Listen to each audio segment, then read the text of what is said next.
Hi, welcome back guys. This is your friend, Cabbage Head Fanfics. Back with amazing fanfiction. This is the series of What if Deku had a euphoric healing quirk? Now before starting, please give this video a like and subscribe to the channel if you want more videos like this. Now let's get into the fanfic. One of his teachers way back when had once told him there was no such thing as bad luck, of getting the short end of the stick. Maybe at one time he'd bought into that. There is no such thing as bad luck, just a bad day. It all ends eventually, his teacher had told the class enthusiastically. What a load of shit. All Izuku had was bad luck. And no, it never ended. It was a continuing cycle, and it had started the day he got his quirk. Izuku opened his eyes and was unsurprised to find himself in his cell. His room, as Shigaraki called it. The teen liked to wake up with a sliver of hope on occasion. One day, maybe he'd wake up and not be held by the League. Like he said, short stick. He'd been there for a while in the League's clutches, but his journey to that point had started long before he'd unfortunately met the volatile guy who led the new villain group. If only he'd been more careful when he was younger. If only he or his mother had known how terrible it was to be able to heal. And yeah, he knew how that sounded. He knew how terrible it was to wish he couldn't fix what was broken. But it had only brought him more issues than it had solutions. He liked his quirk, but he recognized there were a few downsides. He hadn't been shy about using his quirk when he'd first discovered it. He was noticed pretty quickly, especially when he'd been a passionate 6-year-old who only wanted to prove that he was useful, shouting to the world that he would be the best healer there was. How stupid could he have been? His classmates had loved his quirk and never failed to spread the word around like candy. As a kid, he'd reveled in the attention. For one blissful time in his life, he'd been on top of the world. Untouchable with a perfect future ahead. The Midoriyas had been so naive. They hadn't expected the worst to come and destroy their lives. They hadn't thought anything negative could come from a healing quirk. How could such a quirk end in bloodshed? They had been so wrong. When Izuku was 7, a group of men broke into their apartment and held them hostage. He guessed that was the right way to put it, though they hadn't been held for long. As soon as they'd confirmed Izuku did indeed have a healing quirk, the men killed his mom and knocked him out. To that day, he'd never forgotten the look in his mom's eyes, the sound her body made against the floor. There were some things not even time could erase. He didn't know what the group of villains who had first kidnapped him were called. It didn't really matter. Since he was 7, he had been passed around to whatever villains could get a hold of him, stealing him from each other like a game of capture the flag. News spread fast in the underground. He'd been told the underground was buzzing with the knowledge that a healer was out there, simply waiting for the taking. Since that knowledge was spread, Izuku was considered a hot commodity. Each time he was kidnapped, pulled into the circle of a new villain or criminal organization, he was considered an asset. That was, after he was broken in. Once he was trained, once he learned what he could and couldn't do, when he learned the consequences of his stubborn and insolent actions, they used him however they saw fit. He'd fought much harder at first. When he was younger, he'd tried escaping at every chance. He'd refused to use his quirk. He would try to fight his captors. But after a while, after years and years and years, it became easier to give in almost immediately. It was easier than enduring whatever torture they wanted to put him through. After all, the end result was the same, so why not cut to the chase? Though even when he didn't fight, a lot of them still liked to make sure he was aware of what they could do to him if he did decide to rebel. There were some ways he managed to stay safe, or as safe as he could be. No one but him knew what his quirk truly did. He'd been smart enough to hide it, and since then he'd continued to hide it. All the villains knew was that he could heal. All they knew was that he would become incapacitated if they pushed him to heal more than a few people at a time. They also thought his quirk relied on physical touch, as most healing quirks did. He hadn't told them that, it was something they assumed, and he hadn't corrected them. The truth was his quirk was possibly one of the most powerful healing quirks in the world. Not that he really knew what healing quirks were out there, he wasn't given any information and certainly wasn't allowed to do any research. It was a guess, really. His quirk allowed him to heal anyone nearby without touching them. It wasn't an instantaneous healing, though it did speed up the process extremely quickly and typically healed minor to moderate injuries in one session, as long as he was actively using his quirk. He'd played around with it a few times and knew he could control the healing speed. Not that he healed the villains quickly. It was a small action fueled by spite, but no one really knew about it but him. His healing also didn't take away energy from the person he was using it on, but if he healed them too quickly, it often overwhelmed their brain and they tended to pass out. However, that wasn't to say his quirk didn't have any side effects. It did, but it was he who paid the price. He didn't know why exactly, but whenever he healed someone, he experienced a sort of euphoric feeling. Probably some sort of chemical imbalance, if he were to guess. The more he used his quirk, the more that feeling grew. When he used his quirk on a few people, all he felt was good. There wasn't really a better way to describe it. He felt happy and at peace. However, if he pushed himself and used his quirk on more than a few people, another reason he had lied to the villains and continued to lie to them about his capabilities, it was as if he were high. It came on slowly, but it had ended up causing hallucinations, brain fog, and a frantic delirium that endangered everyone, including himself. It had only happened a few times, mostly while he was alone and testing out the limits of his quirk in secret. During those few times, he sort of remembered what he had done, how it felt, but there was a fogginess to the memories that he didn't particularly like. He assumed that if he used it for too long, his quirk could potentially cause him to go insane. That was ignoring the physical side effects. Increased heart rate, hyperventilating, and an increase to his body temperature, among other things. As he had said, nothing good. So he lied, limiting what he was forced to do so he could stay of sound mind. Izuku had been told what his quirk looked like by a villain years ago. While healing, he was able to see golden threads spreading out from him, almost like a spider weaving a web. What he couldn't see were his eyes. When he activated his quirk, the same gold of the threads around him illuminated his eyes. It unnerved some people. Most, actually. As soon as he'd found that out, he'd begun using it to his advantage. He sat up, pushing his back against the cold wall. Home sweet home. What a joke. He'd been with the League for the past 6 months, enough time to hate their guts. All of them, but especially Shigaraki. The butt had only served to PSS him off. The two butted heads daily. At first, Izuku had refused to heal him. That hadn't ended well. Now, he healed him as slowly as he could, going as far as pressing his hands into whatever injury the villain had gained just to make it hurt worse. It wasn't much, but it was all he could do. Stretching, Izuku knew that day was going to be a rough one. He could feel the simmering anger just below the surface, waiting for something to cast out a spark and turn it into an inferno. That was another thing he'd noticed the last few years. He'd begun going through phases, like every kid turning into a teenager did. Though, his were much more volatile. His environment didn't help. There were times he was stubborn and a royal pain in the butt, making everyone around him curse at his existence. Sometimes he couldn't help but cry at every little inconvenience or pain. Sometimes he became despondent to the point of nearly starving himself, all because the thought of moving or having a single coherent thought was too much. Then there were times when he became angry. Not a typical anger that made someone stomp their feet and curl their fists. No, his anger was the kind that you could feel, that made the temperature in the room rise and dreaded the moment it exploded. The ones who kidnapped him had no idea which Izuku they were getting, or how long those phases lasted. He didn't know either.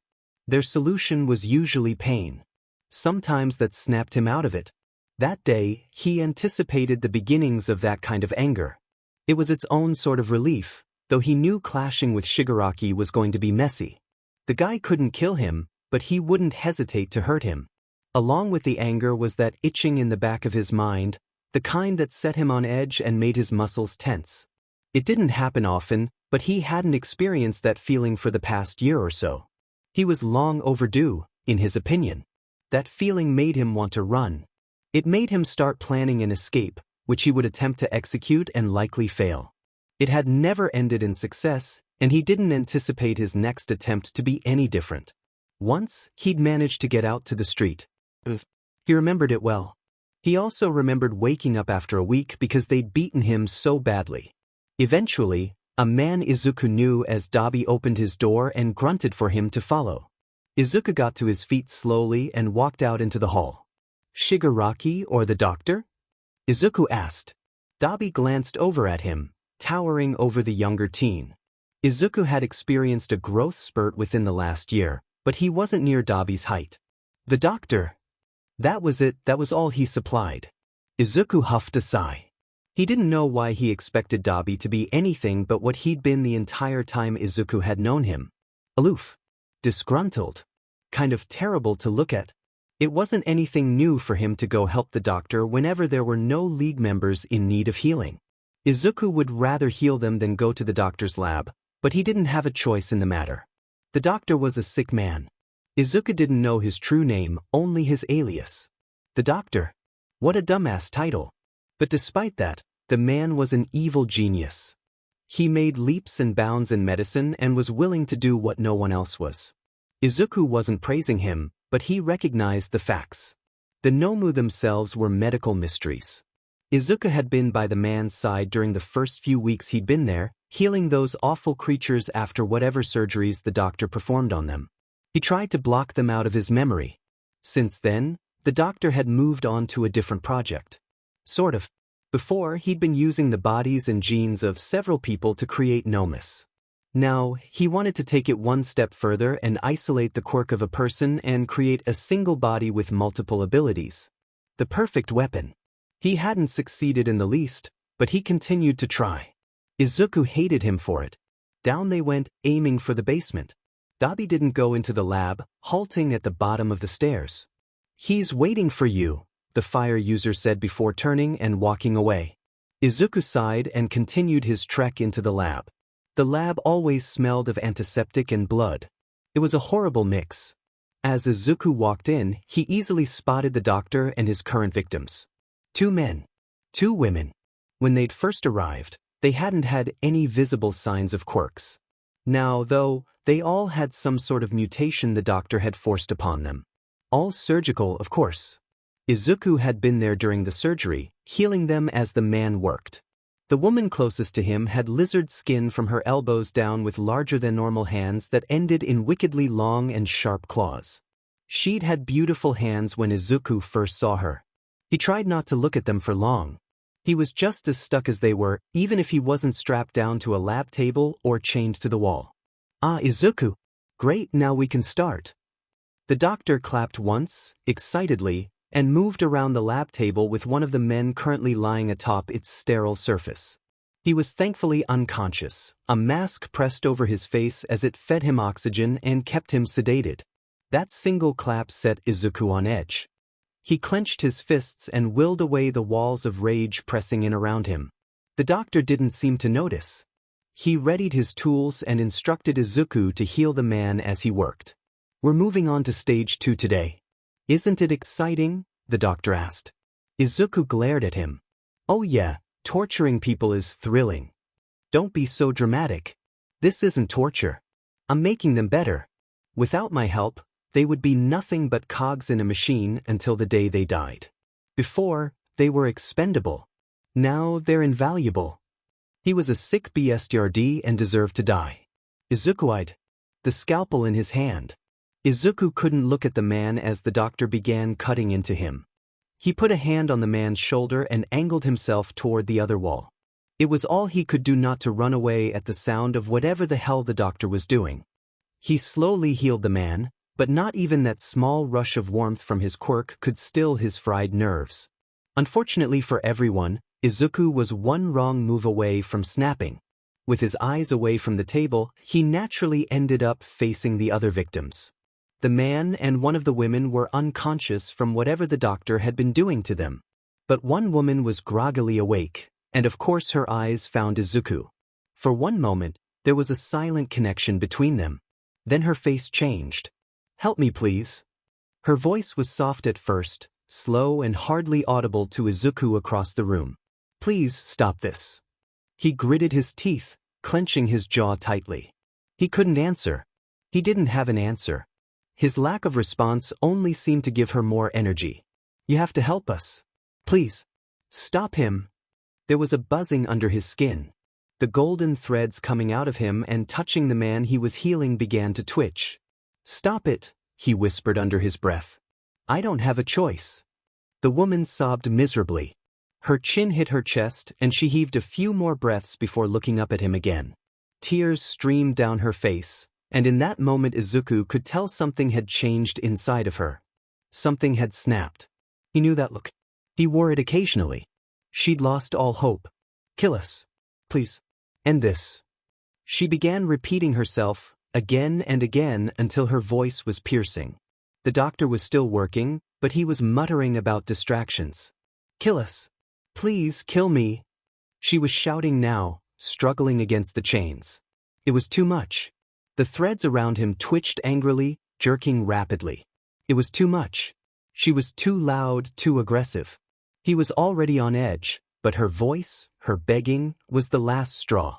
Be silent, the doctor shouted back, slamming his scalpel down on the tray beside him. I'm working. Izuku stumbled away from the man on the table. His hands shook and his breath sawed in and out unevenly. Too much. Too much. Too much. His back hit the wall and he curled his arms around himself. Stop it. Just shut up. He closed his eyes and tried to take in a few calming breaths. He couldn't let that anger out yet. He couldn't let things spiral. He would be punished for it later. It would only end in pain. Kill me. Shut up, he shouted, eyes snapping open. Just like that, the wave of rage he'd been holding back was released in an instant. It was a different feeling than when he used his quirk, though it was nice. No, not nice. It was a relief. Like letting out a breath he'd been holding. The doctor was shouting at the woman, gloves bloody, but his words didn't register in Izuku's ears. There was a high-pitched ringing that filled his head. Izuku pushed off from the wall and moved without thinking. He grabbed the doctor's scalpel and surged forward. He wasn't under the influence of his quirk, but he felt about as unstable as if he were. The scalpel cut through the doctor's throat quickly. Izuku could only stare at the man as he dropped to his knees, blood spraying with every heartbeat until there was nothing left. The doctor fell at his feet, blood spreading out in a massive puddle. There was a golden haze in his vision, and Izuku was aware he had activated his quirk. Those golden threads spread out slowly, floating through the air. The woman went slack against the wall as soon as his quirk touched her. It took hardly a thought for her to collapse against the wall, unconscious. Izuku didn't know what made him move, to act in the way he did. Maybe it was the slight high he was feeling, healing everyone in the room with him in an instant. Maybe it was the years and years of wishing and hoping and praying for an escape. He didn't know, and he likely would never know. With the scalpel still in hand, he went over to the man on the table and quickly cut his throat. The man died without knowing it. He approached the other three against the wall. One by one, he gave them release, ending their suffering. The woman who had begged him for death was the last, and he crouched in front of her after the deed was done. The scalpel fell to the floor with a clang. He didn't know how long he remained crouched there, staring at the woman with wide, glowing eyes. He only looked away when he heard heavy footsteps on the stairs, leading to the lab. Time to get moving. Apparently, he was going to try and escape that day. What could he say? He liked to be spontaneous. Shigaraki was the first to enter the lab, Dabi, Toga, and Spinner behind him. They all froze as soon as they took in the scene. As they took in Izuku. He took a moment to look down at himself, covered in blood from the doctor. It did not look good. He was the first to act. His quirk flared. He threw out his hands and speared his quirk straight into the new arrivals. Something he'd figured out over time was that his quirk didn't just heal surface wounds. He was able to heal on a molecular level. Every single person had damage inside. Cells were damaged, atrophied, or dying. Every person had internal injuries that were so small they weren't even aware of them. They weren't fatal or a hindrance in any way, but they existed. When Izuku healed all of that quickly, it overwhelmed the person he was healing. He saved it for only the most dire circumstances because it took a major toll on him. Shigaraki collapsed first, smashing his face against the floor. The man didn't pass out completely, but he wasn't able to rise. Dabi and Toga passed out behind him, dropping to the floor like bags of rocks. They were both completely unconscious. Spinner held onto consciousness the longest, though in the end, he too was unable to cope with the level of healing Izuku forced onto them. Izuku let out a small laugh. He was doing it. He was escaping. It was hard to believe he'd made it that far, but he didn't care to think about it too much. He practically floated across the room. Without realizing it, he'd picked up the scalpel again. "You know, I've wanted to kill you since the day I met you," he said, smiling. "You've made my life a living hell. You and everyone like you." Izuku shrugged. "But I don't have everyone else. I only have you." Shigaraki stared up at him, having rolled over onto his back. He couldn't manage to rise, eyes half-lidded. He was as weak as a kitten. "You wouldn't dare. Master will kill me? He won't kill me. He can't afford to kill me, not with my quirk as valuable as it is." Another laugh. "In fact, I'm not the one who is expendable. You are." Shigaraki cursed at him, trying to reach out and touch him, to use his quirk and disintegrate the healer, but Izuku dodged his hand. Without warning, he drove the scalpel into Shigaraki's chest. The villain gasped and let out a whine that had Izuku breathing out in joy. He watched the light go out of Shigaraki's eyes. Only when he was sure the villain was dead did he get up and stumble out of the lab and up the stairs. No one was around to stop him. Not Kirigiri. Not Master. No one. He made it to the front door of the bar and threw it open. He knew he should have felt regret for killing the doctor's victims. Not so much for killing the doctor or Shigaraki. Maybe his remorse was dulled because of the effects of his quirk, but he didn't think so. Despite that floating, foggy feeling he was enjoying, he knew killing those people had been a mercy. It was night outside. He stood there stumped for a moment. He'd thought it was morning, but apparently not.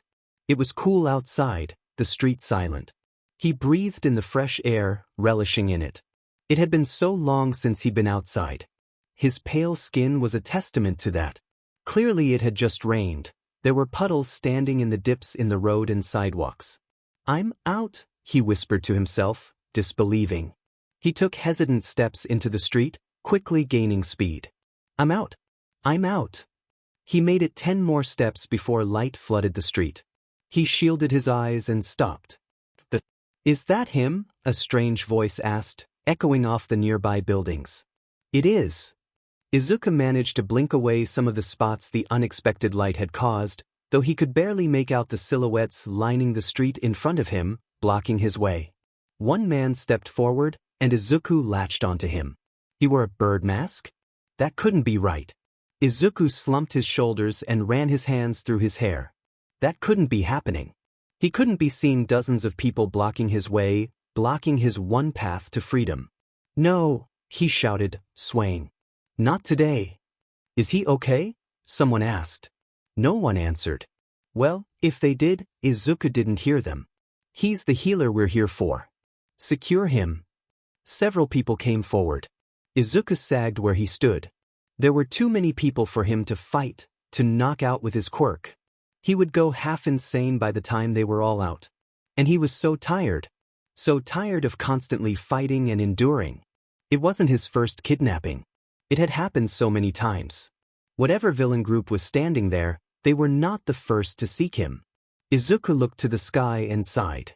"You've got to be shitting me." He didn't see the man who knocked him out. As soon as Izuku opened his eyes, he knew his life had taken a turn. The room he found himself in was similar to his cell with the League. A bare mattress he found himself lying on. A bucket in the corner for, well, he wasn't ready to acknowledge that just yet. A single light bulb hanging above him. And that was it. No windows. Nothing but cold concrete floor beneath his bare feet. That was another thing that immediately set him off. They had taken his shoes, leaving him in a pair of cargo pants and a plain black shirt. Someone had changed his blood-stained clothes. It unnerved him. He sat up on the mattress and winced. It was thin. He could feel the floor underneath the thin piece of crap. "Focus, Izuku," he told himself. Though it wasn't as if he could really do anything. There was a loud metal grinding at the door and then it swung open.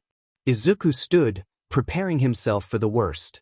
The first meeting of his new captors was always terrible. And lo and behold, there stood the man in the bird mask who had stood out front on the dark street. The man's eyes scanned Izuku. While most of his face wasn't visible, it was clear the man did not like Izuku. Disgust, That was the emotion Izuku was able to see at the corner of his eyes. Finally, you're awake, the man said. Izuku lifted a brow. Yeah. The man took another step inside, the heavy metal door shutting the two of them in the small space. Nice place you got here. Thanks for giving me the sweet. The man's expression didn't change. He simply stared at Izuku, long enough for the tension to grow nearly unbearable. Finally, the man said, You can call me Overhaul. I run the Shai Hasaikai. He waited as if Izuku would suddenly know who he was. Izuku did not. He shrugged. Sorry, I don't know what that is. The man narrowed his eyes. The Shai Hasaikai is a Yakuza organization. We are one of the most powerful in this area, growing more powerful by the day. We were about to enter into an agreement with the League, actually. But then I heard about you. Izuku did not like the way the man's eyes took him in, as if he was his next meal and he was trying to decide what to eat first. I didn't like the League, especially Shigaraki. He was too ambitious for his current power level. He needed to be taken down a few pegs. But I guess you already took care of that, didn't you? Izuku's fists curled at his sides. Of course he remembered killing Shigaraki, though it was shrouded in a golden haze. He remembered it, but it felt like it happened a while ago rather than the night before. Well, he was assuming it was the night before. He didn't actually know how long he'd been unconscious. Sorry to take that away from you. Again, Izuku shrugged. Overhaul took another step forward. Izuku pressed himself back against the wall, unable to go any further. He didn't want to be any closer to that man than he had to be. I was planning on going in and killing every one of them. And then when they were dead, we would take you. But you made it easy. You came to us. The man tilted his head, thinking. Unfortunately, we didn't find anyone else in there. But with Shigaraki dead, the rats scattered. I don't anticipate them becoming an issue. Izuku guessed the three others he took down woke up shortly after he downed them and scattered to the wind. Without Shigaraki leading the League, they were directionless. Even Izuku had seen that. They weren't leaders.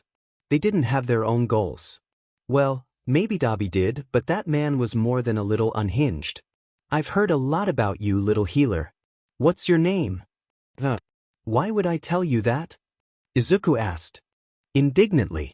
Overhaul entered his space, taking several steps forward until he stood at the edge of the bare mattress. The man leaked wrath. Izuku flinched against the wall. I've heard you can be stubborn at first. You need to be broken in, trained. I didn't want to start this way, but you're forcing my hand. The man took off his glove and reached out. Izuku couldn't move as Overhaul lightly touched his forehead. For a moment, he didn't understand what he was doing. And then, agony. Every cell was on fire.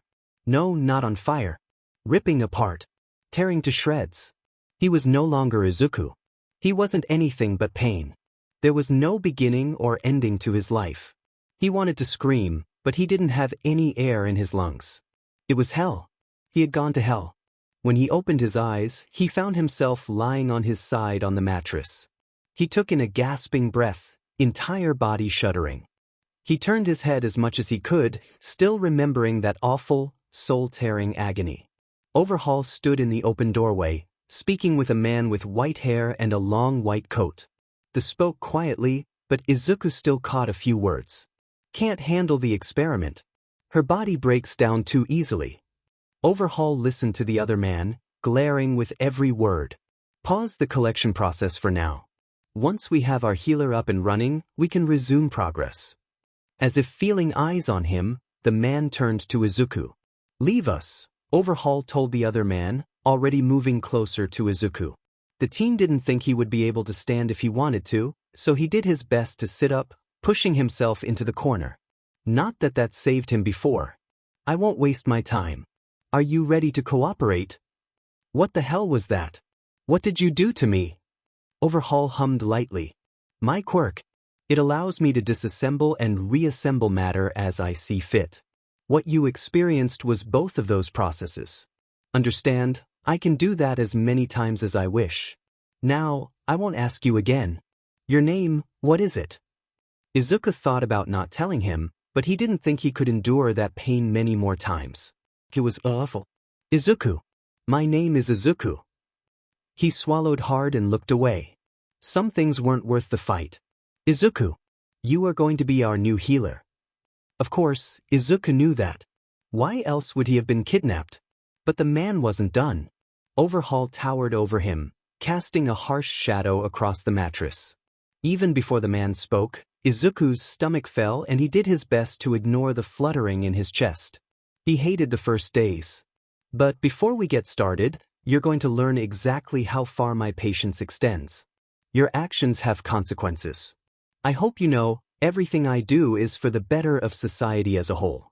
Take comfort in that. Izuku closed his eyes and braced himself for what the man could do. Triplets. It took 2 weeks for Overhaul to train him. Or he estimated it was 2 weeks. He lost a lot of time between the man's punishments. And by punishments, Izuku meant Overhaul beat the sheet out of him or used his quirk to inflict maximum pain on a whim. Honestly, he preferred the former over the latter. Those sessions with Overhaul taught him many things. What he realized early on was Overhaul didn't tolerate any sort of disobedience.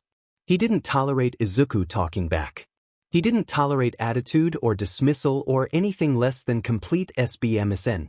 He made that abundantly clear. Eventually, he deemed Izuku ready.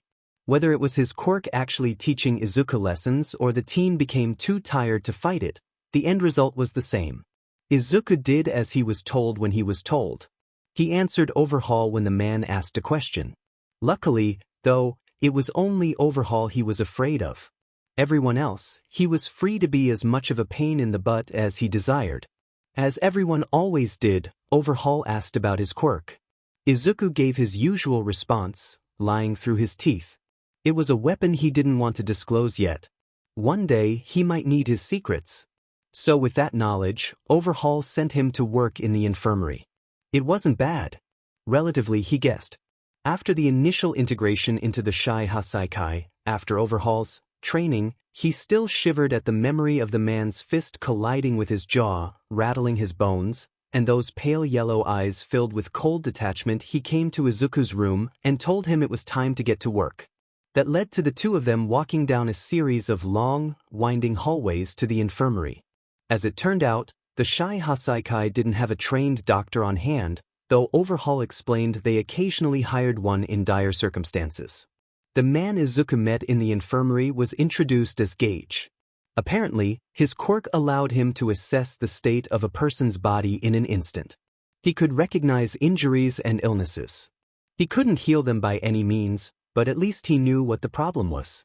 Now, though, they had Izuku. Gage is in charge of the infirmary.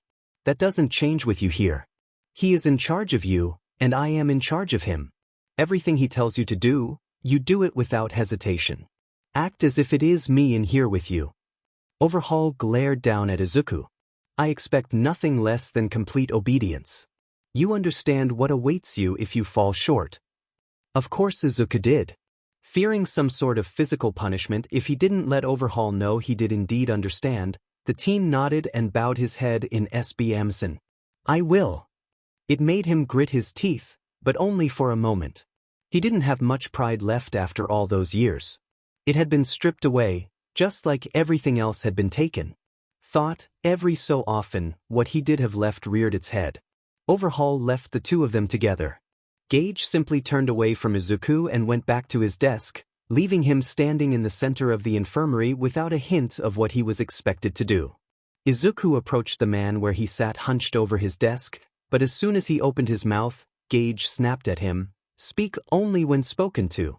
Sit there until I need you." The man pointed to a chair against the wall. Well, it was going to be a long stay in the Yakuza. Izuku sighed and took a seat.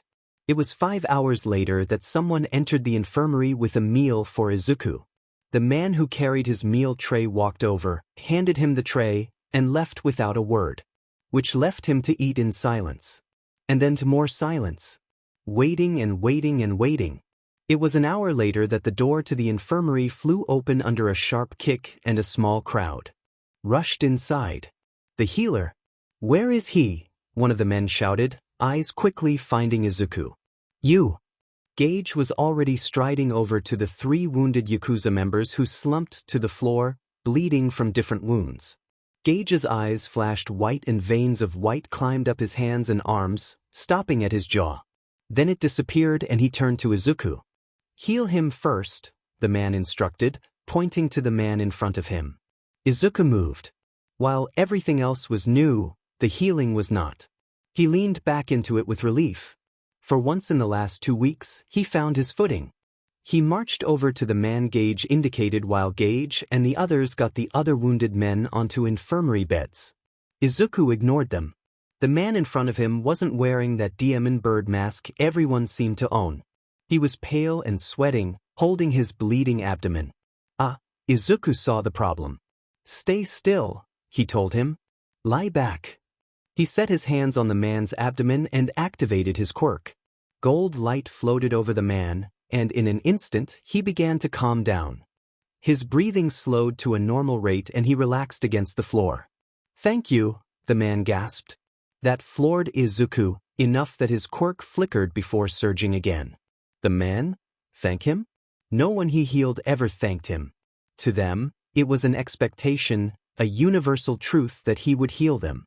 Izuku glanced over toward the other men waiting for him to heal them. They were injured enough for him to speed up the healing process on the man he was currently working on. He didn't know what the punishment would be if he let someone die under his watch, but he didn't want to find out. By the time he was done healing the first man, he had to hide his smile.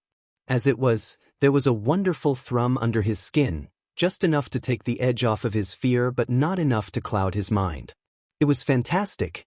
Healing all 3 men took a few hours, only because he took his time. Before, when he'd been with other villain groups, he'd used those healing sessions to practice and experiment with his quirk. No one knew about it, just him. He did the same while with the Shai Hasaikai.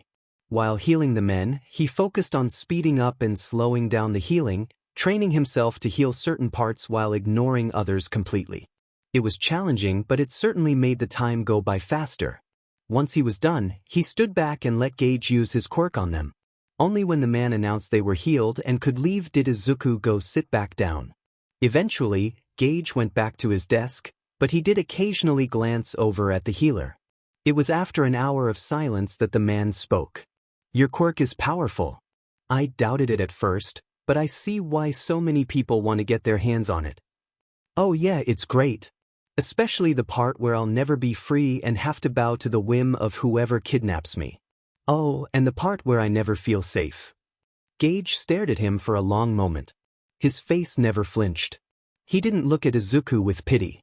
Eventually, he looked away and they fell back into that mind-numbing silence. Thankfully, Izuku was still riding the effects of his quirk. Triplets. Things went on like that for 3 months. Each day, a few Yakuza members would come in requesting healing. Sometimes they came in with minor injuries he healed in half an hour. Others with injuries that took hours and most of his concentration. He made sure to limit his healing to a handful of people each day, as he'd told Overhaul he could manage. Maintaining the lie wasn't all that difficult, he'd been doing it for years. Each day, he sat in his place against the wall, watching Gage do whatever the hell Gage did at his desk. As instructed, he never initiated conversation, and even when the man spoke to him, Izuku didn't provide more than a few words in reply. The man was his keeper, he recognized what sort of relationship they had. However, Gage was also the one to send people away when they came in for stupid injuries. He was the one who decided what needed healing and what they needed to SCK up. It was strange, but also nice. It kept him from constantly using his quirk. Having that reprieve was wonderful. Shigaraki and the doctor had used him until he became useless, or nearly. Those 3 months were pretty good. Compared to his previous situations. He should have known his luck would change. One day, Overhaul entered the infirmary and came straight to Izuku. The teen's heart had clenched painfully. Izuku hadn't seen Overhaul since his first few weeks there. Everyone was better than Overhaul. The man had instilled a guttural, horrible fear inside, and he couldn't escape it. "Follow me," he commanded, and left the infirmary. Izuku didn't hesitate, though he couldn't help the racing thoughts that came with the action. "He's going to hurt you. Run away. Don't let him catch you. Don't let him touch you." Izuku swallowed and pushed them aside. Overhaul didn't say another word until he pushed open a door and gestured for Izuku to enter. Unfortunately for both of us, you have your limits. I'm working on eliminating those, he said, and Izuku assumed that was the only explanation he was going to get. Because the man had brought him to a lab. Oh yes, he recognized a lab when he saw one. After so long of standing by the doctor's side, he knew what he was seeing. Surgical table, medical equipment, lab equipment. The more he looked around, the more he saw. Compared to the doctor's workspace, though, it was minimalist. Unsophisticated. He kept that thought to himself. He also noticed two masked individuals standing in the back, speaking in low voices as they discussed something on the computer screen. They glanced up as the two new arrivals stepped in, but quickly went back to work. Lie down. Overhaul pointed to the surgical table. Izuku only hesitated for a second, forcing his legs to move. He most certainly did not want to lie down. But failing to do so would be worse than whatever they had planned. With Overhaul behind him, he was almost grateful to put some space between them. As Izuku slowly laid down, wincing at the biting cold metal, Overhaul came forward. Unlike other groups, both villains and other Yakuza organizations, I strive to improve society, not rule it. With your quirk, we're one step closer to that goal. For now, I want to overcome your weakness and have healing available anytime, not just when you're able. He flinched when the man quickly strapped him down, leather straps coming over his wrists, ankles, and thankfully, he was able to move his head. Though he knew if he fought in any way, the villain wouldn't hesitate to secure him even further. We're close to being able to isolate quirks. We have another subject we're working on, and if we're successful in isolating yours, the barriers we've come against will fall away. The first step is you. Izuku's mouth went dry. He wanted to ask questions, to beg the man not to do whatever it was he planned on doing, but he couldn't. It wouldn't have done him any good even if he was able to. Until further notice, this lab is your new home. The infirmary will survive without you for a while. He could only sigh against the table. His new home. Triplets. One thing Izuku appreciated about the League, particularly Master or as Izuku knew him, all for one was that no one had been permitted to harm him in any permanent way. That also meant the doctor hadn't been allowed to experiment on him, though the man had voiced that urge on several occasions. It was also another reason all for one had never taken his quirk, as the man explained to him. Izuku couldn't heal himself, so taking his quirk didn't do the man any good. Only once had he had Izuku attempt to heal him, and that had ended in Izuku collapsing to the floor with blood flowing freely from his nose and on the verge of passing out. His wounds had been too much. Anyway, with the League, Izuku hadn't become an experiment. He'd been many things, but never an experiment. With Overhaul, he was exactly that. He was a specimen to be studied. He was a subject to be poked and prodded and maneuvered exactly how the man wished. He didn't know how long he was brought back and forth from his room to the lab, but he suspected it was a long time. The days began to run together.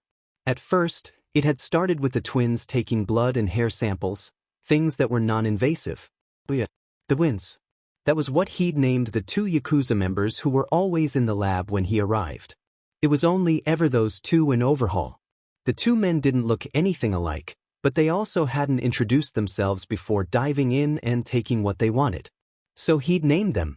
Anyway, it had started small but quickly became more painful and extensive. Bone marrow was extracted on several occasions. They scanned him in about every way possible, throwing around radiation like it was confetti. There was even a strip of skin they'd cut out of him, right there along his upper arm. He didn't know what they'd needed it for, but the area had finally begun to heal after far too many weeks. Sometimes, however, they would knock him out before doing whatever it was they did. It wasn't uncommon for Izuku to go into the lab and wake up in his room. He never knew what day it was or how much time had passed. Sometimes he knew what they had done, but it was more common for him to be completely unaware. Since arriving in the lab for the first time, he'd gained plenty of scars, up and down his arms, his chest, his stomach. On and on. His spine hurt. Sometimes he didn't want to know what Overhaul had done to him there, what he'd taken or injected. He didn't want to know any of it. Overhaul and the twins never supplied answers. It didn't take long for him to begin going through his typical phases. He guessed it was an unconscious action, a way to help him remember what it was to be alive.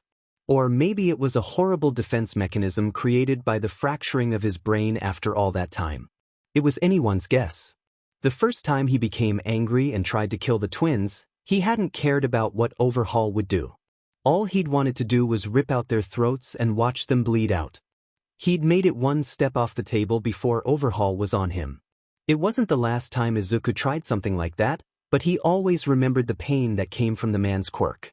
But when he was in that headspace, overwhelmed by those emotions, he simply didn't care. During that PRD of time, he'd been sedated, though not heavily enough to completely knock him out. The angry phase was followed by uncontrolled sadness. He distantly wondered how he wasn't always dehydrated when all he could manage to do was cry. Full body convulsions that desperately tried to force out every bit of pain and sorrow he carried. That phase was much less uncontrollable. Overhaul and the twins were able to work around his tears, hardly seeming to notice them. Despondency seemed to piss off Overhaul the most, which was strange. Izuku had seen irritation on his face when the teen had attacked anyone who came near him. Yet when he was blank, unresponsive to any outside stimuli, Overhaul became angry. It was like he wanted Izuku to react. Sometimes the man tried to rip Izuku out of those phases, though he was pretty set in his ways. Pain worked sometimes, but not always. Especially not when he grew numb and cold. That phase relied on Izuku to come out of it. On those days when his emotions were too much for him, not even Overhaul's quirk was able to reach him. He didn't know how long they had been testing on him, taking and taking and taking from his body, but their frustration only grew by the day. Until finally Overhaul told him it was over. For now, he made sure to add, "We have better uses for you. We'll have to make do with what we have," Overhaul ground out, glaring at Izuku that morning while he remained seated on the mattress on the floor. With unimpressed eyes, Izuku let out a small sigh of relief. "Thanks," he responded, deadpan. Their testing hadn't resulted in anything. He didn't know if he was relieved or sad about it. He was sent back to the infirmary. Gage didn't greet him and he certainly didn't act as if they were friends. In an instant, the two went back to their routine. Silence and healing. Izuku didn't realize how much he'd missed that while in the lab. For a while, the two went through the motions together. The infirmary was his home again. Until one day when Overhaul came for him again. He nearly cried when the man stepped through the door and told the teen to follow him. That was the day he met Eri. Izuku found himself standing in the lab once more, but that time it wasn't him who was lying on the table. It was a little girl, her body so frail and small. He hardly heard Overhaul as the man gave Izuku her name. Her name was Eri. He'd been told about another subject in the compound, experimented on just as Izuku had been experimented on. But he would have never guessed it was a child. Couldn't even be as old as he was when he was kidnapped. Overhaul didn't explain why she was there, and Izuku knew he couldn't ask. "You'll heal her each day. Now." Overhaul pinned him with an expectant glare. Izuku moved forward on shaking legs. He didn't think he could blink, not as his eyes took in every inch of her. She wore a small nightgown, a thin, well-worn piece of clothing that he knew would do nothing to ward off the cold from the table. As he came forward, the little girl flinched, following him with the most vivid ruby eyes he'd ever seen. There was a twinge in the back of his brain. There was something familiar about that color, but he couldn't remember what. "Hi, Eri," he said quietly. Overhaul hadn't moved from behind him. "My name is Izuku. I'm going to touch you, okay?" He noticed many scars along her arms and legs. There were fresh wounds, too, gaping and bleeding. For a moment, he was tempted to turn around and claw out Overhaul's eyes. But Eri, he didn't want her to see that. The girl was clearly terrified, and she stiffened when he put a hand on her lower leg. His quirk flared to life. She watched the threads extend from his hand, relaxing a fraction as he began healing her. "While we were unable to isolate your quirk, hers is much more compliant. With your quirk, we will be able to get more out of her." Overhaul's voice floated over Izuku's shoulder, winding around his brain and forcing him to imagine the man reassembling her as he had done to Izuku dozens of times. With that thought stuck behind his eyelids, Izuku turned, glowing eyes pinned on the man. You deserve to rot in hell. While he didn't want Eri to have to witness anything more than she had to, he also knew he couldn't stop himself from trying to kill the man. Obviously, he didn't get far. Maybe if he had wrapped his quirk around the man, healing him as fast as he could to drop him, Izuku didn't even know if that would do it. Overhaul seemed larger than life. No quirk would be able to tear him down. But he didn't think that rationally in the moment. He couldn't. All he could think about was how Overhaul had hurt Eri, had forced her through the same hell he'd somehow gotten used to. Izuku woke up on the floor, Overhaul's hand on his throat. He recognized the buzzing pain all over his body as the effect from the man's quirk. So he'd disassembled him in an instant. That made sense. The man's hand tightened around his throat and he gasped out a breath. You little sheet, the man hissed. You're a disease. Disgusting. The man continued to speak as he began raining down blows on Izuku. All the teen could do was curl up on his side and attempt to protect his most vulnerable areas. Blood filled his nose and mouth. His lungs spasmed with each blow. He didn't realize the man had stopped until Izuku opened his eyes and took in a full breath for the first time in what felt like hours. Overhaul no longer stood over him, though he was only a few paces away. Izuku managed to lift his head enough to see what the man was doing. Eri was sobbing, begging Overhaul to stop. Izuku couldn't tell what the man was doing standing over her, not from that position. But her cries spurred him into action. Or as much action as he was capable of. He held his abdomen loosely as he got to his knees, groaning at the pain that hit him in waves. One of his eyes was beginning to swell shut. But he didn't matter. Eri mattered. Izuku was already dead. Don't touch her. Leave her alone, Izuku wheezed. Hearing him, Overhaul turned, pausing with a scalpel in his gloved hands. Having gained the man's attention, Izuku continued to talk. Stop hurting her, you sick bastard. He spit blood onto the floor. The man narrowed his eyes. What makes you think you can order me to do anything? Izuku bowed his head in defeat. Please. Don't hurt her. I'll do whatever you want. Just stop hurting her. The silence stretched like taffy. There was a clang of the scalpel hitting the table, then footsteps coming closer. Izuku allowed Overhaul to lift his chin, the man's fingers gripping his jaw tightly. The teen's eyes widened as he studied Overhaul's face. Underneath his mask, it was obvious the man was smiling. No, grinning. I think we found a way to make you a little more cooperative. Even with his stomach dropping and his entire body growing weak, Izuku couldn't help but look over at Eri. The two met eyes, and from that moment on they were connected. Triplets. Healing Eri became his daily routine. It wasn't uncommon for him to stand by her side while Overhaul did whatever the hell he was doing, occasionally barking orders for Izuku to heal her after he was done. Sometimes, the two were left alone. It wasn't ever for long, only a few minutes at a time, but it was like a balm to his aching soul whenever he heard her voice. She didn't offer up much in the way of personal details. Izuku didn't know if she even had any personal details, any history prior to Overhaul, so he did most of the talking. That wasn't to say she didn't ask questions. It had taken a few weeks, but eventually she grew comfortable enough to speak freely with him. He told her about his quirk, though only what he'd told Overhaul. While he trusted her to a degree, she was still a child.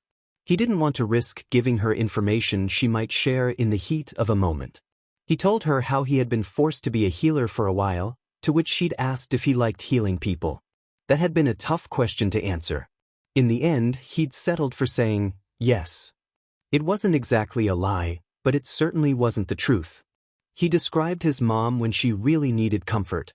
He told her about the weekends they would spend in the apartment, doing nothing but lounging around and watching movies together.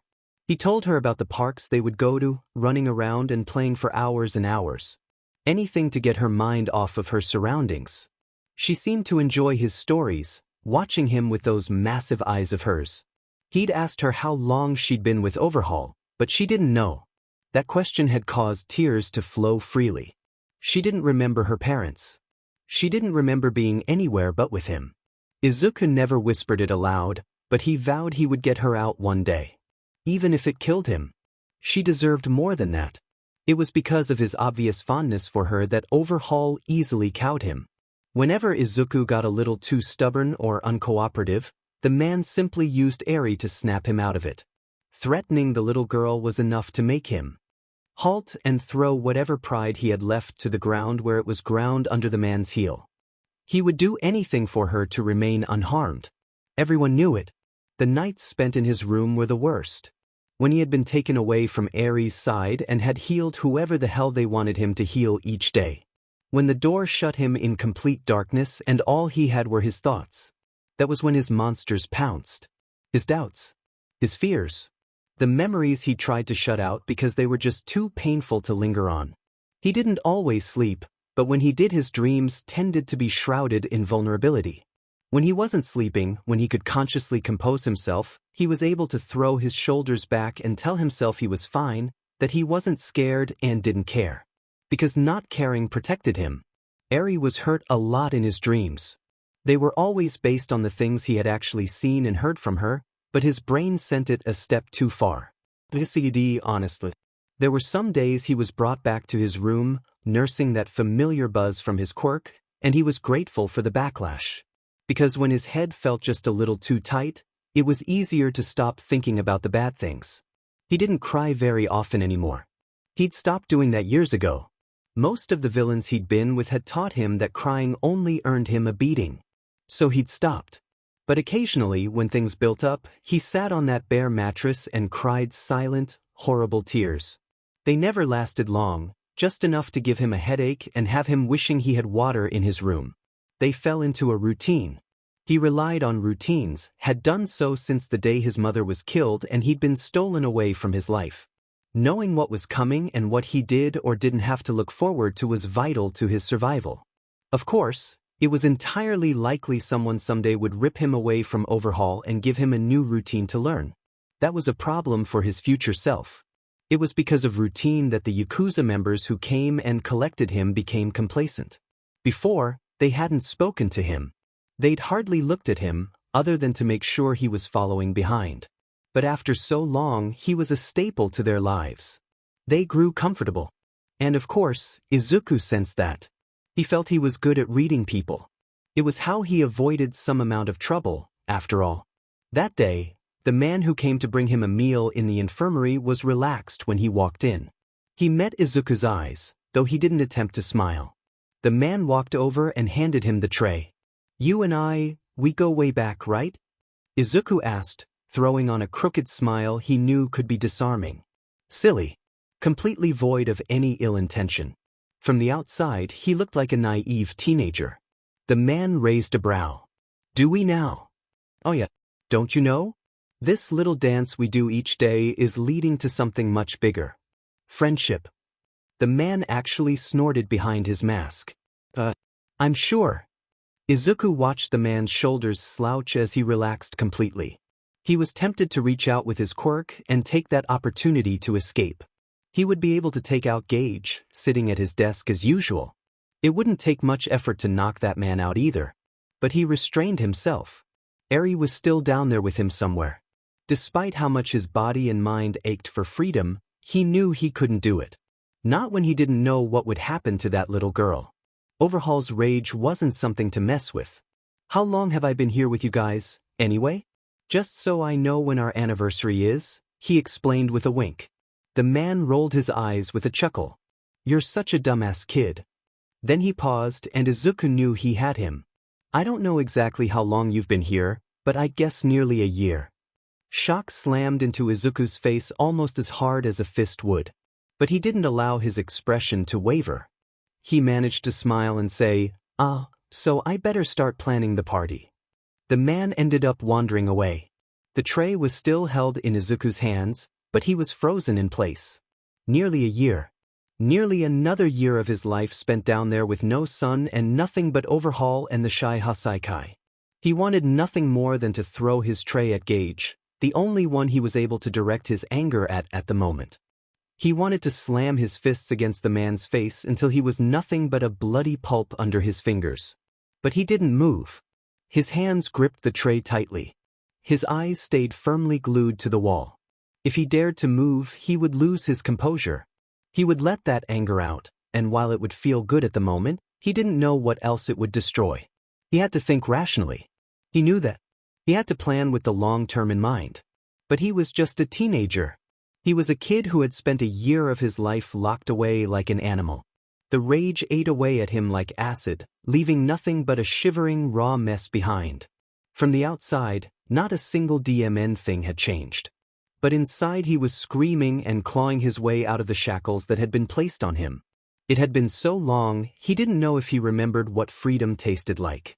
What was worse than fully realizing what had been lost for him was knowing Eri was down there with him. She had been in those same conditions before he'd arrived. He didn't know how old she was, though he estimated she couldn't be older than 7. Around the age he'd been taken.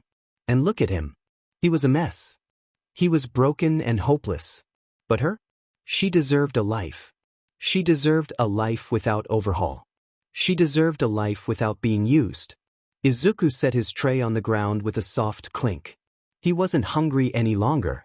Gage glanced over once, but whatever he saw on Izuku's face wasn't concerning enough to act or say anything. If only he knew what was brewing under the surface. Triplets. Izuku was planning their escape. Well, by planning he meant running with the small, teeny-tiny idea he had. It wasn't that he hadn't thought about escaping, but the motivation hadn't been there. But hearing he had been there for nearly a year lit a fire in him. If not for his own sake, for Eri's. His plan was not concrete in the least, but it was all he could do. That day, as usual, he was brought to the lab to heal Eri. As soon as the door opened, Overhaul told him it would be a long day for her and Izuku needed to be there to heal as they went. Normally, Izuku hated those days. The thought of escaping was like a drag that he couldn't kick. It filled his dreams and every waking out. He swore he could taste it. Freedom. He'd had 7 years of it and 10 years of oppression to make him forget. Of course, he was guessing. No one ever gave him a calendar. He'd managed to piece together his own crooked timeline over the years. He made sure to keep any hint of what he was thinking off his face. Overhaul went to work as he usually did, which only made Izuku cringe. He had to stop himself from muttering under his breath, "Hang in there, Eri. We're almost out." It took hours. Izuku did as he was told. He ducked his head and played the part he knew the man wanted to see. SBMSSE. Broken. Completely trained. That was what Izuku was. So when Overhaul finished up his work for the day, he didn't even glance at Izuku on his way out, leaving with 4 vials of blood and the teen didn't want to think about what else the man had taken. Not a word was spoken to Izuku, but that was their routine as well. The healer was expected to stay wherever he was until he was given orders to move. Whether that meant Overhaul was coming back soon or not was unknown. Which meant he only had a short window to act. He didn't think he would be able to spend another day in there. The more he thought about leaving, the more he dreamt of him and Eri escaping, the harder it was to pretend. The twins were working at the workspace in the back of the room, doing whatever the hell they did with the data that had been collected. They paid Izuku no mind as he stepped closer to Eri. The little girl was already watching him, however. "It'll be all right. Everything is going to be fine. Just follow my lead," he told her. Her eyes narrowed in confusion. No one expected Izuku to lash out with anything other than his fists or words. Everything looked at him like a harmless healer, someone who was perhaps a little insane, but not dangerous. It was why the twins turned their backs on him so easily, why Overhaul left him alone so often. Izuku lifted eyes that glowed like the sun to the twins and held out a hand. Those golden tendrils floated around him, spearing for them. Almost instantly, they stiffened and fell to the floor. Only one of them was able to keep his eyes open, though only a sliver. "Time to go, Eri." Izuku quickly unstrapped her from the table and set her on her feet on the floor. "We're going to run. I've got you. Just hold my hand tightly." He tugged her out of the room and down the hall, taking only a second to look both ways before choosing where he thought the entrance was. He'd never been allowed to wander, and he hadn't been conscious when he was brought there. He could only hope he was going in the right direction. "We can't go. They'll hurt us." "We have to," she started, but Izuku didn't let her finish. "We can. If we don't go, he'll keep hurting you." He huffed a few breaths and ran faster, practically dragging her behind him. Her little legs couldn't keep up. Eventually, he ended up scooping her up under an arm, earning a small gasp. "This is the only way. We're escaping." His heart was beating incredibly fast. Probably not healthy. It felt like a small creature was inside, kicking its feet into his heart as quickly as it could. Soon, he just knew it would explode. Each time they came across one of the Yakuza, Izuku used his quirk and sent them careening to the floor. With each use of his quirk, he fought to keep going as quickly as he had before. The adrenaline in his body was competing against the effects of his quirk. "We're almost there. We're nearly out," he gasped. The extent of his plan was to use his quirk to heal as many people as he could before he inevitably became incapacitated by its effects. It wasn't the best plan, but it was working so far. In fact, he was doing fairly well. He felt he was keeping a level head. It took longer than he would have liked to find the entrance, but eventually came to the entryway and allowed hope to seep into his mind. Outside, he could see sunlight. It was so bright. He was swaying from the effort of carrying Eri as well as tamping down the effects of his quirk. For her sake, he kept himself from laughing, small giggles that bubbled up and threatened to escape with every second his quirk was activated. It was a serious situation, but he was just so high. Euphoric. Sometimes he wished he could live in that feeling forever. He managed to put one hand on the door handle before things inevitably went south. He stiffened as he registered the extra presences in the room, pulling a fearful squeak from Eri as he whipped around. Standing in a semicircle around them were a dozen or so men, Overhaul behind them. "Where do you think you're going?" the man asked. Izuku stiffened. In fear. In rage. In too many emotions to count. He wanted to run. No, he needed to run. But if he ran, they would be able to catch him without much effort. He was weighed down by Eri and wasn't prepared in the least for a physical altercation. Unfortunately, there were too many for him to use his quirk on, even if they all stood still while he did that. He couldn't run. He couldn't stay and fight. No, with Eri. He looked down at her, giving himself a single second to consider and form a half-butted plan. Because his first one had gone so well. She met his eyes, fearful and wide. It made his heart squeeze. Izuku dropped her to the ground. Overhaul watched with narrowed eyes, waiting to see what he did. Eri grabbed a hold of his pant leg, clearly uncertain of what was happening. "Eri, run when I tell you." She shook her head, mouth opening to object. He didn't let her. They didn't have the time. "Run, Eri. I'll keep them away. Just run and find the heroes." He shoved her behind him toward the door. He angled his body back toward the mass of Yakuza, but he was still able to see her hesitate. So he shoved her again, pushing her away. He was angry but not at her. He turned away from her for perhaps the last time. His vision was edged in gold as his quirk flared back to life, stronger than he'd ever forced it to be. He didn't have the time to hold back. The men he faced tensed and readied themselves for whatever he was about to do. "Get out. For me, okay?" he said to her. "Now run." He lifted both hands and pushed his quirk, feeling it thrum to life in his chest. Thankfully, he heard her footsteps, heard the door open and close. If she'd fought him any further, he didn't know what he'd do. For men dropped to the ground, in various speeds. But Izuku felt the strain immediately. It hit him right between the eyes, clouding his judgment and his ability to think coherently. He'd never healed that many people all at once before, not that quickly. But he couldn't stop. He reached out and snared another handful, laughing as he went. Overhaul watched him without moving, eyes widening in understanding and shock. Well, of course, he was seeing his healer suddenly do something other than healing, at least in his eyes. But it wasn't enough. He couldn't drop the rest of them before they came forward and jerked his arms behind his back, kicking his legs out from under him. It wasn't enough to get him out, but it bought Eri a few minutes. It would have to be enough for her. To finally be free of Overhaul. To get to the heroes. To be more than an experiment. He was glad to be the sacrifice for her. A hand gripped his hair and jerked his head back. He found himself on his knees, arms outstretched between two Yakuza members, Overhaul standing over him. The man raised a hand, peeling off one of his gloves. "You'll pay for that," he said quietly, the low rumble of his voice causing Izuku to tremble. The man reached out to cup his cheek. In the next moment, all Izuku knew was agony.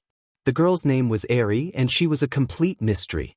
The day she was picked up by a patrolling hero student was the day something sparked in the hero community, creating a blaze that refused to go out. The hero student in question was Mirio, aka Lemillion. As soon as she'd run to his side, he had taken her straight to the agency he was working with. Night Eye's agency was already investigating the local Yakuza, and with the appearance of the mystery girl, those efforts were increased exponentially. However, while finding her provided a few answers, it also raised far too many questions. The girl's name was Eri, and she had been held by a bad man. That was what she knew. A man with a bird mask. Many others who wore the same bird masks.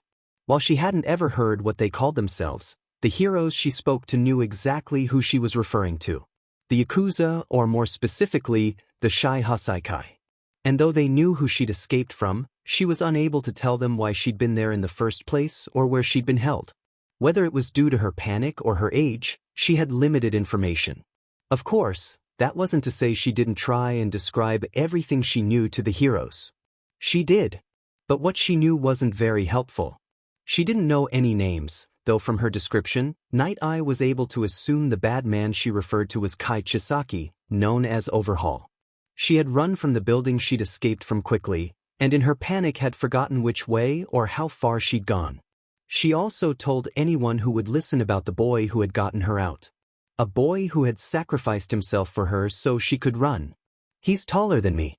He has green hair and kind green eyes. Sitting in a hospital bed, surrounded by a few heroes, including Night Eye and Mirio, she bowed her head apologetically, tears falling from her face. He has a quirk that heals people. His name is Izuku. The heroes involved in the case were horrified as they went through what little information they had. Not only had Overhaul kept Eri in the dark, doing who knew what with her, none of them had been able to look away from those scars for a long, long time, but he still had someone in his clutches. A teenage boy with a healing quirk. After the heroes began to filter out of her room, leaving only Night Eye standing against the wall, Eri begged him to help Izuku, to find him. He can't heal himself. He told me that. And the bad man. Eri's eyes dipped to her hands in her lap. She finally looked up with a fierceness that surprised the hero. The bad man will hurt him. For getting me out. You have to find him. Night Eye nodded seriously. We're doing our best. The heroes began what felt like a Herculean investigation. The Shai Hasaikai wasn't an organization to frivolously trifle with. They proceeded with caution, though the pace at which they moved felt neglectful. With every day that passed, the burden on their shoulders grew. There was a kid out there hurt or dead or worse. While they did what they could, Eri was placed in protective custody. As it turned out, her quirk was volatile and uncontrolled. She saw it as a curse and became inconsolable whenever it activated on its own. Surprising everyone, Eraserhead offered to be her temporary guardian. The gruff underground hero hadn't met anyone's questioning eyes when he made that offer. For the first few weeks, they gained some ground. They were able to narrow down the area where Eri had come from, but it wasn't clear which building Overhaul was using. Eri was shown a few photos of the buildings in the area, but it only ended with her sobbing because she couldn't remember. They spotted Overhaul several times over the first few weeks, but they weren't ever able to catch him returning to their base. It left them stuck, though it didn't stop them from following him whenever they could with the hope that one day they would get lucky. It took 3 months before they caught a break. During those 3 months, they noticed a few things. The first was Quirk erasing bullets. During what should have been an ordinary fight between the villains and the heroes turned into a hero student getting their quirk taken away after getting shot by one of the villains. His quirk returned, but the entire hero community became highly aware of a new danger in their jobs. The second was the sudden silence of the League of Villains. The villains who had been plaguing UA and its students seemed to vanish within a single day. No one knew where they'd gone or if they were still around and keeping to themselves. They had seemed like such a massive presence. No one in the underground knew a thing. It left everyone on edge. It was actually a handful of underground heroes who came back to Night Eye with some answers, though nothing that changed their situation. It was about the boy, the healer. Eraserhead was the one to meet with the man, having taken report from the other underground heroes who had even less interest than him in mingling with Limelight heroes. Eraserhead didn't bother taking a seat. We've reached out to our contacts. The kid is a legend. He's a prize, a rarity that everyone wants to get their hands on. From what the underground thinks, he's a magical healer. He can heal anything. Whispers of him go back years. If this kid is only a teenager, he's been a tool of villains for most of his life, it seems. From what I could gather, he's been passed around to whoever has the power to take him. That was not particularly comforting. While it was good to know the kid actually existed, the information didn't change anything. It only made them more antsy and guilty for not having rescued him by now. The break in their luck came in the form of a random sighting of none other than Kai Chisaki himself. Thankfully, it was one of the heroes involved in investigating the Shai Hasaikai. The hero recognized the villain and called it in, managing to stay calm enough to follow the man straight back to a large estate near the area where Eri had been found. It confirmed what they needed to know. It also had them acting fast. A boy's life was on the line, possibly others. Just like that, the raid straight into the heart of the Shai Hasaikai was underway. Triplets. Katsuki Bakugo hated meetings. He hated having to sit down and listen instead of just going out and doing the sheet that needed to get done. But he also understood debriefs were necessary. That was why he willingly sat in the back of the room with some of the other students who had been dragged along as Night Eye discussed all the details of the raid. Aizawa sat beside Katsuki. The man had thrown himself into the empty seat as soon as he'd laid eyes on his students. It was as if he thought they needed to be babysat. Whatever. The man hadn't said a word to him, though Katsuki figured the man would have something to say eventually. Many of his classmates, himself included, were with heroes doing their work studies. Katsuki had been lucky not that he would ever tell the man that was what he thought Best Jeanist had been accepting students. He'd agreed to take on the explosive teen. It was only a day ago that Best Jeanist received a request for assistance for a raid on the Shai Hasaikai. Katsuki hadn't heard of the Shai Hasaikai before, but apparently there were a few heavy hitters in the bunch that could mean trouble. Unfortunately, it had been made extremely clear to Katsuki and the rest of UA's students on work studies that they were not going to be anything more than support. They weren't going in first and wouldn't be facing the bigger threats. Not only that, but to remain on that mission, they were to be supervised at all times. It set him off, but he understood. He didn't like it in the least. Wasn't able to provide much information on the boy, but we have a general description. He is the mission first before taking Overhaul, Night Eye was saying.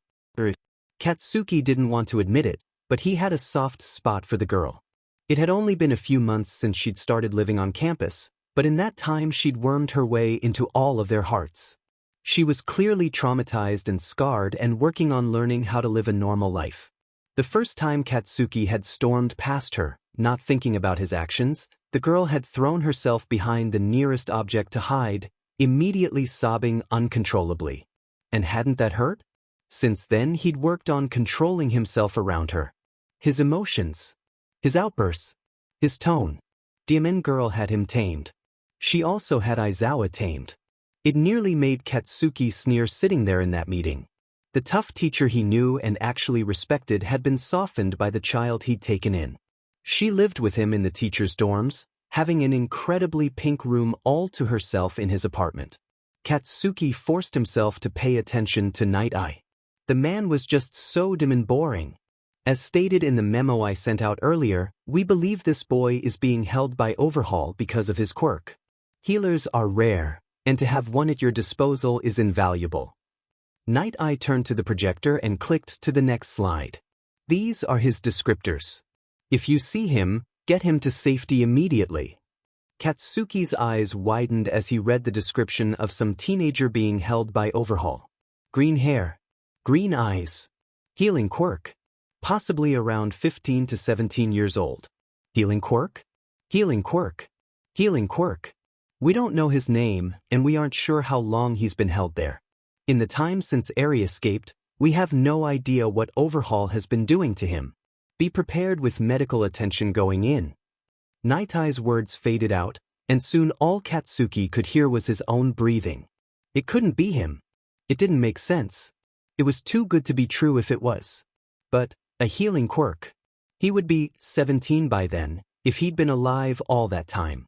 Green hair and eyes. It sounded like him. 10 years. It had been 10 years since Katsuki saw Izuku Midoriya. The two of them had been best friends, or as close as two 7-year-olds could be. Brothers, almost.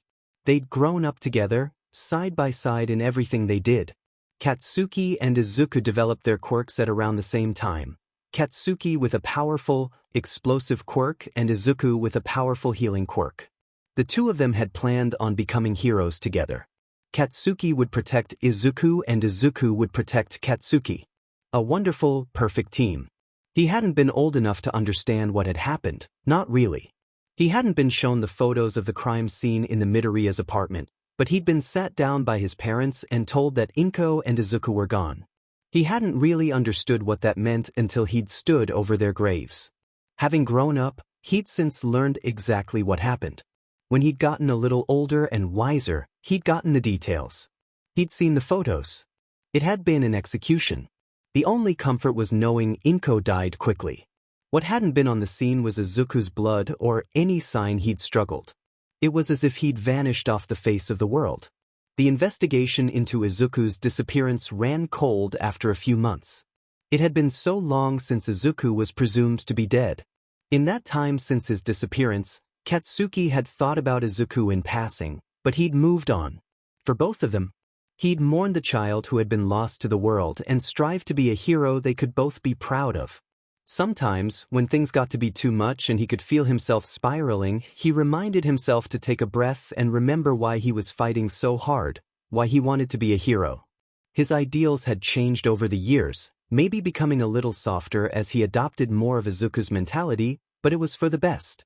Izuku would have been an amazing hero. He would have changed the world. He didn't want to hope, but could Izuku still be alive? After all that time, could he have survived? Though he was lost in his thoughts, he still heard Night Eye say, "Tonight we take down the Shai Hasaikai." Triplets, what's going on? Aizawa asked sharply, grabbing Katsuki's sleeve and pulling him aside outside the conference room. The meeting had ended after way too many hours. Though he had mostly spaced the last half of it. How was he supposed to concentrate when there was a small blooming hope in his chest? He looked up at his teacher, pulling his arm away from the man.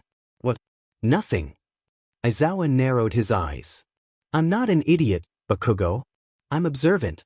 You think I didn't notice the way your entire body language shifted during that meeting? Now, I'll ask again what's going on. Katsuki sighed and looked out the window beside him. Night Eye had a nice building, but it wasn't what Katsuki would have built. How did he explain to the man what was going through his head? It's about the healer, right? Katsuki whipped his head up, eyes wide. How did you? It doesn't take a genius to read you, kid. You're not one to shy away from a fight as much as I wish you would sometimes. So it can't be the mission itself that has you reeling. Logically, it's the healer. So what about him has you so messed up? The last of the heroes passed the two of them on their way out. Only when they were out of earshot did he run a hand through his hair and sigh. Growing up, I had a best friend. Izuku Midoriya. He and I were inseparable. Our moms were best friends and we spent most of our lives together. He had a healing quirk. Aizawa's eyes narrowed and he listened. Katsuki continued. When we were 7, someone broke into their apartment. His mom was killed and Izuku disappeared. He was never found and the investigation stopped. Everyone thought he was dead. I mean, he might be dead. A hand settled on his shoulder. Do you think the healer we're looking for and your friend are one and the same? I don't know. But they sound the same. Green hair. Green eyes. A healing quirk. I mean, how often do you see healing quirks? It has to be him. At that point, Katsuki was almost begging Aizawa. It had to be true. It had to be. Aizawa's face hadn't changed. He remained passive, thoughts concealed. After a long moment, his teacher sighed and glanced around. Let's talk back on campus, okay? Katsuki sighed. Triplets. His fingers were tingling, going numb by the second. Though, that was the least of his concerns. Izuku's arms were spread wide against the wall, held there by cold iron shackles that had to be over 100 years old. He was guessing based on the amount of rust on them. He was bloody and bruised and aching. Everything hurt. He'd been there since, he wasn't exactly sure how much time had passed, but it felt like so long. Overhaul had kept his word. He had made Izuku pay for his actions each and every day. Every hour, really. He didn't know when the last time he slept was. Izuku didn't regret getting Eri out, but he did wish he hadn't been left behind. Freedom had been so close. He'd been so close to getting out, to escaping Overhaul and all the other villains who wanted his quirk. It hurt to think about. He thought it hurt even more than what Overhaul had been doing to him. Since he'd been dragged into an empty room and chained to the wall, he had been beaten to a pulp daily. Sometimes it was Overhaul, sometimes it was other Shai Hasaikai members. He almost preferred the latter. They didn't hate him, rather, he was a source of entertainment. He was still forced to heal while he hung there.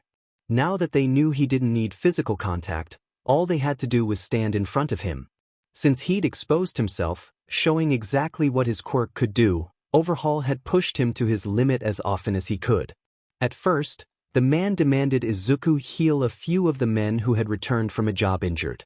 Of course, Izuku had told him where he could shove that request. In return, Overhaul had kidnapped a teenage boy, maybe a year or so younger than Izuku, and brought him to Izuku's new cell.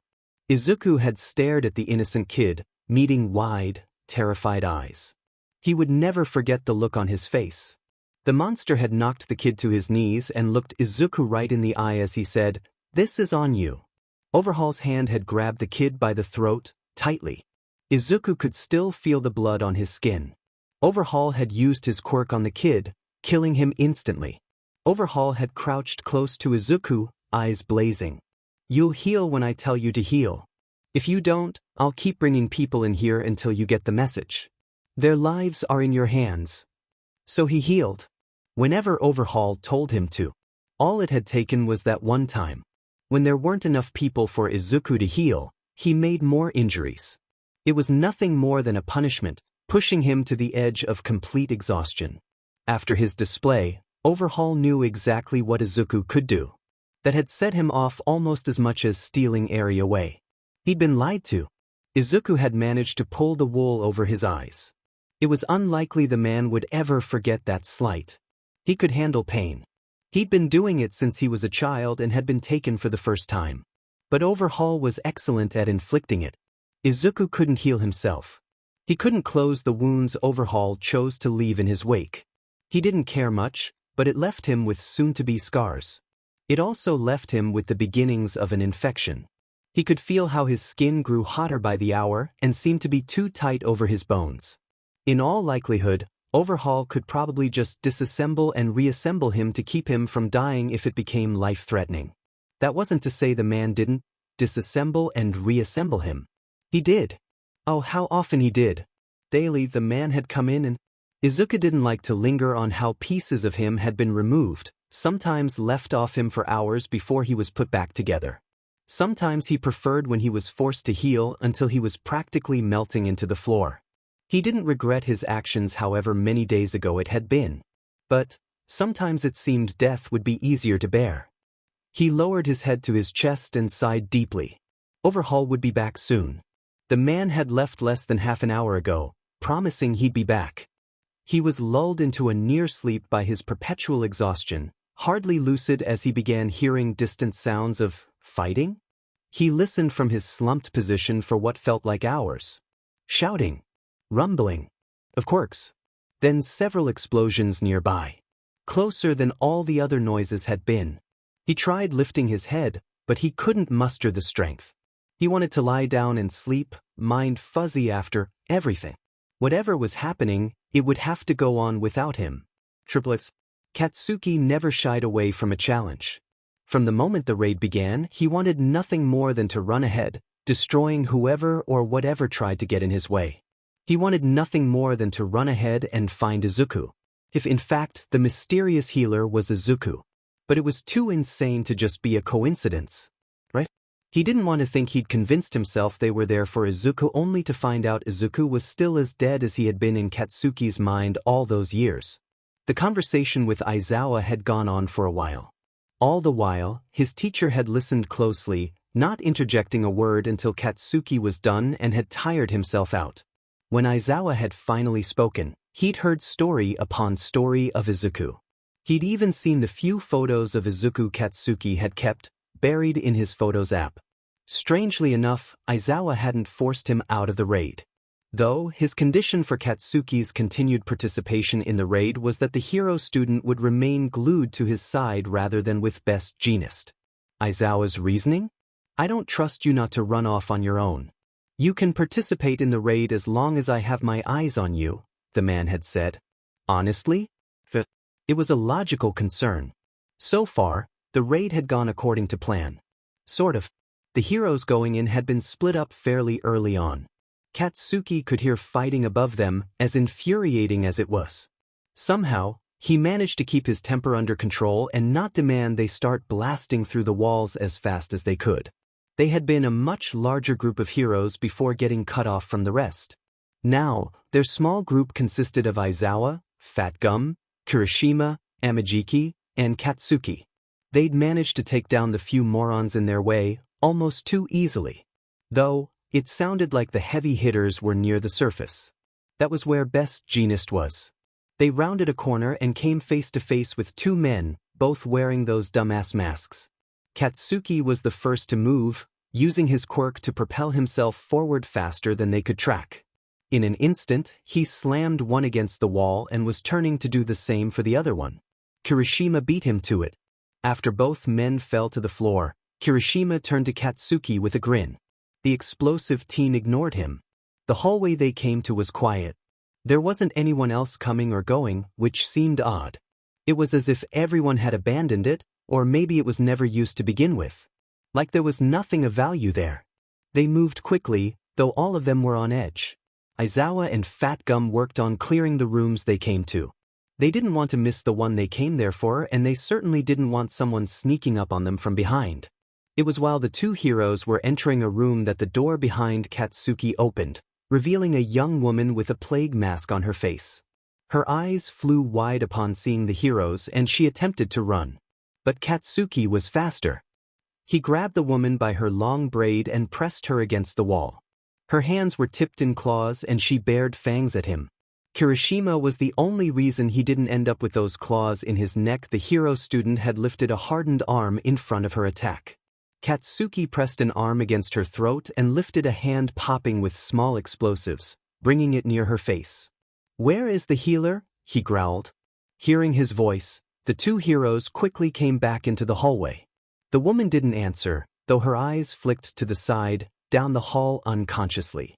"Let me," Amajiki said quietly. He lifted an arm, now with the appendage of an octopus. He took over Katsuki's hold on the woman. "That way." "He's that way." Katsuki took a step in that direction, but Aizawa stopped him. "We have to go." Aizawa wasn't facing him. "Fat Gum, you've got her? Go. Get the healer." Katsuki hadn't expected his teacher to actually let him hurry things up. Those dark eyes met his and the hero nodded. "Let's go find him. But be careful." Katsuki was running down the hall before the man could change his mind. Triplets. Somehow, Izuku had managed to fall asleep. It wasn't a big mystery. He'd had quirk exhaustion for weeks, maybe even months, and his body was attempting to heal its bruised and battered state. Still, when he lifted his head from his chest and blinked the sleep out of his eyes, it took him a moment to figure out what happened, where he was. It was the door to his cell opening that had jerked him from sleep. He watched with blurred vision as bodies came through the door, immediately rushing toward him. Whoever it was, he didn't really care. Let Overhaul come and finally end him. The man wouldn't, not when Izuku's quirk was still valuable. It was a nice thought though. Peace and quiet. No more pain. Death didn't sound like it would be too bad. He didn't care who was coming to his side. Between the blood loss, the constant ache in his body, and the never-ending fatigue, he was done. Done fighting. Done hoping. Done. he managed to grunt out before letting his head flop back down. Except, the more he thought about the situation, the more he found it strange. When Overhaul and his people came into Izuku's cell, they didn't normally move with such purpose. They usually moved leisurely, stretching the torture out as long as they could. His sluggish brain took far too long to realize those people now touching him were not the ones who constantly hurt him. Those hands were gentle. Their voices, distorted and too far away, were soft and caring. He gasped, holding in a cry of pain as his arms were freed from the shackles and lowered to his sides. Words continued to float around him, though he didn't catch them. Time stuttered. He was limp as he was lifted by a set of strong arms. Wild, he muttered, watching the ceiling shift and spin. He craned his neck to glance around, nearly causing the person holding him to lose their balance. Izuku laughed at the sudden shift. He stared at the ceiling as he was carried, bouncing up and down softly but jarring. He managed to blink away some of his blurred vision, enough to make out the person holding him. Dark hair. The scarf around his neck. He didn't recognize the man, but it certainly was an Overhaul. No plague mask, Izuku whispered. The man looked down at him. Can you hear me? Stay with me, okay? Izuku let his head tilt back. He closed his eyes with a grin. I'm on cloud 9, he managed to say before promptly passing out. The raid went about as smoothly as expected.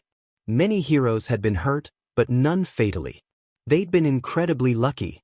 Of course, that wasn't to say there hadn't been fatalities. Just not on the hero's side. The most noteworthy fatality was Overhaul. The heroes who had been up against that man, a monster in his own right, all reported the same thing: he'd gone nuts. In the end, the man had killed some of his own men in order to gain just a little more power, a little more strength. It had been sickening to watch. But in the end, the man collapsed and hadn't risen. Quirk overuse. Heart failure. An internal injury that had finally gotten the better of him. No one knew or really cared to find out. The end result was the same. Overhaul was dead.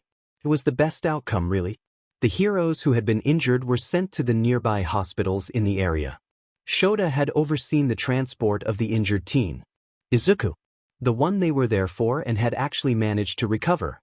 He'd been the one to walk him out of that awful place and bring him to the ambulance.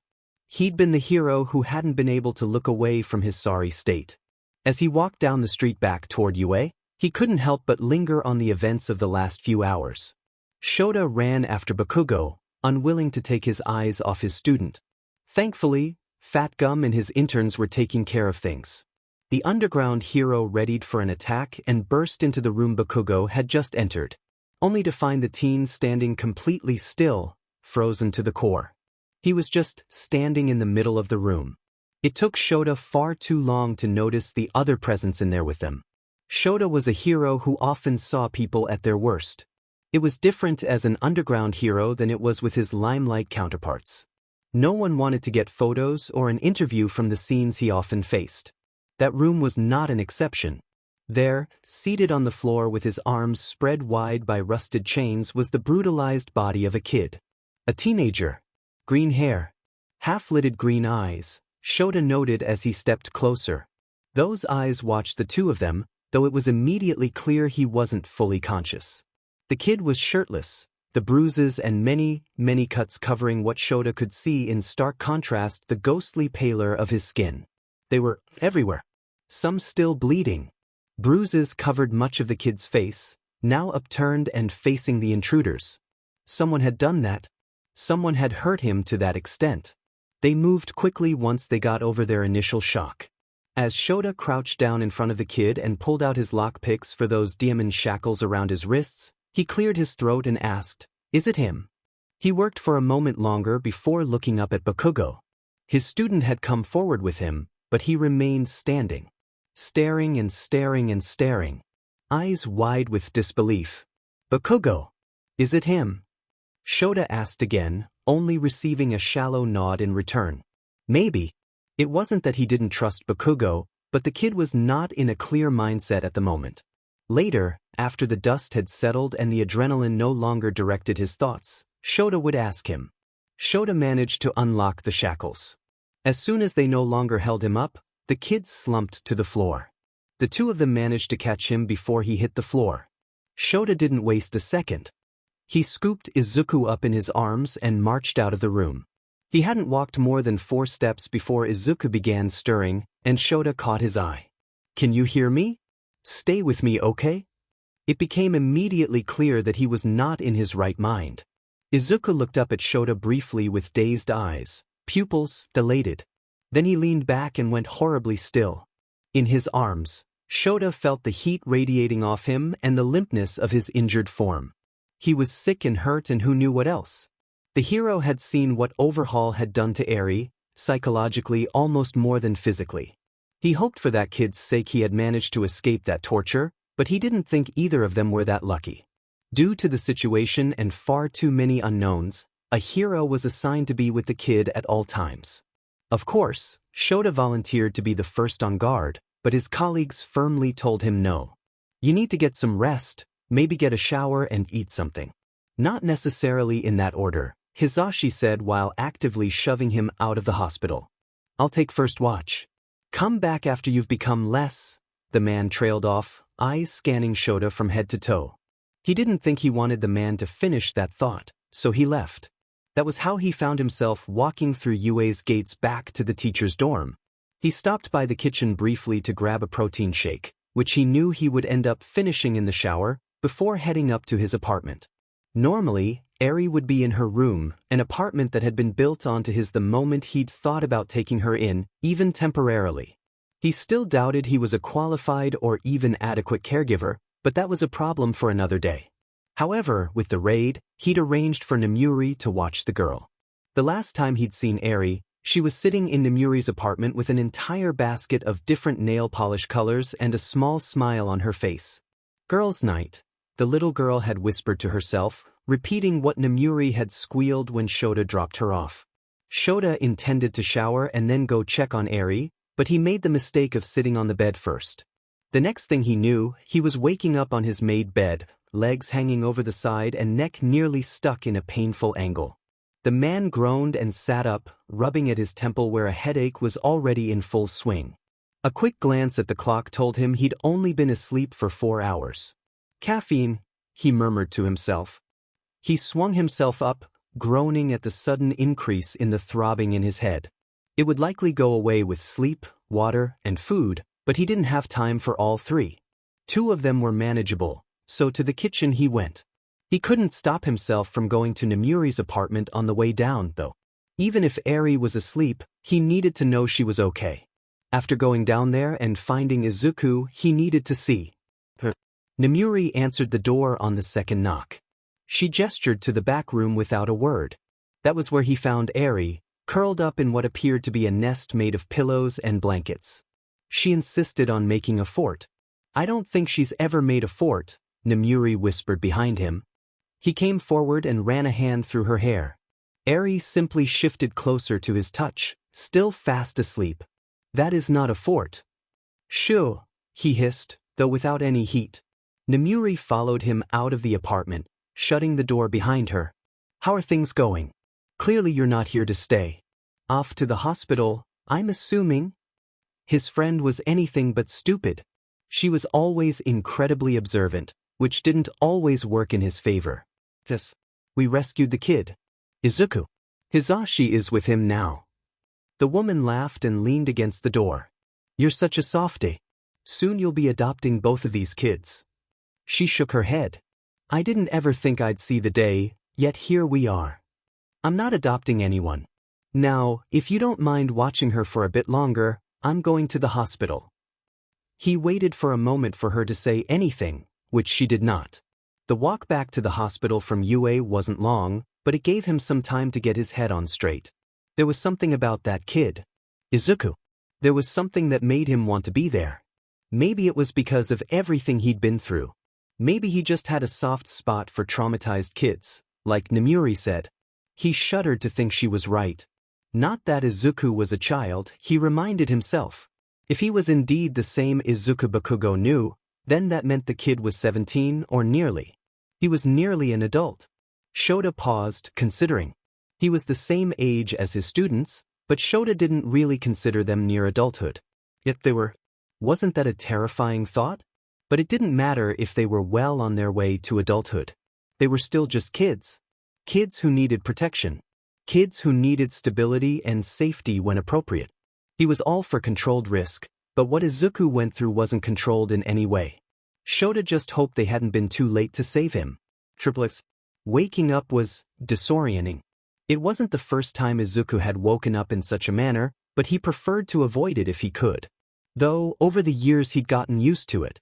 Overusing his quirk, enduring beating after beating, or shaking off whatever drags the villains pumped through his system in the first few days with them, it always left him reeling. More than the dizziness and confusion, he was tired. So tired. That fatigue didn't slow down the racing thoughts that practically slammed into his brain. Fear shivered up his spine and his eyes snapped open. He knew he gasped, but it wasn't audible in his ears. Nothing was. A low droning filled his head and his vision was blurry enough to make the fear worse. He couldn't see Overhaul coming for him. He couldn't see any of them coming at him with their fists or knives or quirks. It took far too much effort to sit up, but once there he tilted dangerously to the side. He would have been willing to slump against the bed if he didn't catch sight of blurry figures surrounding him, reaching for him. They were pressing in on him. To hurt him. To tear him apart. To do who knew what. He had to escape. Escape. No more. He couldn't take any more. The fear coursing through his veins made the decision for him. He didn't know when he activated his quirk, but there it was. Sluggish but alive. He demanded more, urging it to flare to life. His quirk struck those reaching hands. If he could have swatted them away on his own, he would have, but he knew he was too weak for that. As it was, he was on the verge of passing out. Whatever had happened to him left him reeling. He managed to get to his feet in jerking motions. He wasn't chained up. He wasn't locked away. It was his chance, likely the only chance he would get. His vision, still blurred and wavering, flashed with golden light as 3 bodies fell to the ground in front of him. Izuku gasped, feeling most of his energy seep through his fingers. But he managed to stumble past them to the door. Lights, bright and constant. Noise, finally reaching his ears, distant and distorted. Izuku didn't release his quirk, not yet. Not until he was safe. He couldn't take it any longer.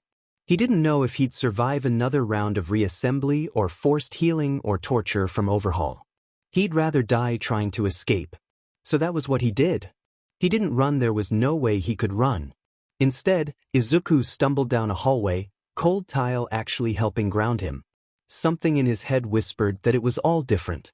Something was different. He didn't know what, so he kept walking. That was all he knew and all he needed. He rounded a corner as fast as he could, a hand on the wall to steady him. However, he ended up slamming into a moving body. He fell to the floor, legs giving out and refusing to budge again. The person he'd run into remained on their feet and now towered over him. It was clearly a man, far too large and intimidating. No. It couldn't be Overhaul. It couldn't be. He needed to get out. He needed to run.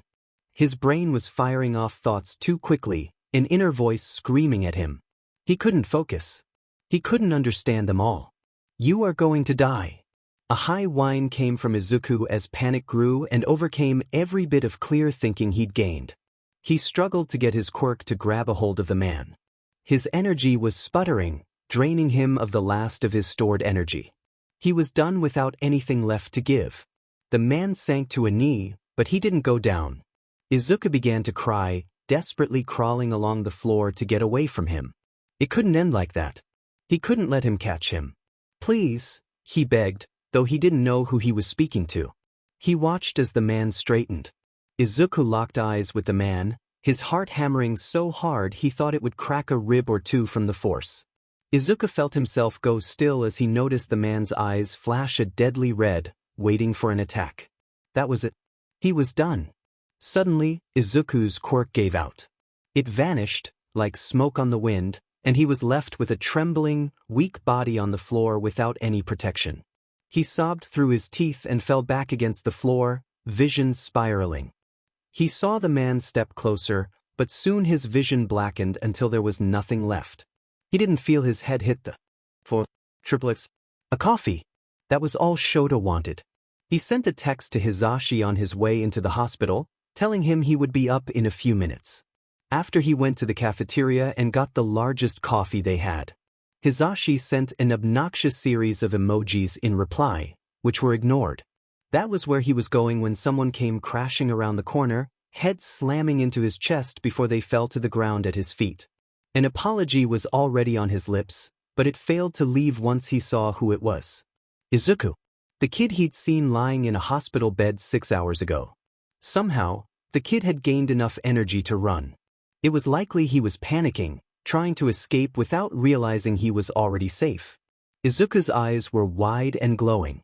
There were tendrils of the same shade of near-liquid gold spreading out from his body, flickering and floating through the air.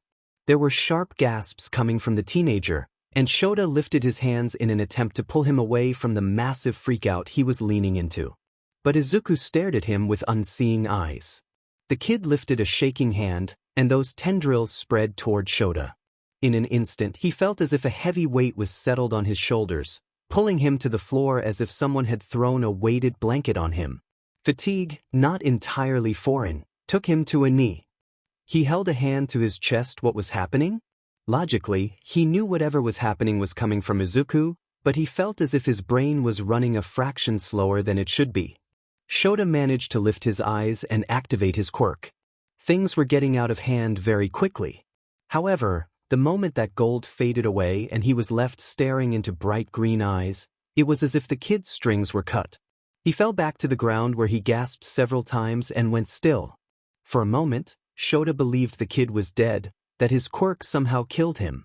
Maybe it was because of whatever the hell Izuku had done to him or his lack of sleep within the past few days, but he jumped forward and placed his hand against the kid's neck. He only breathed again when he felt a pulse. "Sheet, kid," he murmured. He didn't waste any time picking Izuku up and carrying him back to his room. The lights were on when he came through the open door. That was how he marked every inch of what was Izuku's escape. A doctor, nurse, and Hisashi were in various stages of consciousness. The doctor was attempting to rise to his feet, grabbing the nearby chair for support. The nurse was unconscious, lying on the floor where she'd collapsed. Hisashi had his elbows on the bed, obviously struggling to pull himself up. He was groaning but awake. The blanket on the bed was on the floor in a pile, and the machines that had once been attached to Izuku were pulled away from the wall and tangled together. There was blood trailing along the floor from the bed. Izuku had ripped out his four in his rush to leave. Thankfully, the small hole had closed rather quickly, and all he had left was drying blood running down his arm. Shota set the kid back in the bed and hooked him back up to the monitors he knew how to work. "What happened?" he asked. The doctor finally made it to his feet, holding his head and steadying himself against the wall. Hisashi was marginally in better condition, managing to stay on his feet without assistance, though he looked slightly nauseous. Hisashi sat back in the chair behind him, only able to stare at the nurse on the floor. She didn't remain there long. A bed was rolled outside the room and Shota helped place her on it. The doctor left the two of them alone, casting a wary glance back at the teen in the bed. "What happened?" Shota asked again. Hisashi shook his head like a dog, clearly trying to get his head on straight. He was starting to wake up.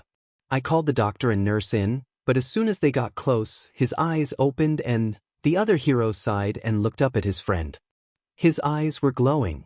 It was crazy. And a little scary if I'm being honest. Yeah, Shota had seen them. Definitely a little spooky. We tried talking to him, tried calming him down, but he freaked out. He was panicking, which is expected. But I didn't think his quirk could do something like that. He's a healer. What the hell did he do to us? Hisashi looked a little lost. Shota nodded along, brows pinched. Describe it. What he did. The blonde ran a hand through his hair with a sigh. The best way to describe it is a massive fatigue settling over me. Like my bones suddenly weighed 1,000,000 pounds and I hadn't slept in months. I didn't pass out, but it was like my body just gave up. Hisashi pursed his lips, twisting his body a little and stretching his arms. Though, it feels like I feel better than I did before. I've been nursing sore muscles for the past few days. He looked up at Shota with a perplexed expression. Does that make sense? Strangely enough, it did. If Shota hadn't experienced it himself, he wouldn't fully comprehend what Hisashi so eloquently described. Though, even having felt it, he didn't know what it was. He looked over at the unconscious teen. A different nurse had entered during their conversation and was replacing the four. Healing, huh? He murmured to himself.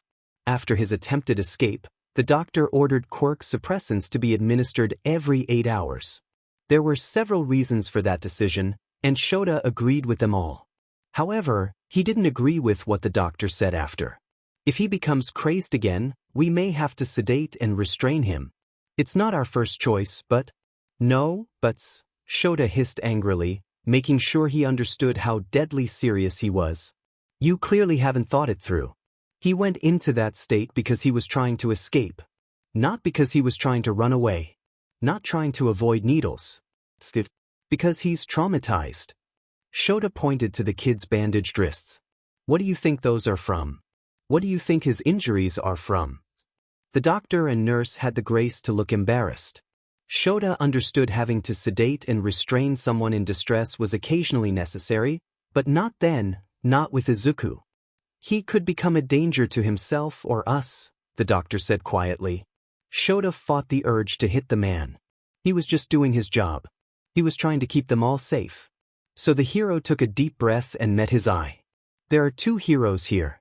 He won't be a danger to anyone. Don't make this harder on him than it has to be.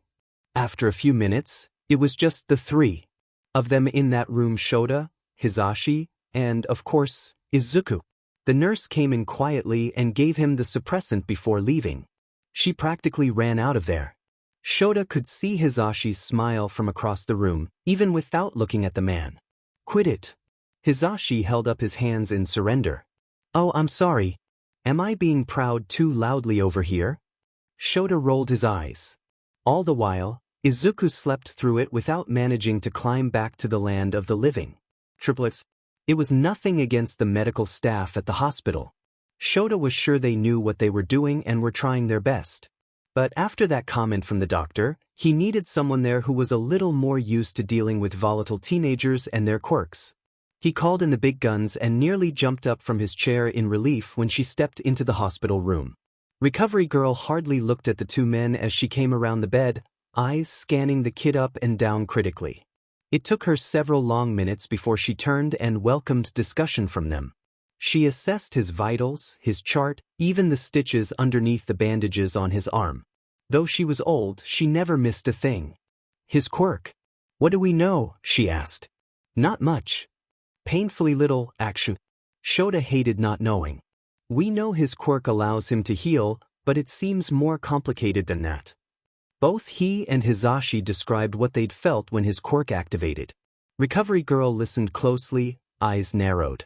She took that information and nodded, promptly leaving the room without a word. Shota looked over at Hisashi and shrugged.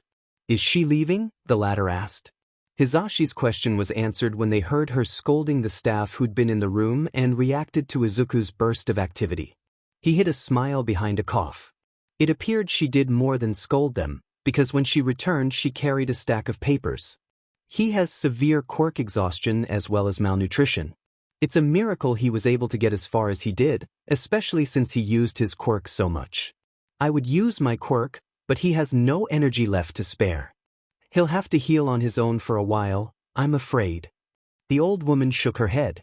Additionally, as you were told, he will be receiving 4 quirk suppressants until he's coherent enough to control his outbursts. It looks like he's a tough boy, but if he were to continue to use his quirk in such a manner, I'm not sure he'd have much left to give. Energy depletion of that caliber can lead to organ failure and brain damage. Shota couldn't help but picture what she was describing. He winced. It did not go unnoticed by the others in the room. I know it's a sensitive topic, but it needs to be discussed. For his future healing, both mentally and physically, and so I have an idea of what to watch out for. What has this boy been through? Recovery Girl asked, watching Izuku carefully, almost mournfully. Shota swallowed once.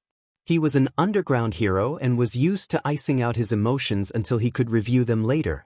It didn't take him long to fall into that familiar pattern. Honestly, it was a relief sometimes. We can speculate from the rumors about him in the underground. He started. There have been rumors of a healer floating around for years. Everyone has built their own image of who he is.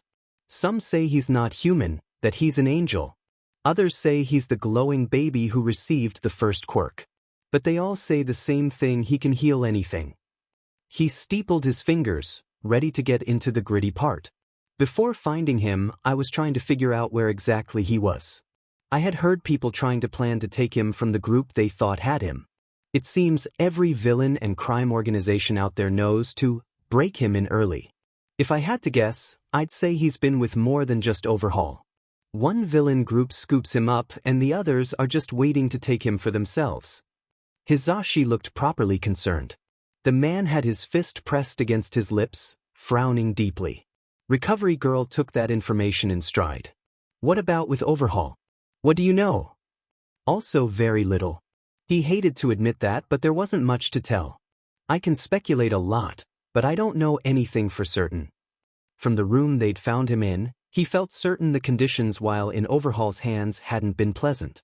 He knew the kid had to have been put through the ringer. If Eri's condition wasn't enough of an indication of what had been done, he could have guessed from Izuku's immediate reaction upon waking or the injuries littering his body. Or maybe his frail frame, painfully light when Shota had lifted him off the floor. Or the panic in his eyes when staring up at a man he didn't know. He had to focus. He told Recovery Girl what he guessed. Her jaw tightened as he spoke, but she ended up nodding and filing it away for later.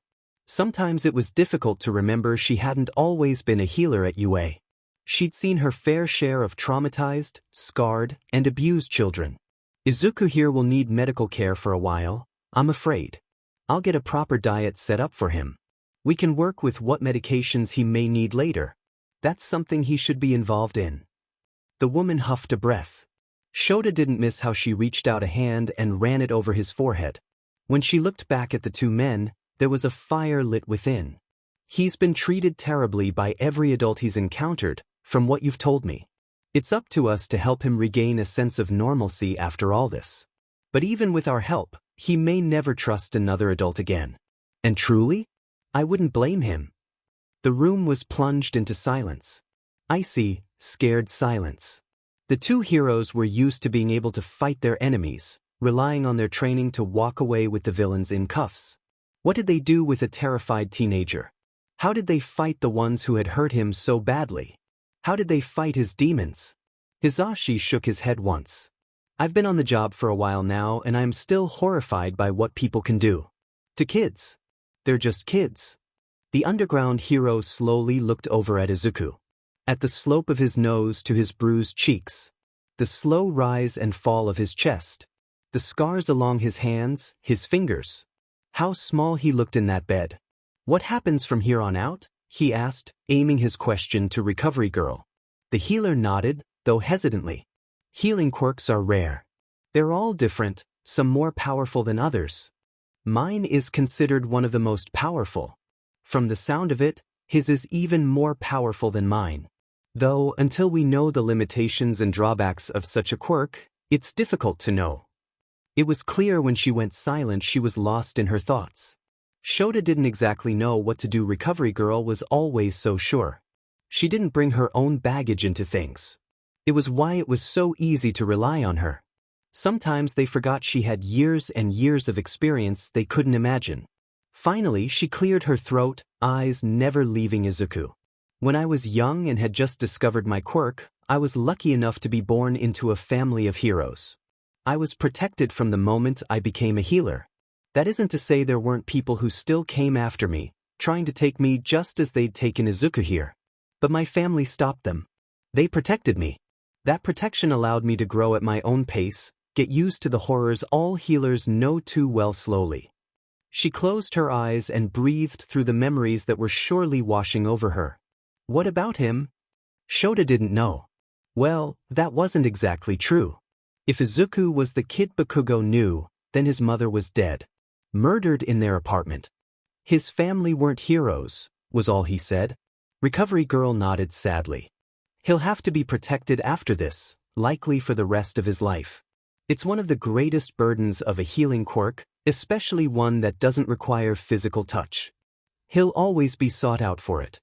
Shota tapped his leg in thought. Of course, she was correct. They weren't planning on releasing him to the street. But he didn't know what the plan was. First, he needed to speak with Bakugo. That was a conversation he knew was brewing like a storm overhead. One he was dreading, actually. Bakugo had confirmed he was the Izuku from his childhood, but that had been a heat-of-the-moment declaration. Though, from the photos Shota had seen, the ones Bakugo had easily been able to show him, they were one and the same. Photos of a smiling child, standing next to an equally small Bakugo.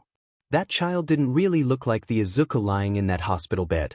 Shota almost wished they weren't the same person. It made his heart throb in his chest to realize how much had been lost, ripped away from such a bright life. He needed to do what he could for Izuku, for the kid who had never been allowed to grow up protected. He needed to do it like he needed to breathe. Shota stood, two sets of eyes watching him.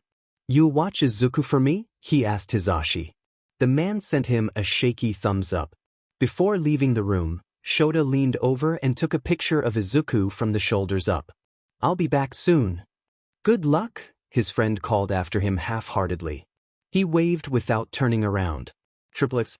Nearly as soon as Shota asked Kirishima to grab Bakugo for him, the blonde appeared, practically leaping down the steps from the upper landing. "How is he?" "Can I see him?" the teen asked rapidly. Shota jerked his head toward the door, already moving. It was his class's day off and most of them were sitting around the common area or in the kitchen. At Bakugo's insistent words, most of them were watching with interest.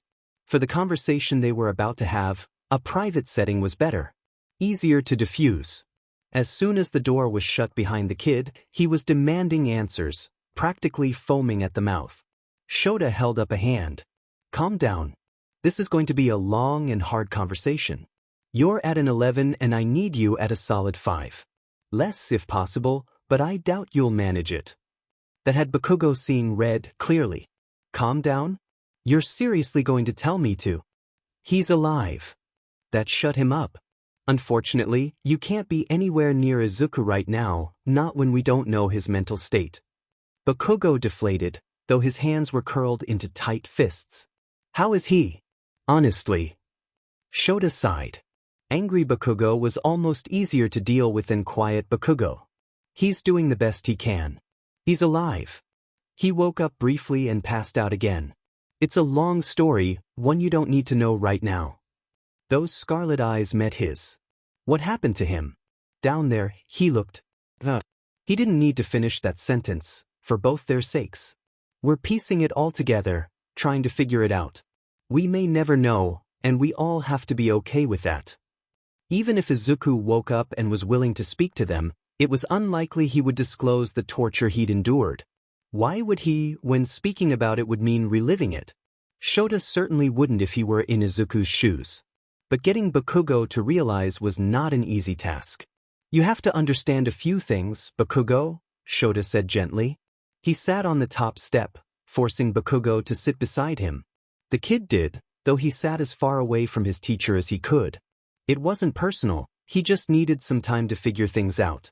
"If he truly is the same kid you knew," he started, holding up a hand when Bakugo whirled on him, no doubt ready to force him into believing what the teen believed. "He has been through nearly 10 years of unknown pain and trauma.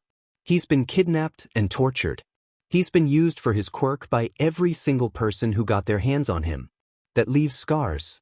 It changes people." Bakugo bowed his head, his fingers in his hair briefly before releasing.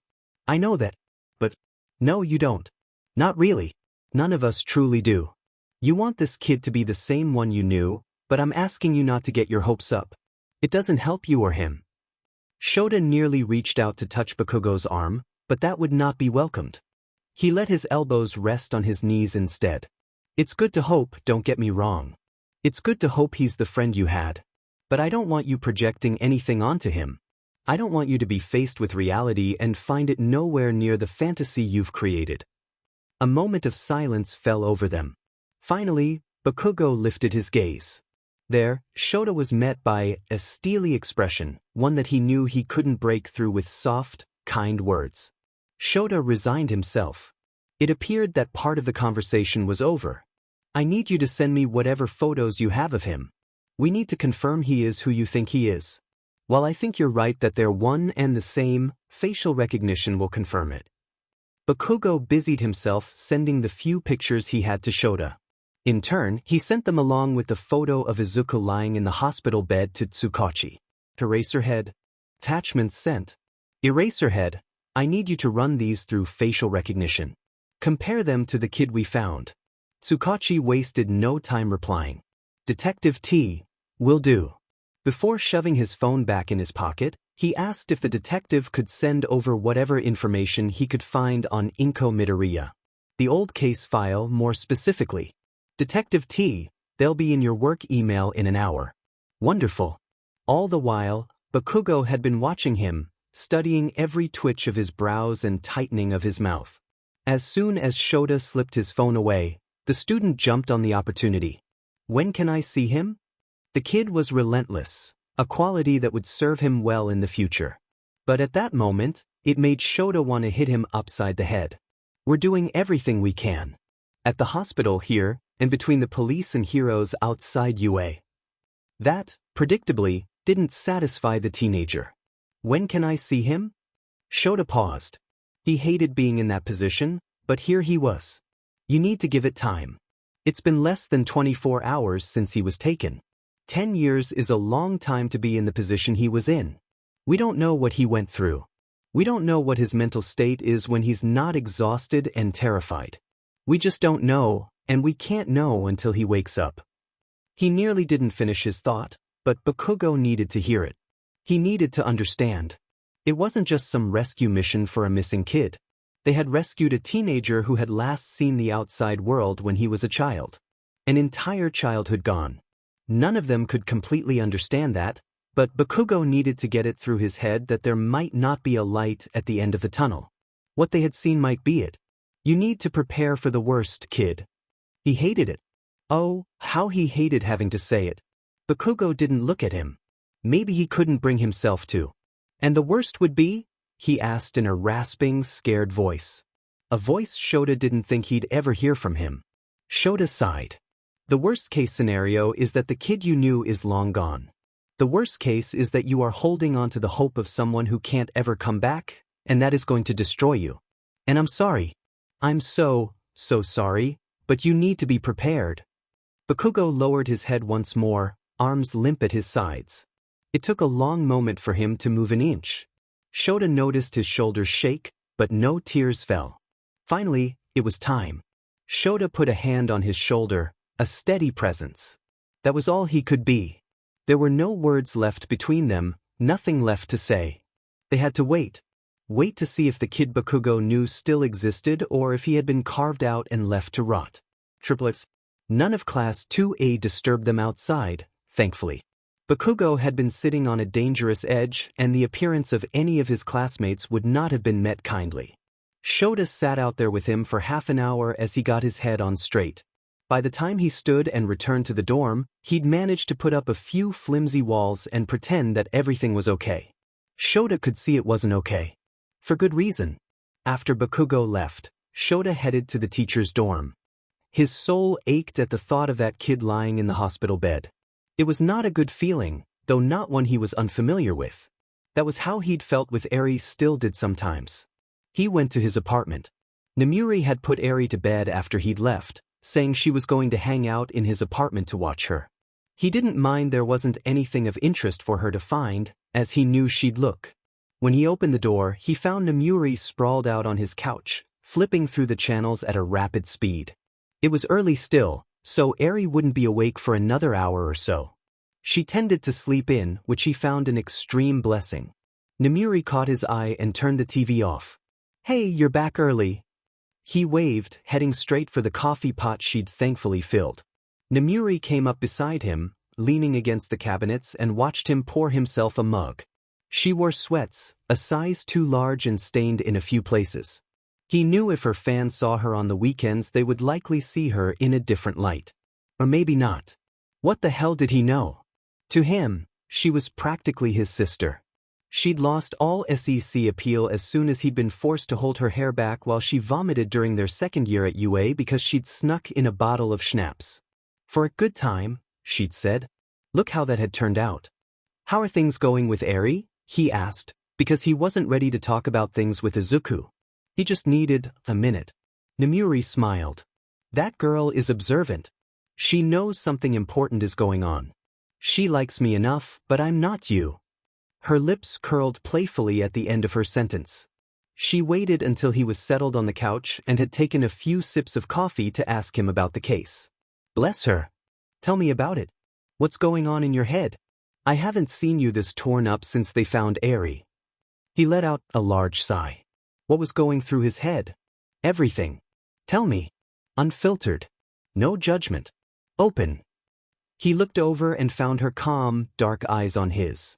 She settled in beside him, snuggling into his side. He and Hisashi were best friends, as infuriating as it was. But he couldn't say certain things in front of the other man. Hisashi was strong and he could take a lot, but he was also much more empathetic and tended to carry around the worries of those closest to him. With Nemuri, Shota could be open. He could be terrified and his feelings wouldn't weigh her down. He needed that at times. So he told her. He told her about his fears surrounding Izuku's recovery. How the kid would likely never get rid of his nightmares, certainly not his scars. How the kid had been through even more than Eri, at least he guessed he had. 10 years of trauma was a lot to bear. Shota didn't know if anyone would be able to break through that. If there was even anything left inside to reach. The small glimpse he'd had of the kid didn't exactly inspire. But that had been in a moment of desperation, blinded by his raw instincts. Then there was Bakugo and how he fit into everything. The kid was hoping to get his friend back, to find closure for the morning he'd done. Bakugo didn't have to tell him that for Shota to know. Shota was terrified he was going to have to pick up the pieces of that kid after his own hopes destroyed him. And what if Izuku was fine? Well, as fine as he could be. But he was functional? What if he woke up and was aware of what had happened and had to live with it for the rest of his life? Who was going to take care of him? Who was going to break the news of everything he'd lost? Did he even know his mom was dead? Had he witnessed it? Then there was the matter of his quirk. Regardless of his mental state, there would be people looking for him. News in the underground spread fast. Everyone would know Overhaul was dead and the healer was missing. They would be searching for him. Which meant they needed to keep his movements a secret. He knew they would likely take him to UA, considering the circumstances, and his presence at the school would need to remain confidential. That's a lot to put on your shoulders, Nemuri mused with a small smile. It's not funny. She nodded sagely. It's not. What's funny is why you seem to think you have to be the only one taking care of it all.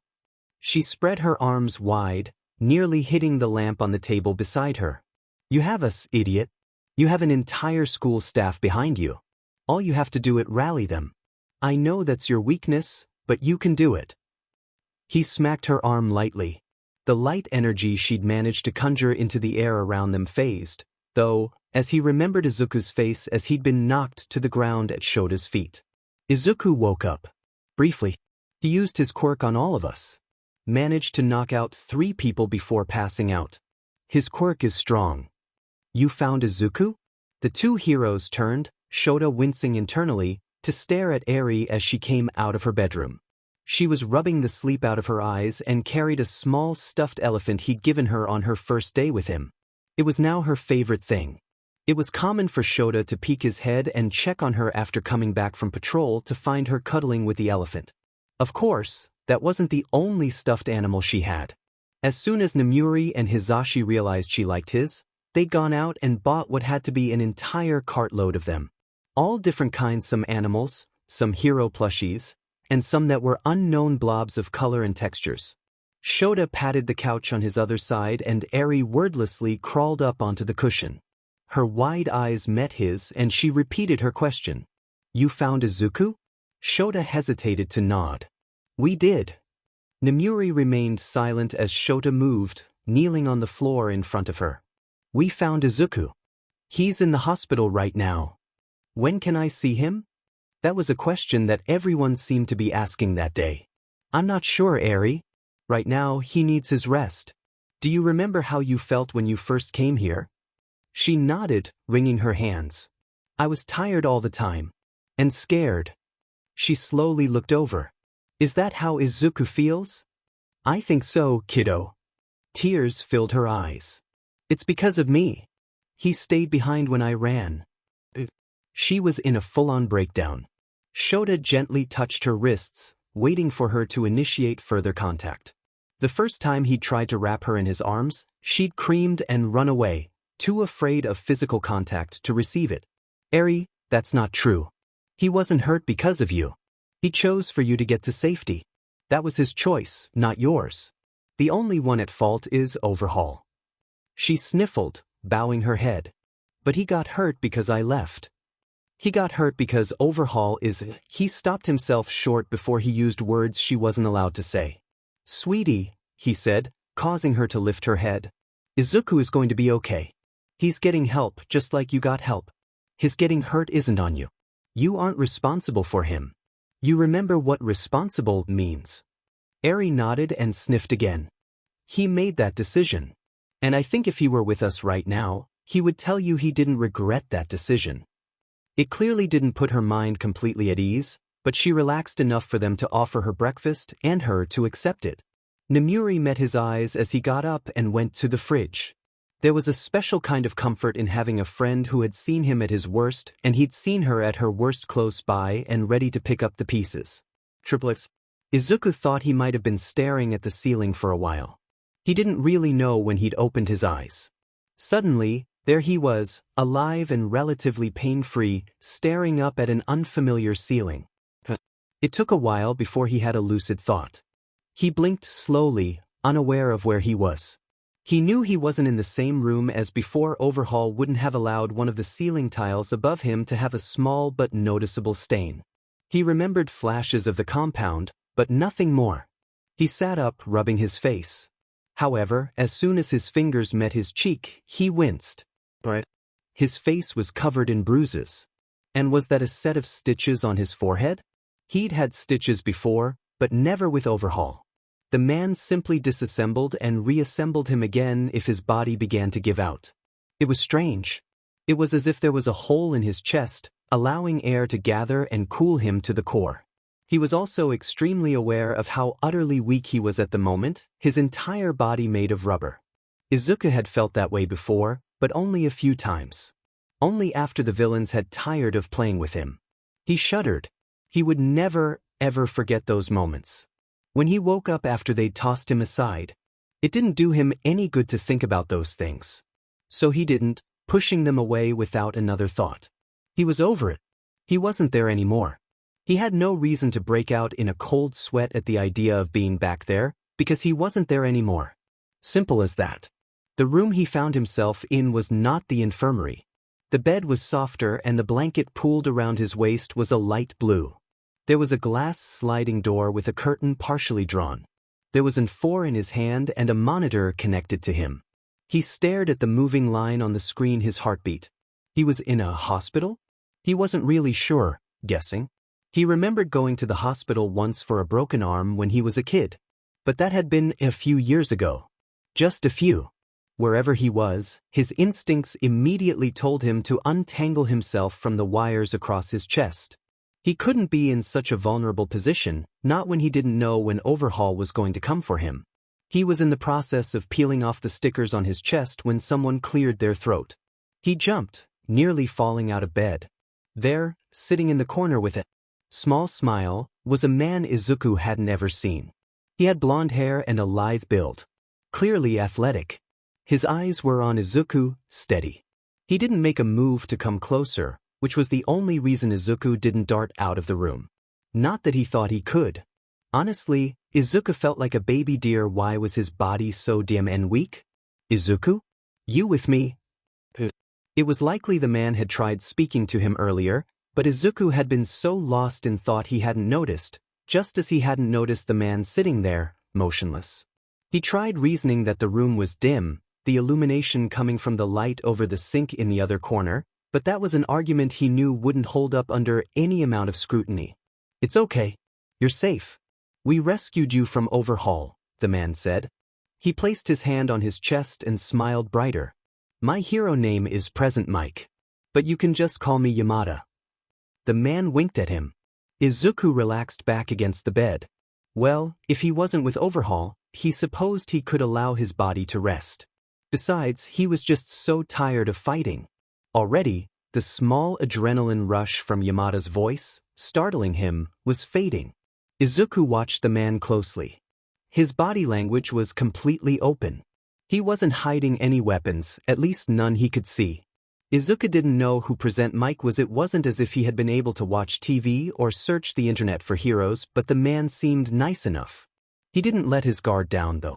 The man pulled out his phone and sent off a text before shoving it back in his pocket. Then he smiled at Izuku again. As far as he could tell, it wasn't strained. Most importantly, it wasn't promising. Promising smiles were the worst. They always meant pain was coming. Sometimes more than pain. Izuku stiffened when the curtain was pulled back and two people walked in. The first one in was an old woman, her cane clacking against the floor. The man behind her was the one to watch out for. He was tall and moved with a grace that only came with training. His dark hair matched his eyes, and Izuku immediately found himself pulling back as much as he could. He didn't know who he was, and he wasn't sure he wanted to find out. Hello, young man. It's good to see you awake. How are you feeling? The old woman asked, coming to his side. Her face remained impassive, assessing. He felt safe with her. Who are you? She nodded at his question. I'm Recovery Girl, a healing hero. Because of the nature of your quirk and the situation revolving around your rescue, I was called in. Now, how are you feeling? Izuku blinked. You're a healing hero? How does your quirk work? Despite the circumstances, despite waking up in an unfamiliar place and not knowing what the hell was going on, he wanted to know about her quirk. Well, it wasn't as if he had never woken up in a similar situation before. Waking up in strange places with strange people around him was a regular occurrence for him. She pinned him with a steely expression, not angry, but not compliant with his questioning. First, your condition. Then we can discuss my quirk. And yours. His cheeks warmed. Hell no, he didn't want to discuss his quirk. That had been his entire life. All anyone wanted to know was his quirk. But she wanted to make sure he was okay first. She hadn't walked in and demanded he demonstrate his quirk or tell her what he could do. He leaned back, pointedly ignoring the dark-haired man. I'm tired, but I feel fine. She narrowed her eyes and hummed under her breath. I doubt you feel fine, but if you're not in any pain, I'll take it. She reached out and began touching him, pressing softly. He bit down on a yelp of surprise. Who just started examining a stranger like that? She pressed on his ribs and he winced, unable to hide it. You don't have any broken ribs, but you certainly have plenty of bruising. Yeah, I couldn't tell, he said dryly. The dark-haired man snorted. It drew Izuku's attention. He watched the man with a steady gaze, waiting. The man seemed to understand what he wanted to know, or at least part of it. I'm a hero as well. My hero name is Eraserhead, but you can just call me Aizawa when I'm not on duty. Eraserhead? What a dumbass hero name. Izuku didn't know many hero names, to be fair, but that seemed like it was a swing and a miss. Aizawa, he could work with. But never Eraserhead. Never. What happened? He asked, because the alternative was to talk about his quirk and he wasn't quite ready to do that, if he ever would. It wasn't that he didn't think they were heroes. He believed they were who they said they were. He clearly wasn't with Overhaul at the moment and was what he considered safe, but he didn't know their intentions. He didn't know what they would do with that information. He didn't know how they could hurt him just yet. Aizawa nodded as if this was an expected question. I don't know the details from your side of things. We only know what we've heard from unreliable sources and witnessed ourselves. 3 months ago, we found Eri running from what we now know was Overhaul's base. The man's mouth opened, just starting what was likely a much longer story, but Izuku couldn't help but interject. You found Eri? Where is she? Is she safe? The urgency of his tone surprised him, though he knew he cared about her. And 3 months. That detail didn't slip past him. 3 months. It had been 3 months since he'd forced Eri away, taking the punishment for himself. That was a long time. and it had felt like an eternity. But 3 months. How had he lost so much time? Overhaul had made him use his quirk constantly, which meant he wasn't exactly present most of the time. And the times he had been present, the man had made it his mission to cause as much pain and suffering as he possibly could. 3 months. Added onto the time since he'd been taken by Overhaul, that meant he'd been with the Yakuza for over a year. Aizawa watched him with a soft, almost guilty expression. Eri's doing well. She still struggles, and we're working on undoing a lot of damage done to her, but she has more good days than she does bad. I have temporary guardianship of her at the moment. That man did? It wasn't that Aizawa didn't seem nice, but to Izuku he felt more ready to kick you in the throat. If that made sense. It was difficult to picture him taking care of Eri. But what the hell did Izuku know? He hadn't known the man for more than a few minutes. Do you want me to continue? Aizawa asked. Izuku nodded. It took us a while to find where Overhaul's base was, unfortunately. Eri had run so quickly and in such a panic that she hadn't been able to tell us where it was, and she hadn't been able to identify it. We were looking. I promise we were looking for you. Izuku ducked his head. His face didn't move from its neutral expression and his hands remained relaxed in his lap. They'd looked for him, but 3 months. After finally confirming where Overhaul was, we planned a raid and executed it. There, we found the Shai Hasaikai, Overhaul, and most of the Shai Hasaikai members were arrested, though some killed themselves before they could be taken away. There was something he wasn't mentioning, or maybe he just hadn't gotten that far. But Izuku couldn't help but ask, and Overhaul? Please say the man hadn't gotten away. Don't tell me he's still out there. He's dead. Died during the raid. Izuku let out a shallow breath. I see. The heroes in the room remained silent, allowing Izuku a moment to gather his thoughts and process what had happened. He didn't need time to process, though. Processing meant going through his feelings and feeling the full force of them. He'd tried that before without much success. He was pleased to hear about Overhaul's death. That was an emotion he clung to even as he ignored the others. Fear, shame, guilt, relief. Overhaul is dead. He's dead. You couldn't kill him yourself, but at least he's dead. He can't hurt you anymore. That's enough of that. Recovery Girl snagged his attention as she clicked her tongue and shook her head. She didn't come forward and try and touch his hand, but she eyed it. It wasn't difficult to tell what she was thinking. In fact, it wasn't all that difficult to understand what the other man Yamada was feeling either. Aizawa was the odd man out. His face was completely without emotion. Cold. Exactly what Izuku really wanted, or thought he needed. The other two wore diluted sorrow, poorly concealed by an attempt at neutrality. You were brought to the hospital right after we found you, Aizawa said, eyeing Recovery Girl. The woman nodded in approval, so he must have moved on to a softer subject. At one point, you woke up, panicking and tried to run. You passed out in the hall and I brought you back in here. Recovery Girl tapped her cane against the ground softly.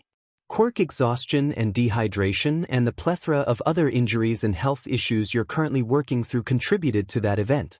You recently received a dose of Quirk suppressants to keep you from using your quirk and hurting yourself, but it should wear off in the next 6 or so hours. Izuku held up his hands, staring as if he could see the effect of the suppressant.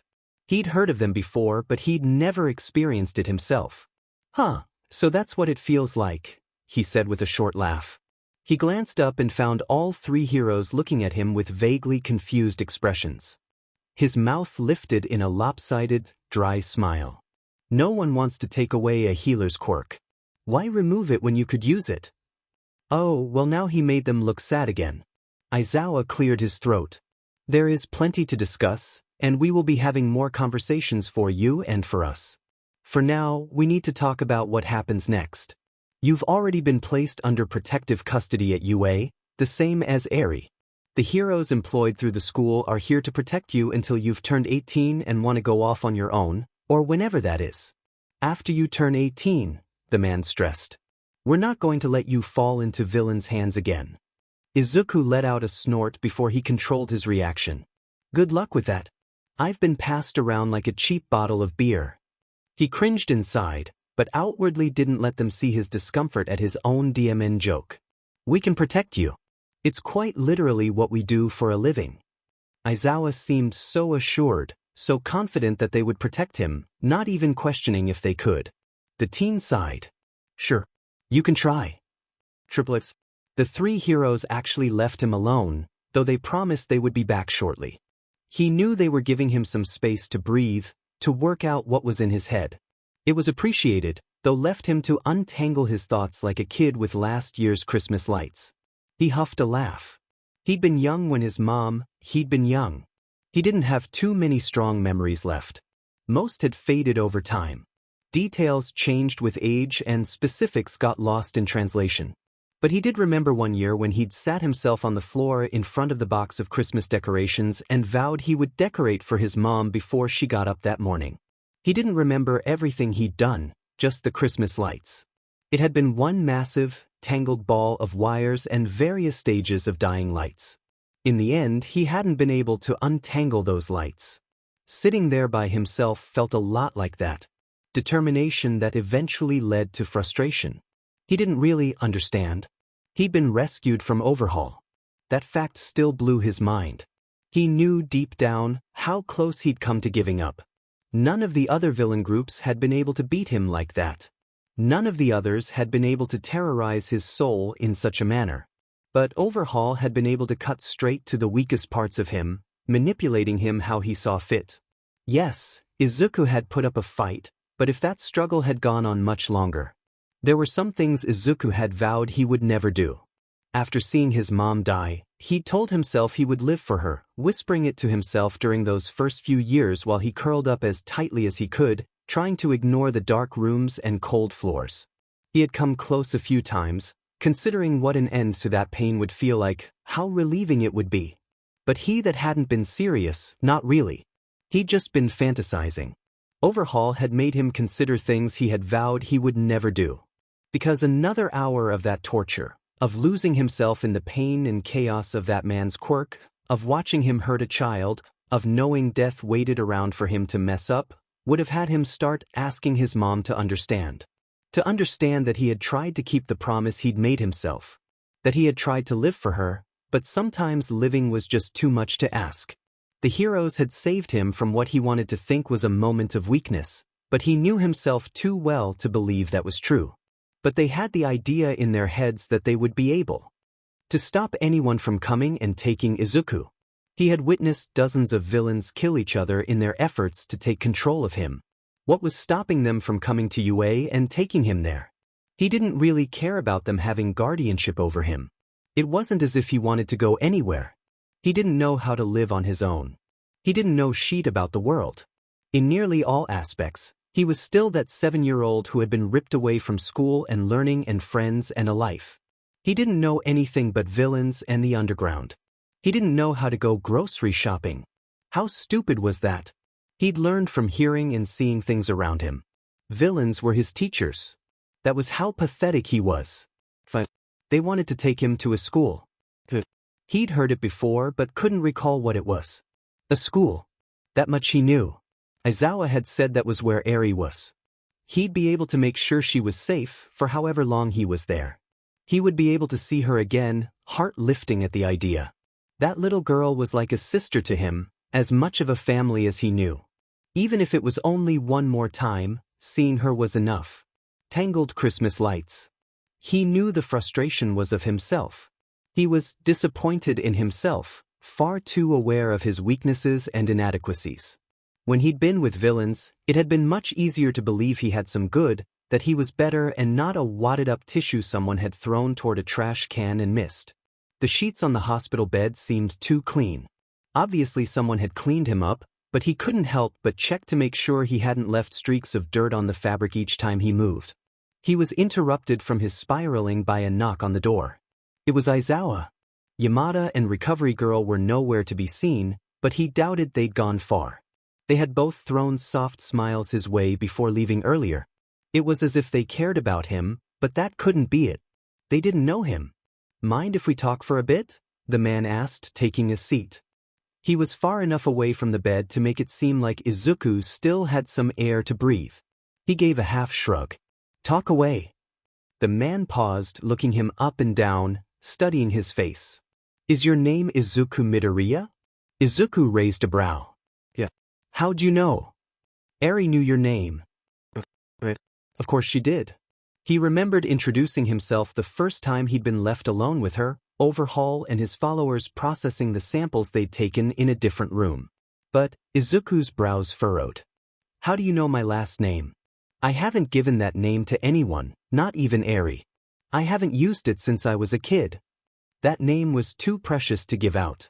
No one had the right to use it, as he knew the villains would have flaunted it whenever they wanted to hurt him. Midoriya was kept to himself, set aside like a shrine only he visited. Aizawa nodded, though he hesitated. Someone who knew you from before came forward and was able to help identify you. I'll leave it at that for the time being, okay? That wasn't sketchy at all. Izuku stared at the man with narrowed eyes. If Izuku hadn't been so bone-deep exhausted, he would have fought harder for the man to quit that secretive bullshit. But his entire body was beginning to ache and his brain felt as if were being squeezed out through his ears and he was too tired to fight at the moment. Aizawa seemed surprised when he didn't get an argument from Izuku. He hesitated again. Izuku didn't care for the man's hesitations. Not when they were concerning him, at least. Ask it already, Izuku snapped, not meaning for it to come out so sharply, but it was too late to turn back now. The hero nodded, more to himself than anyone else. Do you have anyone you want us to contact? Anyone from when you were a kid? Family? Friends? Anyone? Izuku stiffed, stomach twisting. Family. That word was tied to her.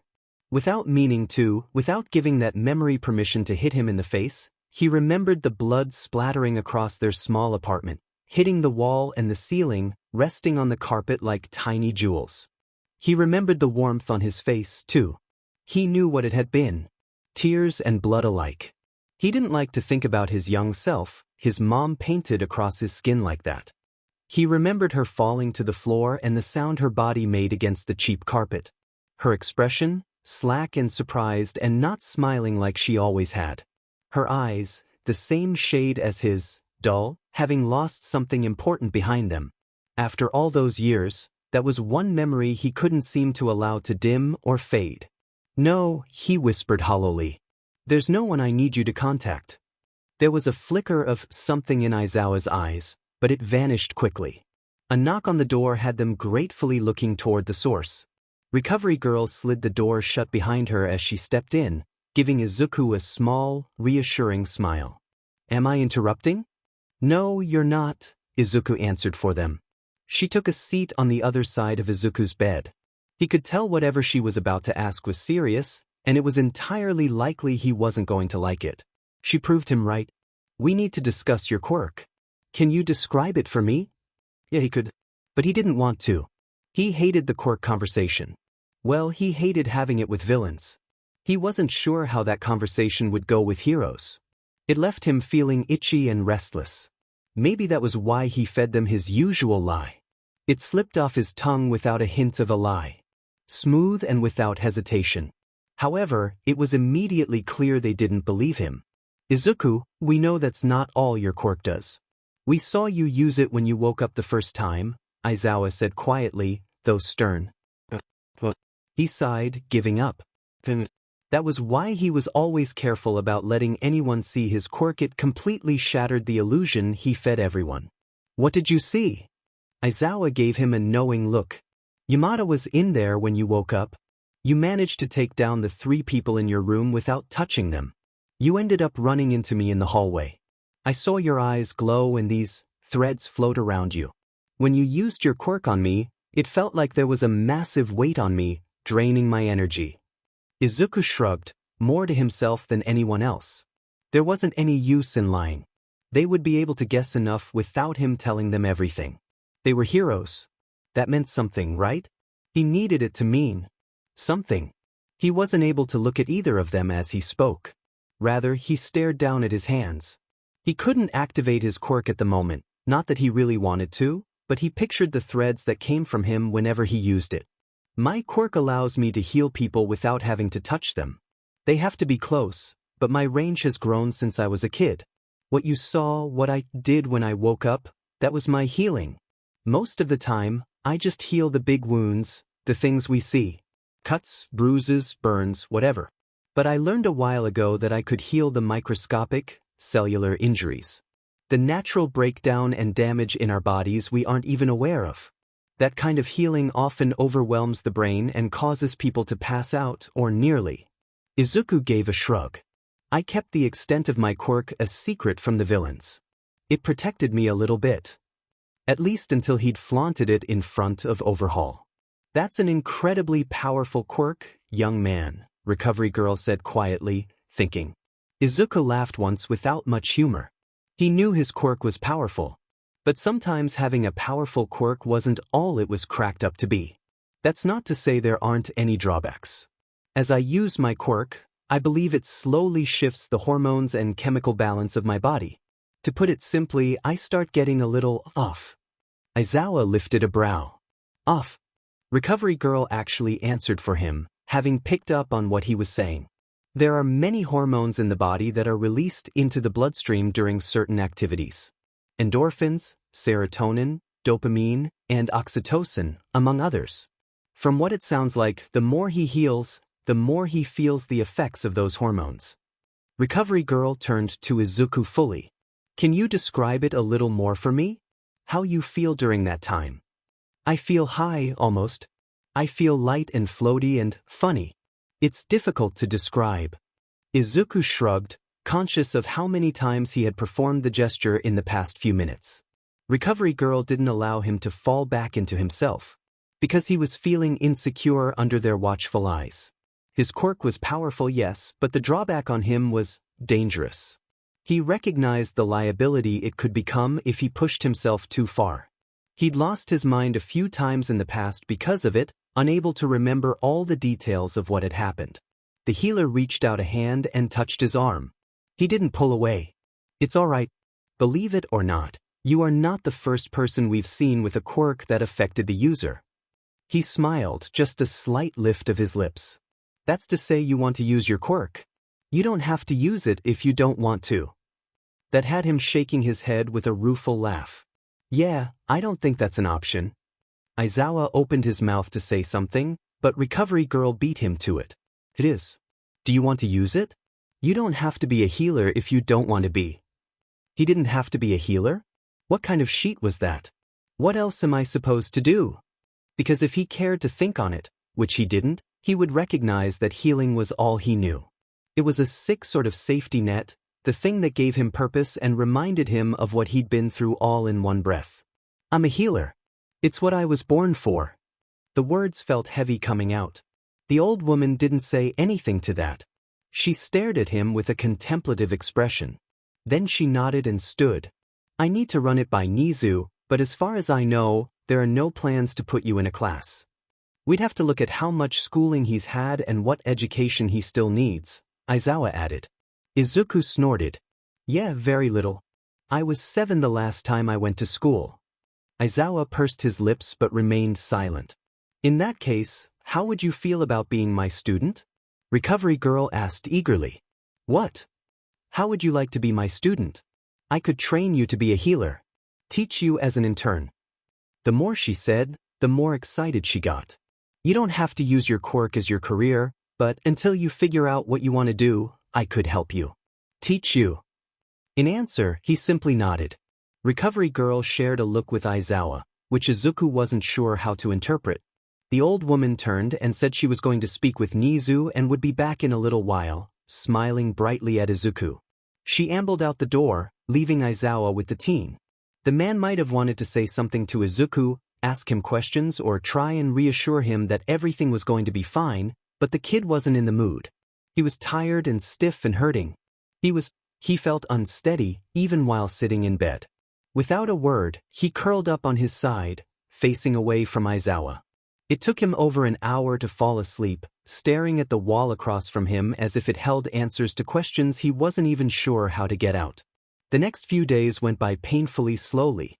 Izuku felt like he had to force himself to be there, to remain in his body. Maybe it was all the thoughts swirling around in his head. Oh yeah, that was definitely the issue. He had too much to think about, and half the time it felt as if what he was trying to puzzle out wasn't real. Some days, he woke up in that hospital bed in a panic, one leg off the bed before he realized he was free. He'd been rescued. The idea of rescue still seemed like a fever dream. Something he'd forced himself to believe was true. How many times had he imagined the heroes saving him? How many times had he dreamt of running and not getting caught? He remained in the hospital for a few more days after waking up. He'd been told he was far beyond exhausted to be up and walking and too dehydrated for them to trust he would recover on his own. It had all gone in one ear and got tangled up inside. When hadn't he been exhausted? When hadn't he been dehydrated? Pain and fatigue and feeling as if his body was on the brink of failing him wasn't anything new. That was why he'd lied to the villains with every breath. It had kept him from dying, even if it had just been one step away. Yamada was sitting in his room at the moment, leaning back in the stiff hospital chair with his feet kicked up on the rail of Izuku's bed. The man was scrolling through his phone, occasionally turning it around to show Izuku a picture of a video he thought was worthy of attention. Cats, people falling, cool hero moves. It was clear the man was trying to find anything to form a connection, which Izuku appreciated. It was difficult to be present. He recognized it was just one of his phases, but he didn't want to fall into the familiar pattern. He didn't want to be distant and numb. That had been a way of keeping himself sane, of protecting his brain. He knew that. So why the hell was he diving into those mechanisms now? The heroes had been nothing but kind to him, constantly asking if everything was okay, if them touching him was okay, if them leaving the lights on was okay, if the DMN blanket they'd handed him was okay. Yamada, Aizawa, and Recovery Girl were his most frequent visitors, and all of them tended to treat him with kid gloves. He appreciated it, but at the same time it was driving him nuts. After years of no one caring, he was finding that actually caring was a little overbearing. Earlier, Yamada had asked if Izuku wanted to play a card game. The disappointment on the man's face had faded quickly after Izuku told him he didn't know how to play card games. He'd seen villains play them in the infirmary occasionally, and the league members had played card games on the occasion, but he didn't know the rules. Yamada had attempted to teach him, but it had gone poorly. Izuku hadn't been able to bring himself to the surface enough to focus, and because he hadn't been focusing, he missed many of the rules and strategies the man taught him. It had ended quickly, Yamada patting him on the back and saying it was okay. It was okay. Everything was okay. Izuku was okay. He blinked and found the doctor who had been coming in and out for days in front of him. There was a stack of papers in his hands when had the doctor handed those to him?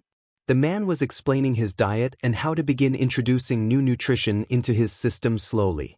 Izuku blinked again and forced himself to think, to recall the past few minutes. He guessed he'd been nodding along with the man because he didn't seem to see anything wrong with Izuku. He didn't hesitate or stop as if Izuku wasn't listening. "I'm leaving?" Izuku asked, interrupting. The papers in his hands were his discharge paperwork. The doctor smiled. "Yes. You'll be leaving in the morning." That seemed soon, though he wasn't exactly sure what time it was. But he would be leaving, going to UA wherever that was. It wouldn't be the hospital. White walls and white curtains and squeaking floors. He wouldn't have to sit and smell the antiseptic cleaner they used. Leaving. In the morning. Eventually, the doctor stopped talking. Izuku thought he had asked if he had any questions, so he shook his head. As the man left, Izuku glanced over at Yamada. The man had put his phone down and was watching Izuku with a kind smile. "You excited to break out of this joint?" the man asked enthusiastically. At first, Izuku had assumed it was a facade the man wore. He was always smiling, always cheerful and eager to spread it around. But it had just never stopped. After days, he liked it despite how overwhelming it was sometimes. "I guess." Izuku shrugged. Yamada didn't reply, allowing Izuku to get his thoughts out. It wasn't like he did it often. "I don't think I've gotten excited for something in a while." "Nervous? Yeah. Terrified? Absolutely. Excitement is foreign, and I can't tell if what I'm feeling is excitement or just anticipation." Yamada nodded. "I get it. I mean, I don't fully understand, like, inside. But I can understand what you mean. It would have to be difficult after everything you've been through. These are baby steps, And sometimes even baby steps can be scary. Izuku liked Yamada. It wasn't much later when a small group of people entered his room. Well, 2 people and Izuku didn't really know what it was. Some kind of mammal. Not the strangest thing he'd seen, truthfully. One of the newest arrivals was Aizawa. The man nodded at Izuku and gestured to the man standing beside him. Izuku, this is Detective Tsukachi. He's been helping with your case. He's a friend. And this is Nizu, the principal of UA. Aizawa gestured to the mammal. Izuku lifted a brow at his introduction. The principal of UA? An animal. I know that look, Nizu said. Speaking. Holy shit, Nizu could speak. The mammal's beady eyes were on Izuku. I am an animal, yes, but I have an intelligence quirk. Izuku nodded shallowly. Well, maybe it was the strangest thing he'd seen. The detective reached out and shook Izuku's hand, only after the teen offered it hesitantly. As Aizawa said, I'm Detective Tsukachi. You can just call me Tsukachi-yo. If you don't mind, I'm here to get your statement on some of the villains you were with. It will help in other investigations as well as gauge the level of danger you might be facing. It would give them an idea of what kind of villains might try and come after him. He wanted to say, every villain. All of them. Who wouldn't want a healer in their group? But he held his tongue.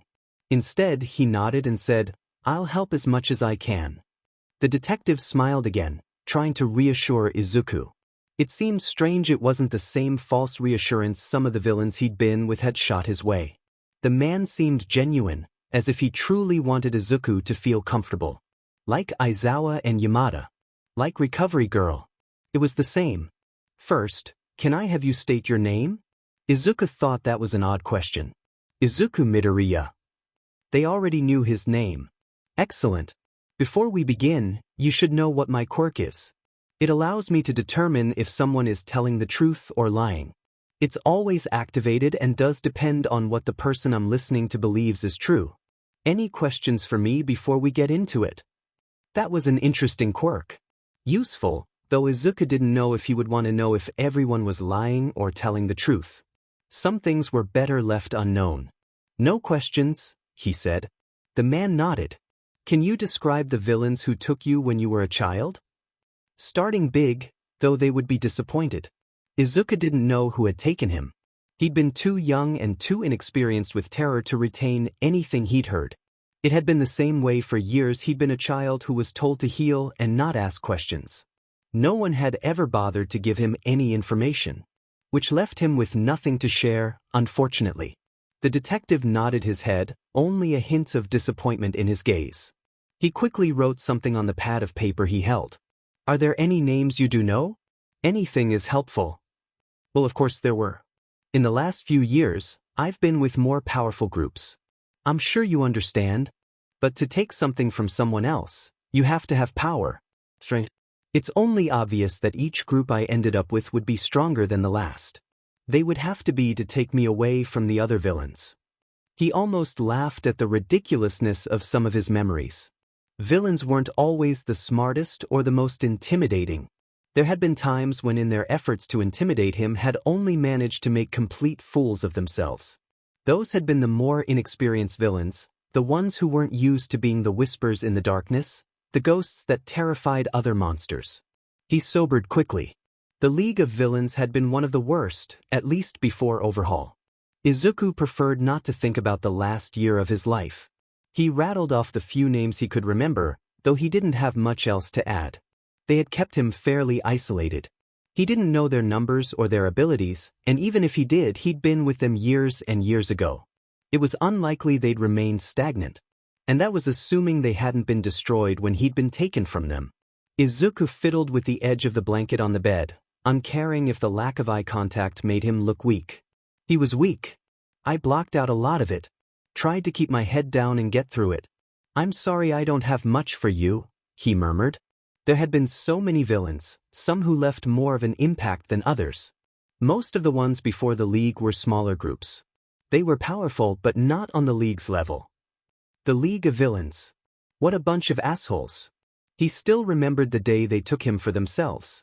He had been in the back of a transport truck, racing down the road toward a different safe house or base or wherever the hell the villains he'd been with had intended to take him. From what he'd been able to gather at the time, word had spread about his location and they'd been afraid he would be taken from them. As it turned out, their fear had been warranted. He'd heard a shout from the front of the truck and then the entire vehicle began to disintegrate. It had crashed, rolling several times before coming to a screeching halt. Miraculously, he'd only been mildly injured. As soon as the vehicle had stopped and he'd gained some amount of awareness, albeit very little, he'd bolted. Of course, as everything had always been, the man Izuku now knew as Kirigiri had stopped him, a somehow corporal hand bringing him to a halt. The man had held him as Shigaraki killed the rest of the villains who either attempted to run or fight him.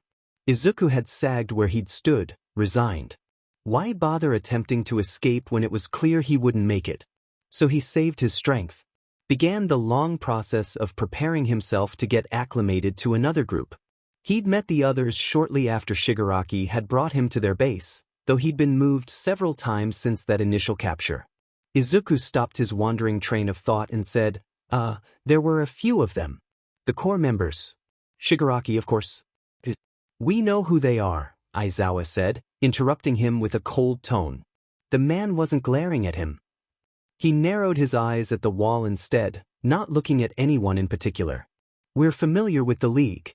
Shigaraki and the others went after many of our students, my class in particular. It only just occurred to Izuku that Aizawa might be something other than a hero. Was he a teacher? Nizu tilted his head slightly, the only indication of his impending question. What happened to them? The League. We were having frequent conflicts with them a year or so ago, but it's almost as if they disappeared off the face of the earth. Do you have any insight into why this might be? He blinked. The end of the League. That was his fault. Overhaul's fault.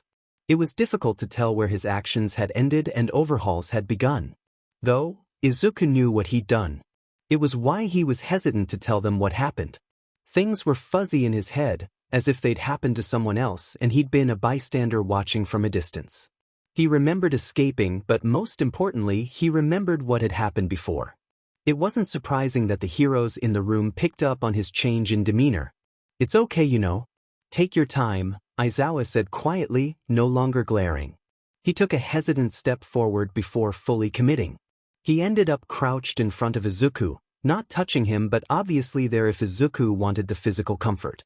You don't have to tell us everything, but the more you can tell us the better. Izuku was self-aware enough to know his moral compass was seriously scrambled. He'd done many things. Some he'd been completely aware of and others that had felt like a dream at the time.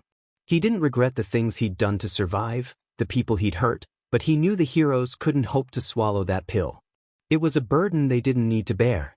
It was better for everyone if they didn't know all the details. Knowing would only hurt them and complicate things. The night Overhaul and his group came for me, I had managed to escape. Izuku squeezed his eyes shut tightly before he took a breath and forced them back open. I made it out to the street. I used my quirk to knock them out inside and I ran. But Overhaul and his guys were there to get me. It just so happened I came to them. He shrugged, as if admitting that failure didn't tear him up inside. Overhaul ended up knocking me out. I woke up inside the compound. What happened to the League? Nizu asked. When Izuku didn't answer, biting the inside of his lip as he figured out what to say, Aizawa reached out a hand and settled it on Izuku's clenched fists. No words were shared between them, but it was nice having him there. Heart pounding and vision shrouded in gold. A screaming in his head. The smell of antiseptic burning his nose, mixed with blood. The doctor's victim's cries swirling in his head. Too much. It was all too much. Overhaul told me later that Shigaraki was the only one who had been killed that night. They'd gone in to kill the entire League, but everyone else managed to escape. Izuku lifted his eyes, unable to help the contempt twisting his features. Shigaraki is dead. The world is better for it. He felt eyes on him and turned, finding Aizawa staring at him. He knew the man was observant, and he froze, fearing the man was going to call him out for holding back. It was clear the man knew he wasn't telling them everything. Yet he didn't demand Izuku spill his guts. He didn't force Izuku to open his mouth and sing for him. Izuku held his tongue for everyone involved. It didn't do them any good to know those details. He had a feeling Aizawa knew, or at least had a sneaking suspicion of what had happened. But he was a hero. He wasn't allowed to cross that line. Silence protected them all. Nizu and Aizawa looked up at the detective in unison. The man nodded and said, "He's telling the truth. Shigaraki is dead, or at least he believes he is." They all breathed a sigh of relief, for what? Izuku didn't know. Triplets. The day finally came for him to leave the hospital. Since speaking with the detective, he hadn't been left alone for long. Aizawa and Yamada kept him company, Aizawa even going as far as staying in his room until he fell asleep. He had a guard at all times outside his room, but only the two of them seemed comfortable enough to remain inside with him. Yamada was bubbly and helped him forget about everything, at least to a degree. He was a living ray of sunshine and spread his warmth easily. It was as if the constant dark cloud over Izuku never bothered him. Maybe it didn't. And Aizawa made him feel safe. He just seemed so sure that he would be able to keep Izuku safe, that the heroes would stop anyone who dared to come for him. He wasn't sunshine, but he was steady. With the two of them at his side, Izuku felt near invincible. They protected him from himself and the villains. Nearly as soon as Izuku woke up, the sun only just having started its climb over the horizon, Yamada strolled into the room with a stack of clothes and a pair of shoes. "Good morning. I come bearing gifts." He set the stack of clothes on the bed and tossed the shoes on the floor by Izuku's feet. "I don't take credit for these clothes or the style I'm sure they're lacking," the man said, staring mournfully at the clothes. "Aizawa picked them out. He's signing you out and will meet us out by the car. It's moving day. Moving day. Out of the hospital and to UA. To a world of heroes rather than villains. To safety, however long he had it." Yamada gave him a moment to himself to get dressed and gather anything he needed. It wasn't as if he had any personal items, but he appreciated the privacy. The clothes were simple, and he was thankful it was Aizawa and not Yamada who picked them out. The only splash of color he found himself wearing was his shirt. It was a few shades darker than his hair, nearly black. Jeans and a pair of black tennis shoes finished the ensemble. The clothes were comfortable and the perfect size. The first time in a while he'd worn clothes that weren't full of holes or much too big to fit him properly. They were new, picked out by Aizawa. It gave him a warm feeling in his chest. Yamada returned shortly, peeking his head inside the room with a bright smile. "Ready, kiddo?" Izuku nodded, much less enthused than he was. Yamada led him out of the hospital without a single break in the stream of consciousness that was escaping his mouth. Izuku wasn't really listening, but he tuned in occasionally to make sure the man wasn't asking him any questions. Because he did that sometimes. He asked Izuku what he was feeling, what he thought about a particular subject or object, or what he wanted. That last one always stumped him. What he wanted, as if that was something he could answer. Izuku stepped out of the hospital and was met by a wall of sunshine. It was horrible. Of course, in his hospital room he'd had a window that let in the light. Slowly he'd gotten used to it. But outside was a different story. He put a hand over his eyes and allowed Aizawa, who had stepped away from the car idling at the curb, and Yamada to guide him to the back seat. "Sorry, I know it's overwhelming right now." "You'll get used to it," Aizawa said quietly. Izuku only breathed a sigh of relief as the door shut behind him, letting in only a small amount of light.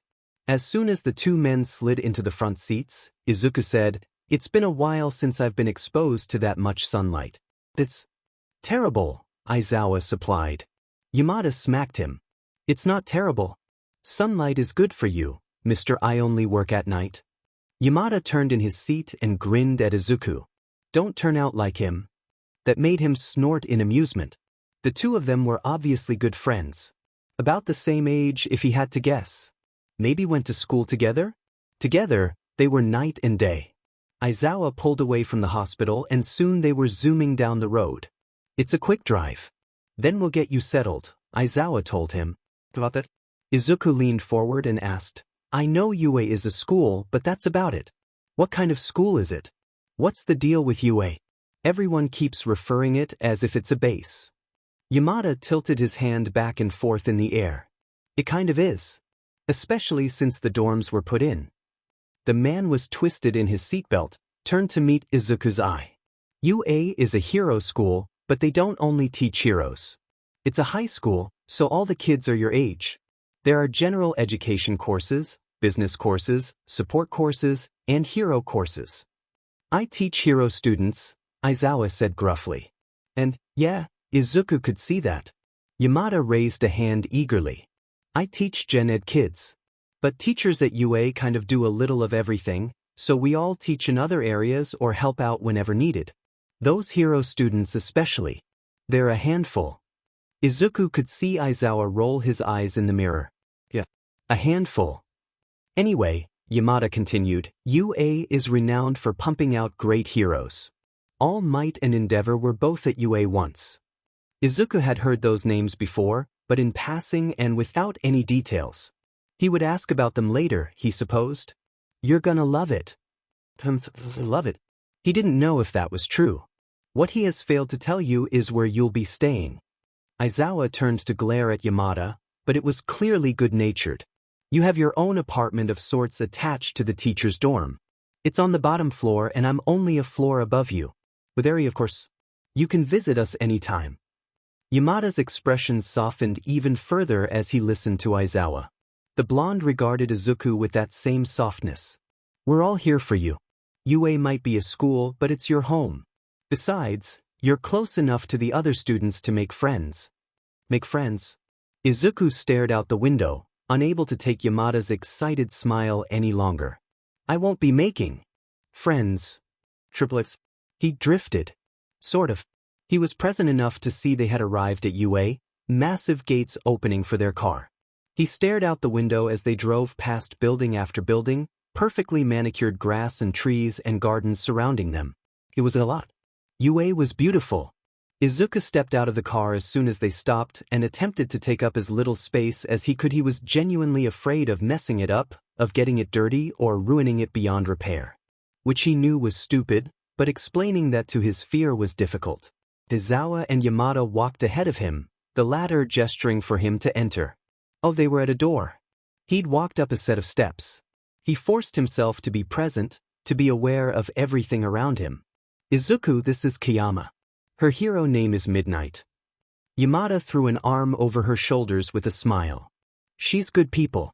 If you need anything, she's a good person to come to. After myself, of course. Izuku hesitantly smiled and nodded in greeting. Despite his poor social skills, Kiyama regarded him comfortably. It's good to meet you, Izuku. She was attractive, objectively. She was tall and had long, dark hair to her waist. Muscular, athletic build. She had to be a popular hero, regardless of her quirk or fighting style. Aizawa was the one to pull him away from the two heroes, directing him toward a door along the opposite wall.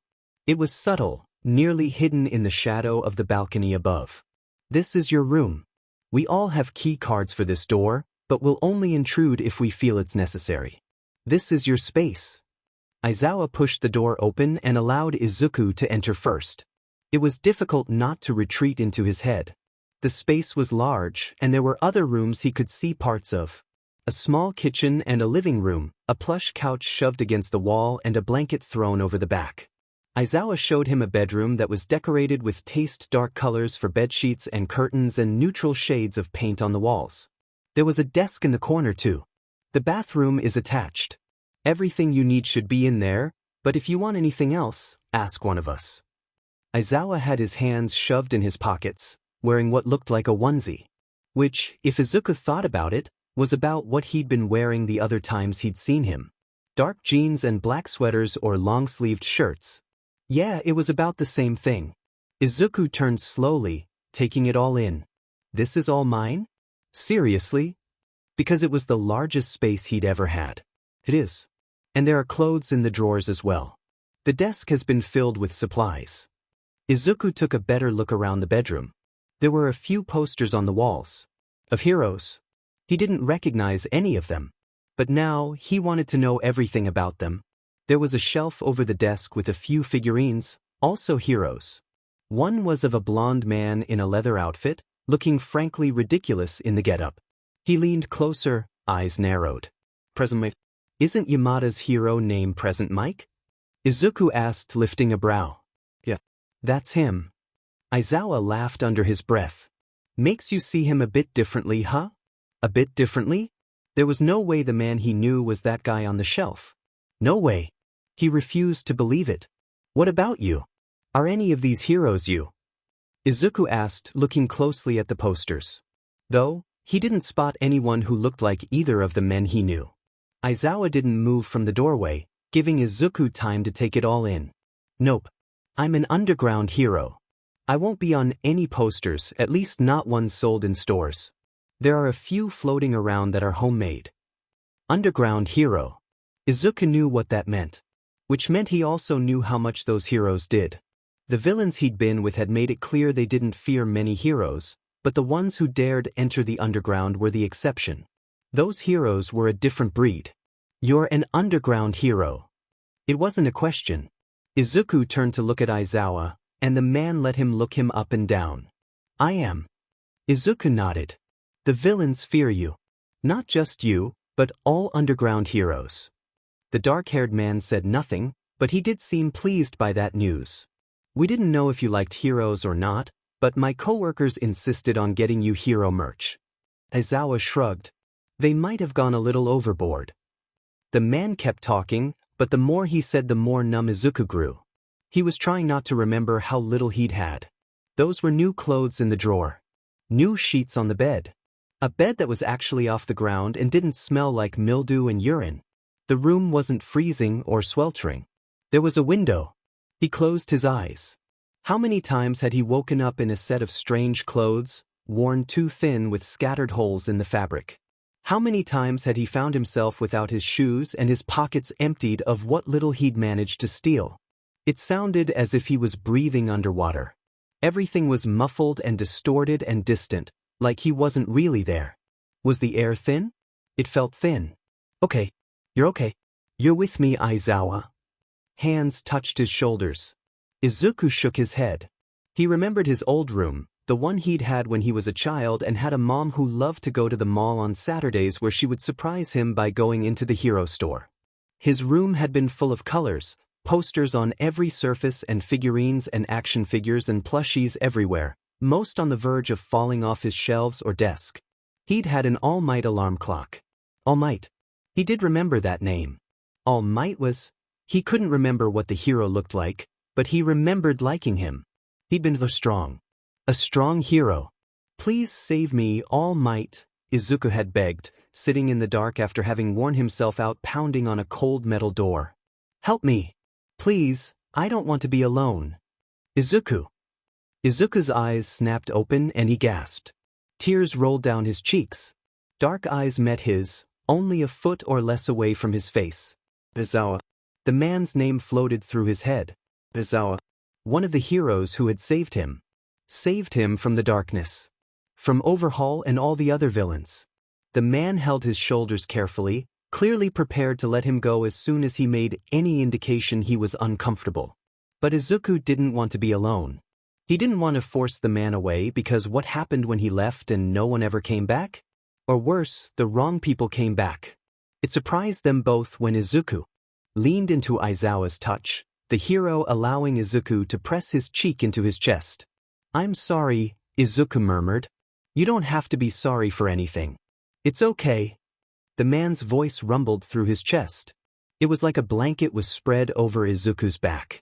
Aizawa's arms. The man held him close, not tight enough to restrain. This is a process. Take your time. Izuku didn't cry much, only allowing a few more tears. He just felt tired, empty. He was hardly aware as Aizawa pulled back and asked if he wanted to get some air.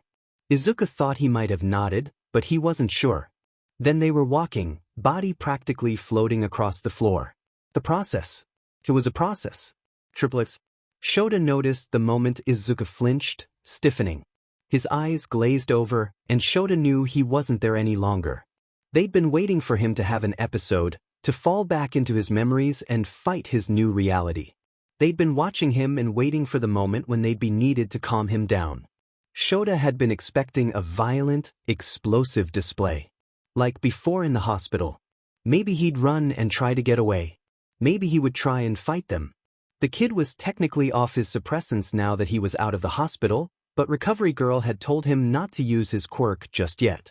It hadn't occurred to Shota that he would just go still. It had taken nearly 15 minutes to get the kid to relax and come back to reality. He'd been crying steadily, near silent. The kid had shaken, locked muscles trembling. Shota didn't know what had set him off, but he didn't think Izuku wanted to tell him. When Izuku finally nodded after Shota asked if he wanted to get some fresh air, he breathed a sigh of relief. The kid stood with only a slight support from Shota and went with him automatically. Shota tried not to think about how that reaction was ingrained in him. To obey. To move even when he didn't want to, or maybe was hardly able to. It was unlikely the villains he'd been with had ever helped him through his panic. Namuri and Hizashi sat in the common area, but they got to their feet as soon as Shota exited the kid's room. He'd sent them away as soon as Izuku went silent, though he was grateful they'd stayed close by. We're going to go get some air. Hizashi, why don't you come with us? He tried to keep his tone soft and cheerful, but it came out flat. Hizashi nodded and came around Izuku's other side. The kid stared at the floor, though he did nod at Hizashi when he got close. Let's take a tour, yeah? Yue is too pretty not to see it on such a nice day. The man's cheerfulness made it through, if only a little. Izuku lifted his head and nodded again. Hizashi led Izuku out the front door, Shota only a step behind. Was it bad? Namuri asked, hanging behind. Shota nodded once over a shoulder. He's going to need a lot of support. But he'll get there. He hoped. They walked slowly down the walking path. Hizashi didn't disappoint. He continuously pointed to the building they passed and explained what each of them was, even if it was just a student's dorm.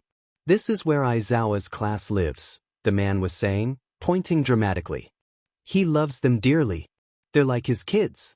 There's one kid who kind of looks like him, but both of them deny the relationship. I haven't run a blood test, but I think I should.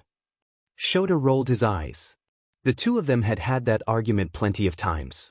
As soon as Shota had fought for Shinso's spot in his class, Hizashi hadn't let it go.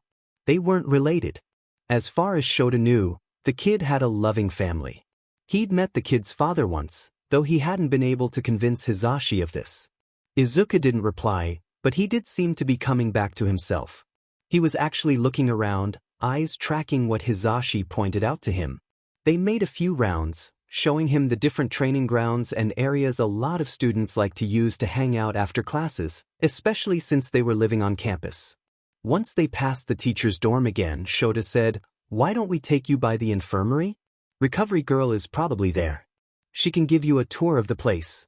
Immediately, Izuku stiffened. His eyes flew wide and he stopped walking. "Izuku?" Shota asked quietly, coming around and crouching slightly. No.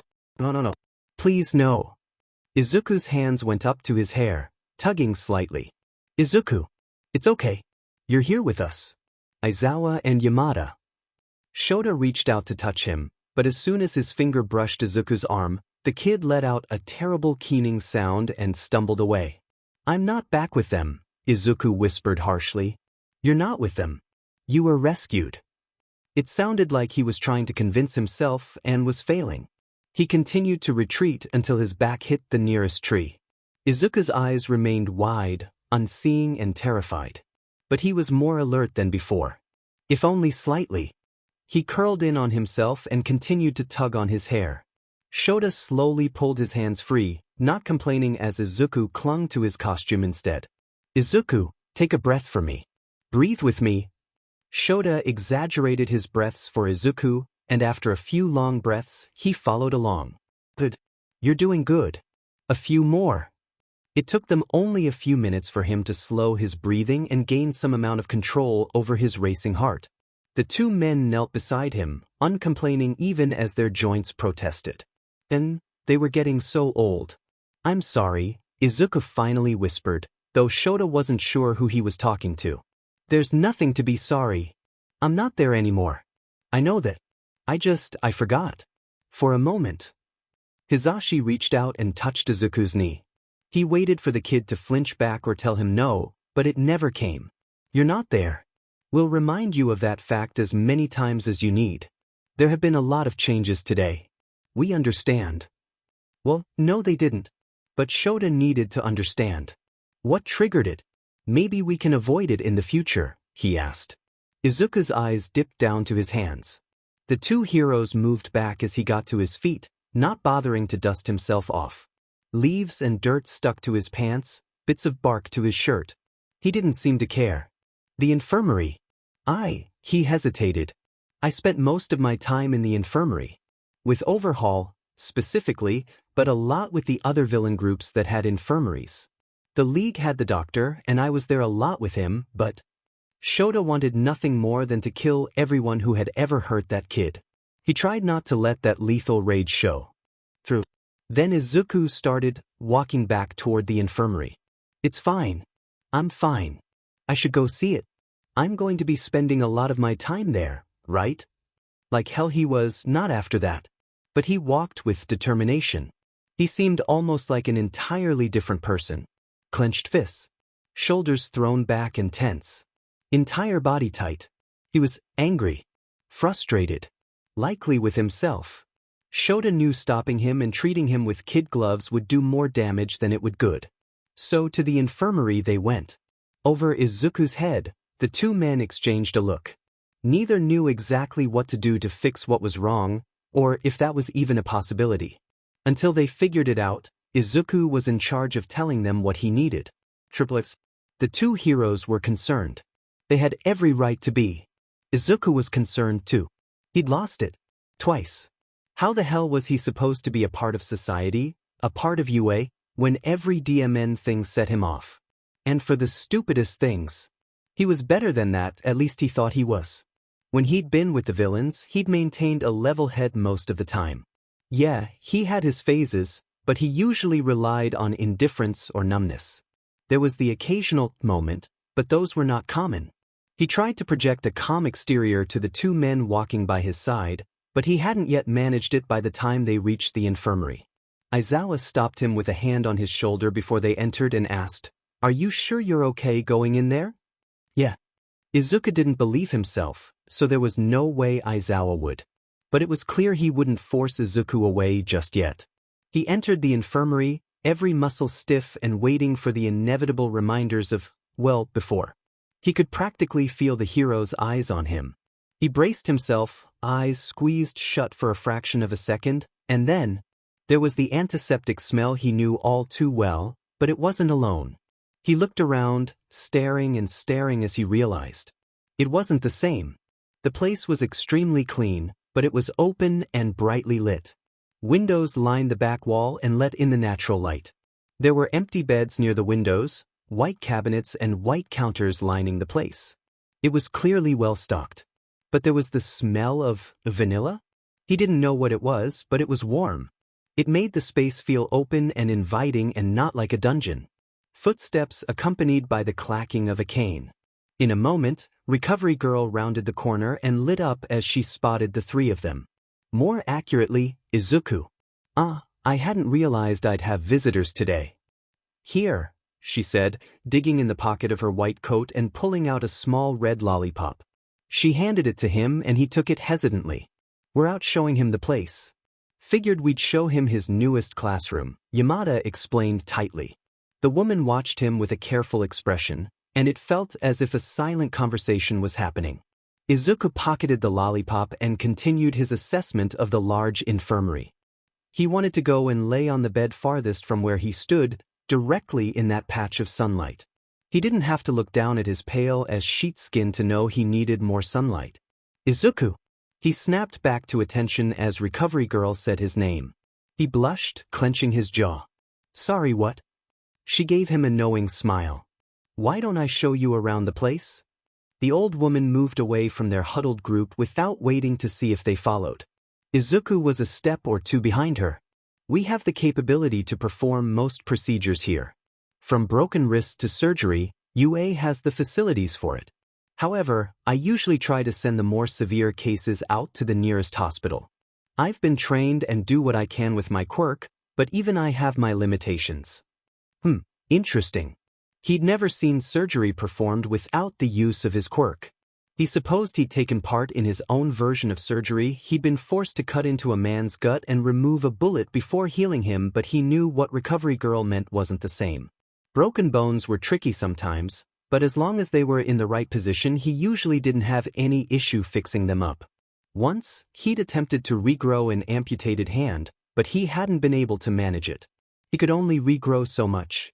He tuned back in as Recovery Girl showed him what they had in stock, discussed what medications she had on hand, and the general process of what happened when a patient walked through those doors.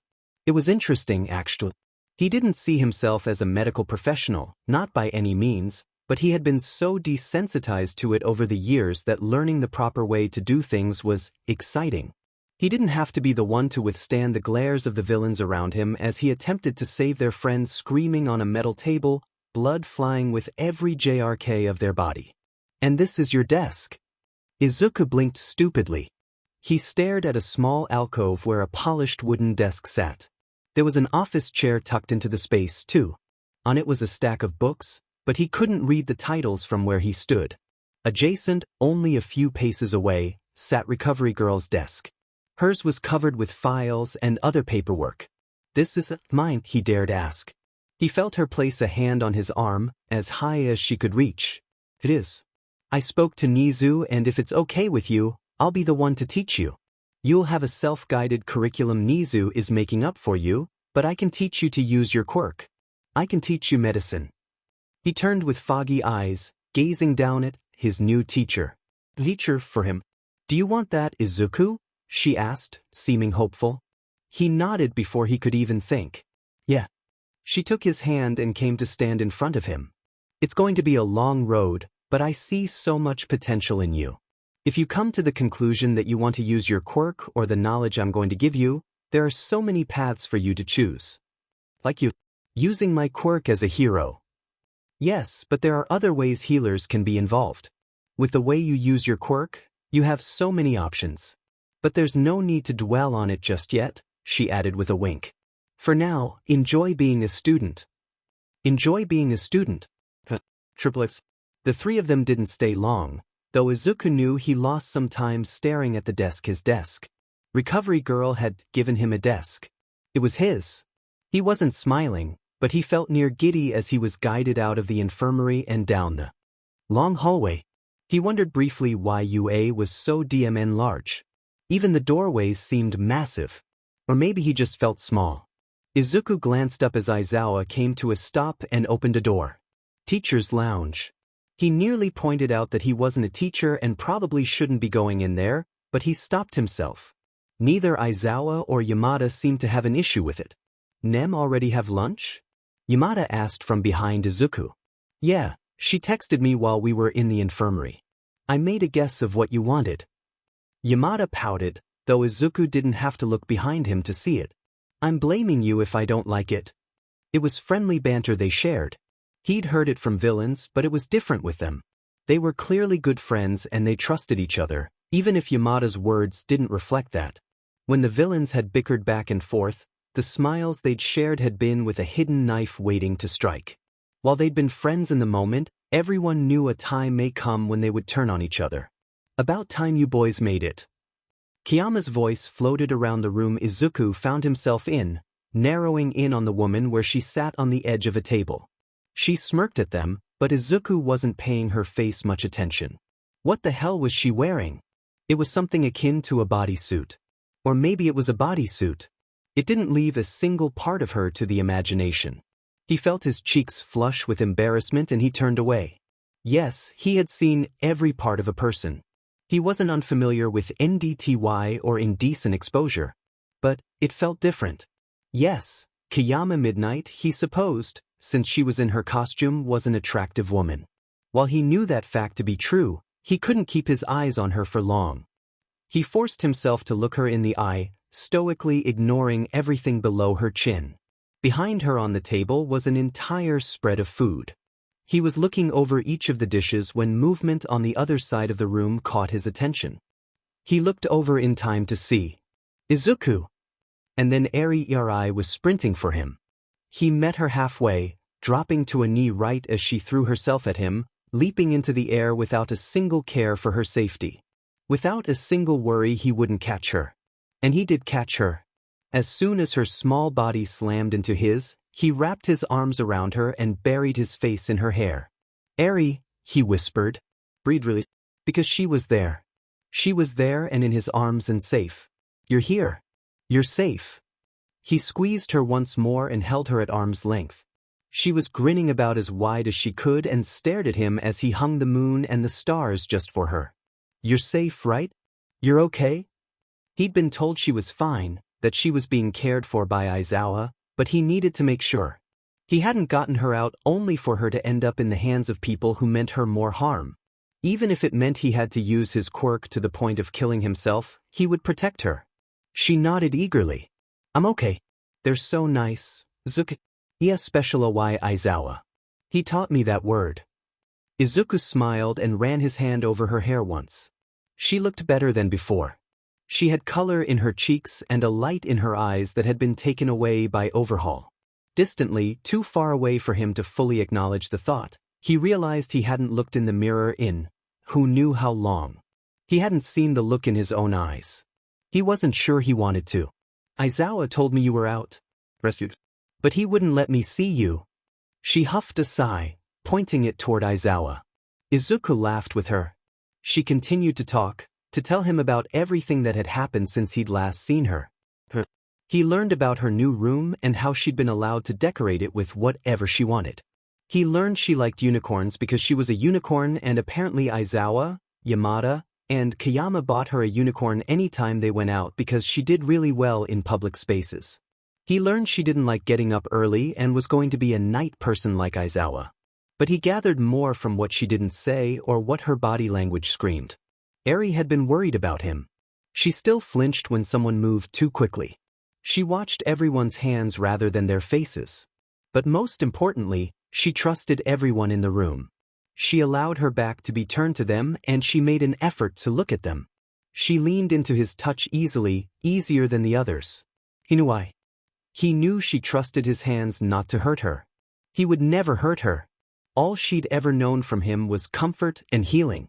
He planned on keeping it that way. He allowed Eri to drag him up and over to the table. She didn't stop talking even as she filled her plate with food from each of the containers. When Izuku didn't move, she filled his too. With each dish she came to, she glanced over at him questioningly and he always gave her a nearly imperceivable nod every time.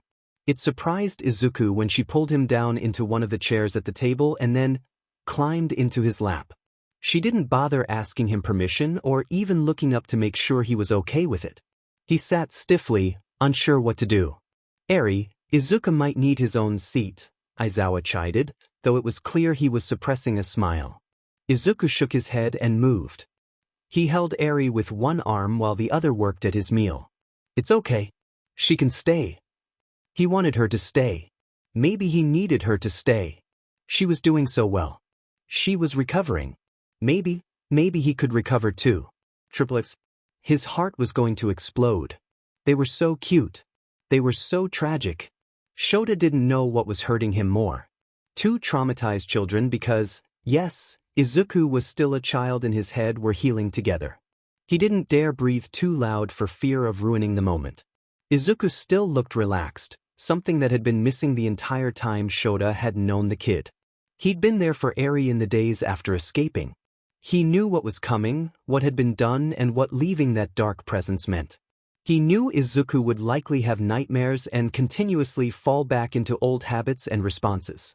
But in that moment, for a short time, Izuku and Eri looked like normal kids.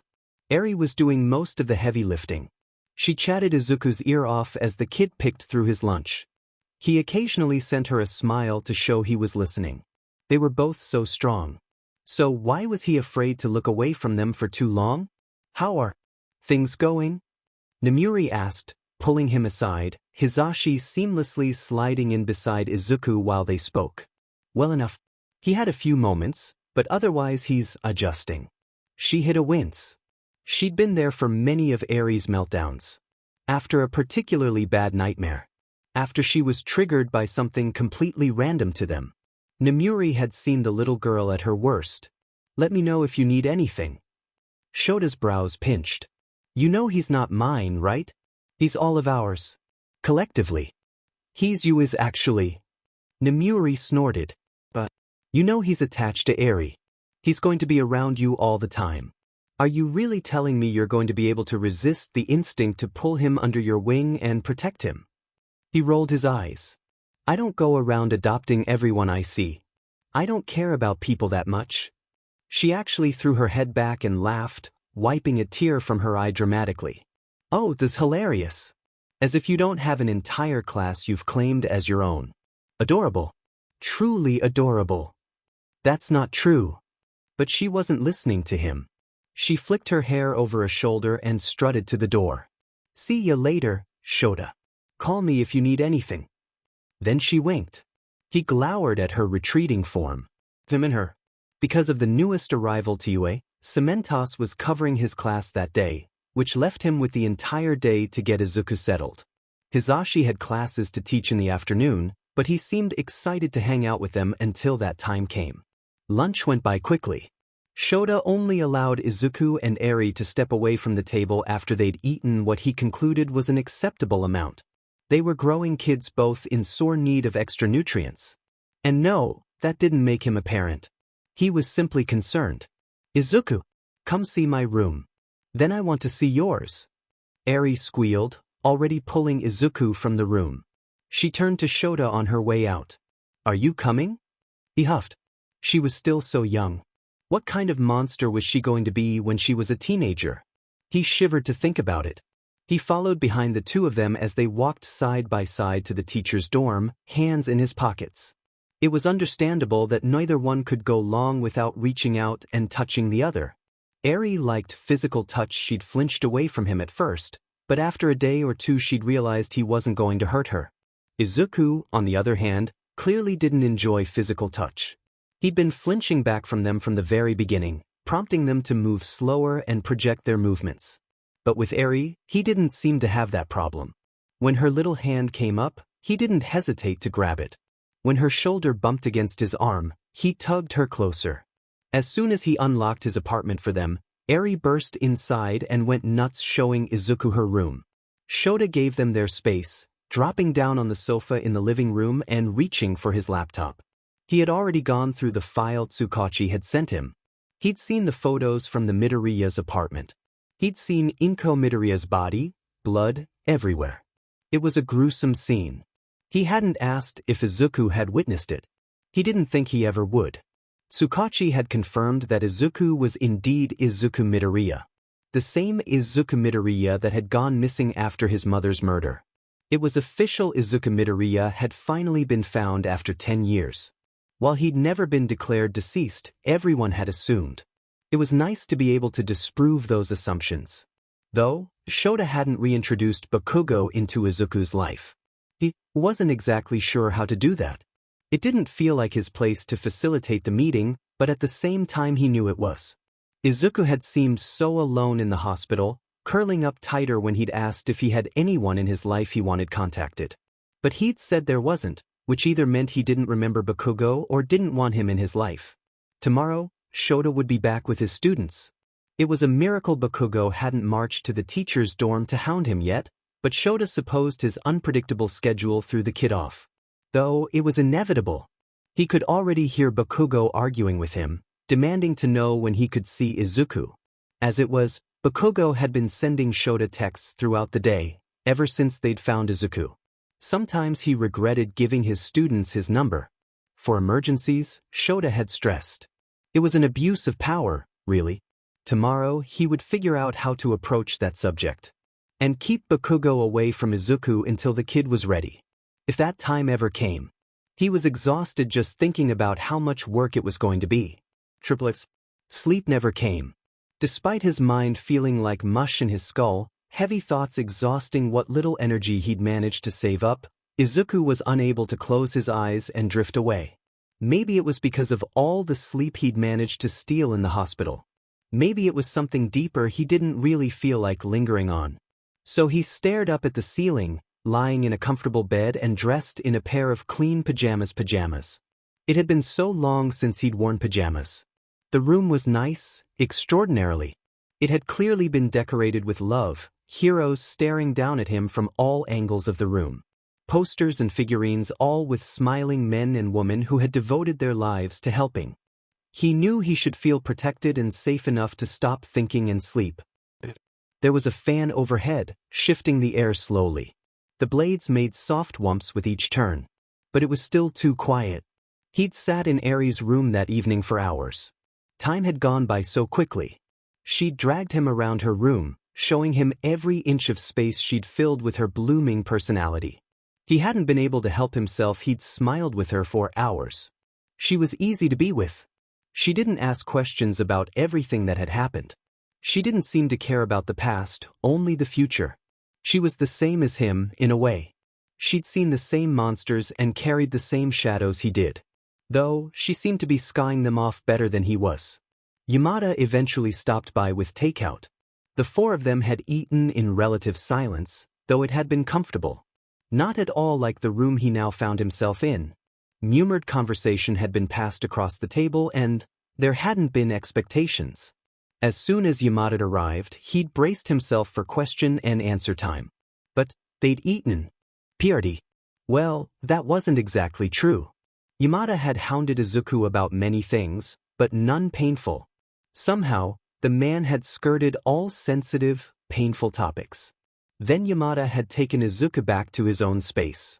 Izuku one step inside the apartment he had all to himself and Yamada one step outside.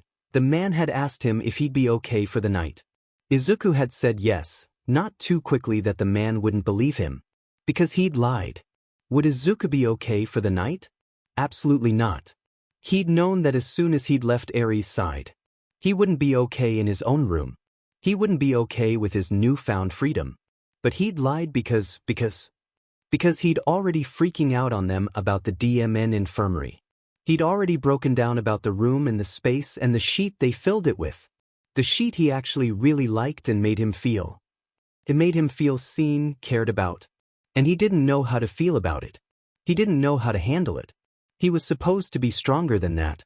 He wasn't a weak flower. Hell, if he was, he would have died a long time ago, but there he was, allowing things of the past to tear him away from the present. It burned as he attempted to stomach the idea that he'd allowed Overhaul and Shigaraki and every other villain who dared run their grubby hands over him to ruin him that much. Because that was what he was beginning to see as he found himself surrounded by strong heroes, men and women who wanted to help people rather than hurt. They were just so good, and he wasn't. Their cleanliness made him all too aware of how dirty he was. Recovery Girl's eager face hit him like a truck. She believed in him. For whatever reason, she was excited when she saw him, practically giddy. The desk proved that much. It wasn't something she was forced to do. She wasn't like Gage or the doctor. She wasn't tolerating him because she had to or using him for her own personal gain. He wanted to embrace the idea that she saw something in him he hadn't yet seen in himself, believed he was better than he actually was.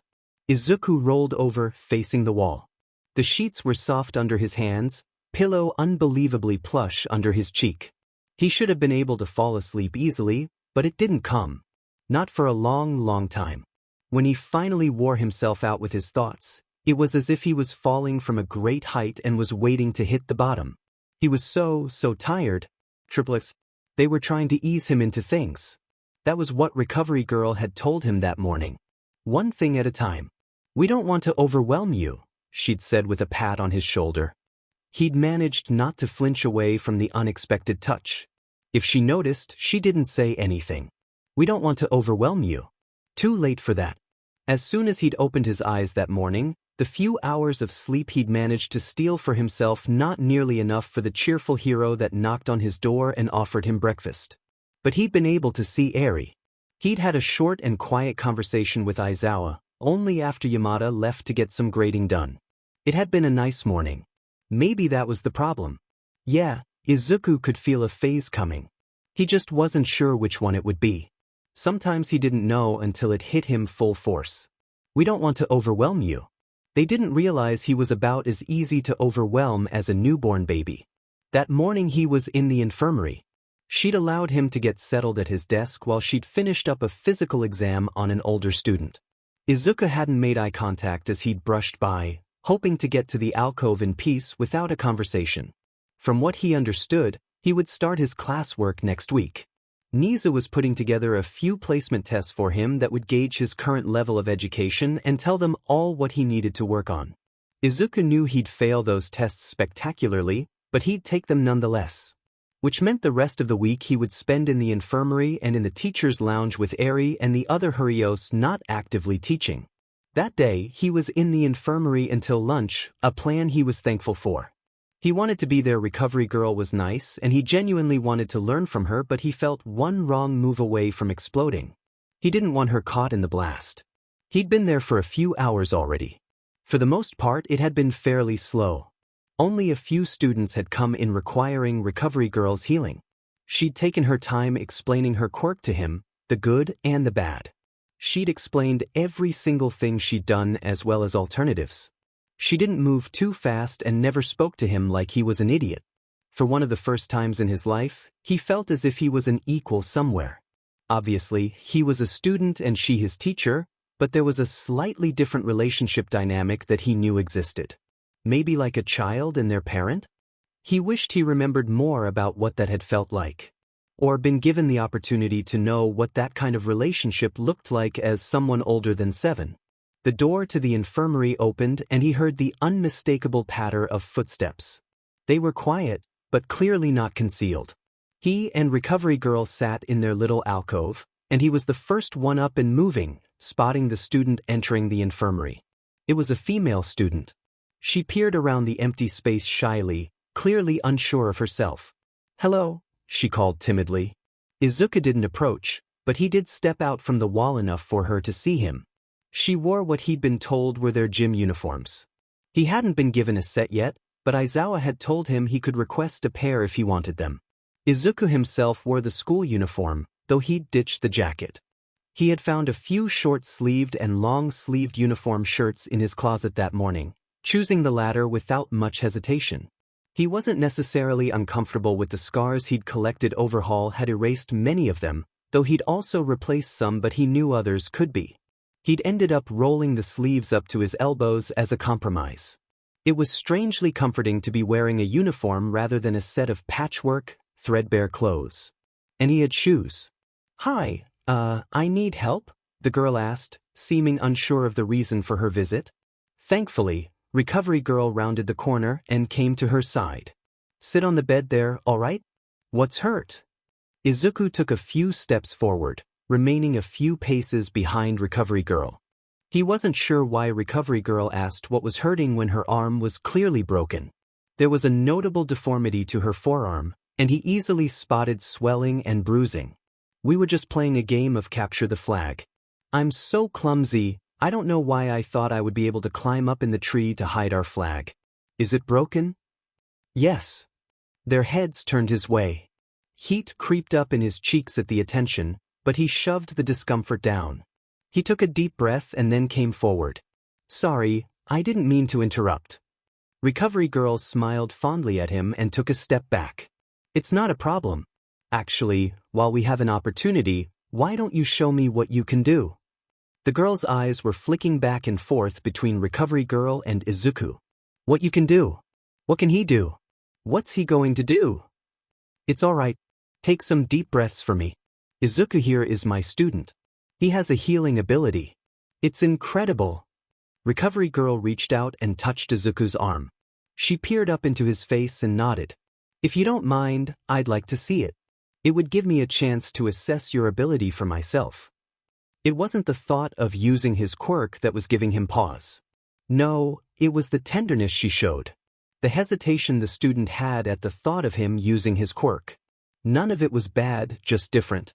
The villains hadn't ever hesitated to demand he heal someone. He'd fixed broken bones plenty of times in the past, many much worse off than the one the student was sporting. So he nodded and took the final step forward. The girl didn't move as he took her injured arm, expertly supporting the limb. "My quirk is similar to recovery girl's," he told her, not meeting her eye. He was staring at the arm, golden haze slowly creeping into his vision. He could feel everything about the break. It was simple, displaced just enough to require replacement. It shouldn't drain you as much, but you may experience some fatigue. First, I need to move the bone back into place. The girl bit her lip, tears filling her eyes. Is it going to hurt? A little. But I'll be quick. After a moment of silence, Izuku looked up. He stared up into her wide eyes, dark irises reflecting his own face like the surface of a still pond. He could see the glowing of his quirk, though the small threads that accompanied his healing hadn't appeared yet. He liked to think of it as passive quirk use at the moment. The threads only appeared during active quirk use. It'll be fast, I promise. A little bit of pain and then relief, he told her. Recovery Girl thankfully stepped in and touched the girl's other arm. She was certainly comforting where Izuku was not. It'll be all right. He knows what he's doing. And I'm right here with you. No need to worry. There she was again, believing in him. As soon as the girl nodded, Izuku pulled. He knew from experience that giving them a countdown or warning them what was coming only made the pain worse. Better to get it over with before they even knew what was happening. Not that he had employed that tactic much in the past. There had only been a few people he'd cared enough about to offer that small mercy. The girl let out a loud yelp, tears streaming down her face. Recovery Girl was at her side, soothing her with an expert touch. But it was already done. The bone was in place and all that was left to do was mend it. The easy part. Golden threads passed from him to her, floating up and around her arm like an octopus. He didn't know what those threads were, exactly, because his quirk worked even when they didn't touch the person he was working on. It didn't take long. Bones, once realigned, were easy to deal with. The first 15 minutes were spent on the bone and the last 4 minutes were spent healing the tissue that had been damaged as a result of the sharp ends of the break cutting through the internal structures of the arm. By the time he backed up, releasing his quirk where it curled up in its place in the center of his chest, the girl's arm was as good as new. She lifted it with wide, amazed eyes, mouth agape as she realized what he'd done. "Holy sheet!" she exclaimed. Recovery Girl tapped her cane on the ground in warning. "Language. I'm sorry. But, holy sheet." She grabbed Izuku's arm with her newly healed hand, marveling at the pain-free movement. "You're amazing." He gently pulled away, shivering at the eager touch. "I'm glad you're okay." He stood there dumbly as Recovery Girl ran her through a few tests to ensure her arm was truly healed, and by the time the student practically skipped out of the infirmary, he had no idea how much time had passed. The entire experience was strange. Was that a normal interaction? He asked hollowly. Recovery Girl gave him a questioning look before it faded away into a knowing expression. Yes, it was. Perhaps she was a bit overexcited in the end, but that's to be expected. Your quirk is a wonder to watch. He nodded, though he wasn't exactly sure why. A normal interaction. To be thanked. To have someone compliment him and his quirk. When she'd grabbed his arm, it hadn't been because she'd wanted more from him. "Let's go sit at the desks. I have a few questions for you, if you don't mind. And I need to chart her injury and treatment." Recovery Girl winked at him. "Soon I'll have you doing it." Her statement went over his head. Recovery Girl sat at her desk typing away for several long minutes. She finally turned in her chair with a smile, hands on her knees. "Can I ask you about your quirk?" "Sure. First, you should know you did wonderfully. Not just your quirk, but your treatment. You were quick and efficient. I know putting the bone back in place can be tricky sometimes." She tilted her head almost imperceptibly. "I assume you need to have things properly aligned before you use your quirk?" He nodded. "I do. I've only tried healing someone with a broken leg without realigning it once.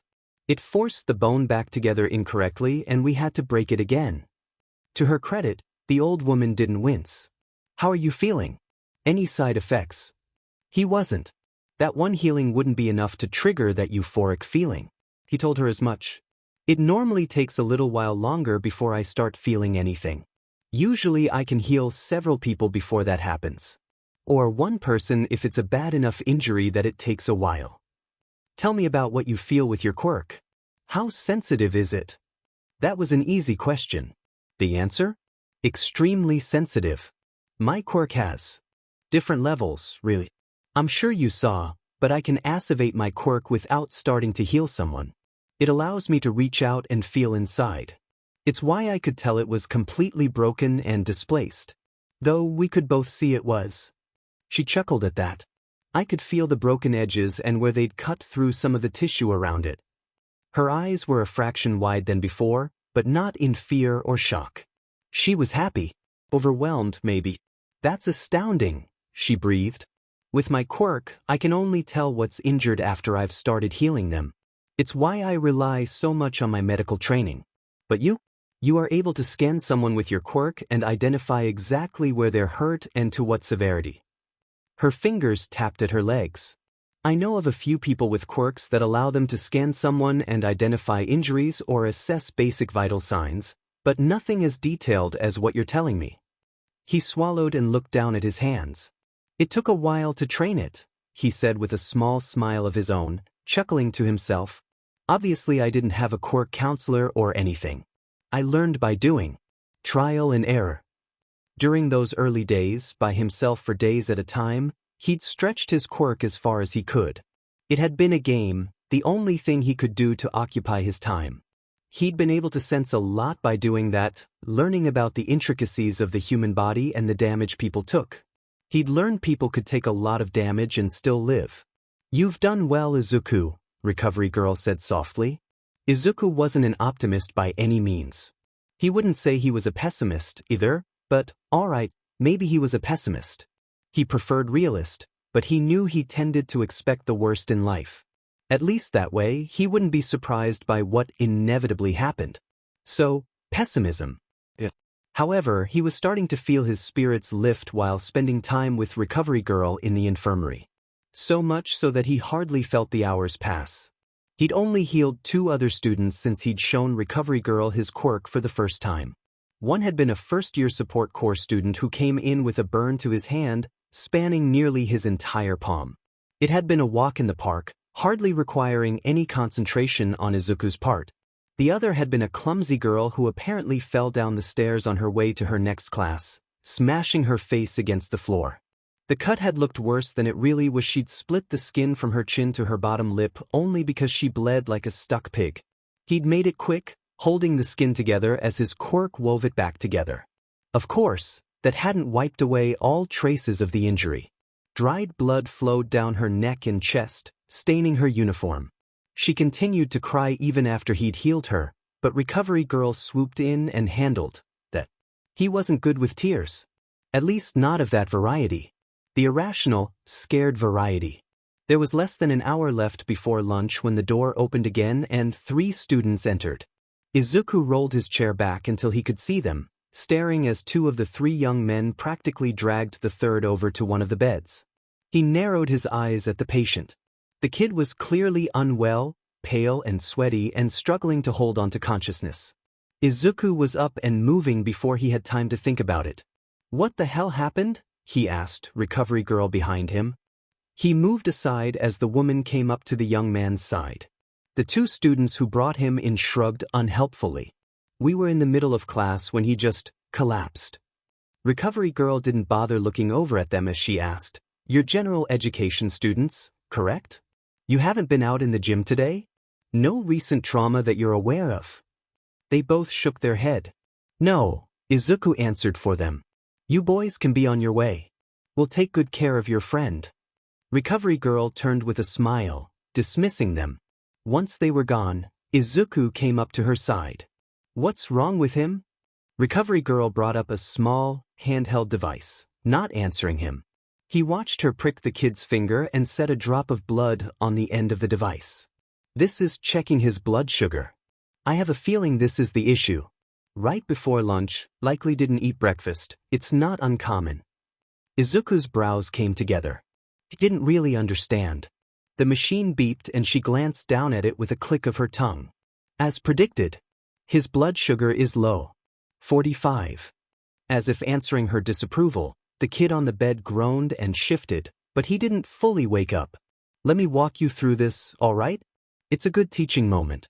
Low blood sugar isn't uncommon here, especially if these kids have any history of diabetes or other metabolic abnormalities. With their quirks, you never know. As she spoke, Recovery Girl moved around and gathered supplies. Soon, she returned to the kid's side with her arms full.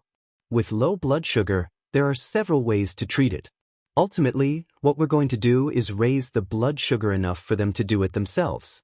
Right now, he's not responsive enough for me to give him something to eat. Which means we start in 4 and give him sugar that way. Izuku stood back and watched her start in 4.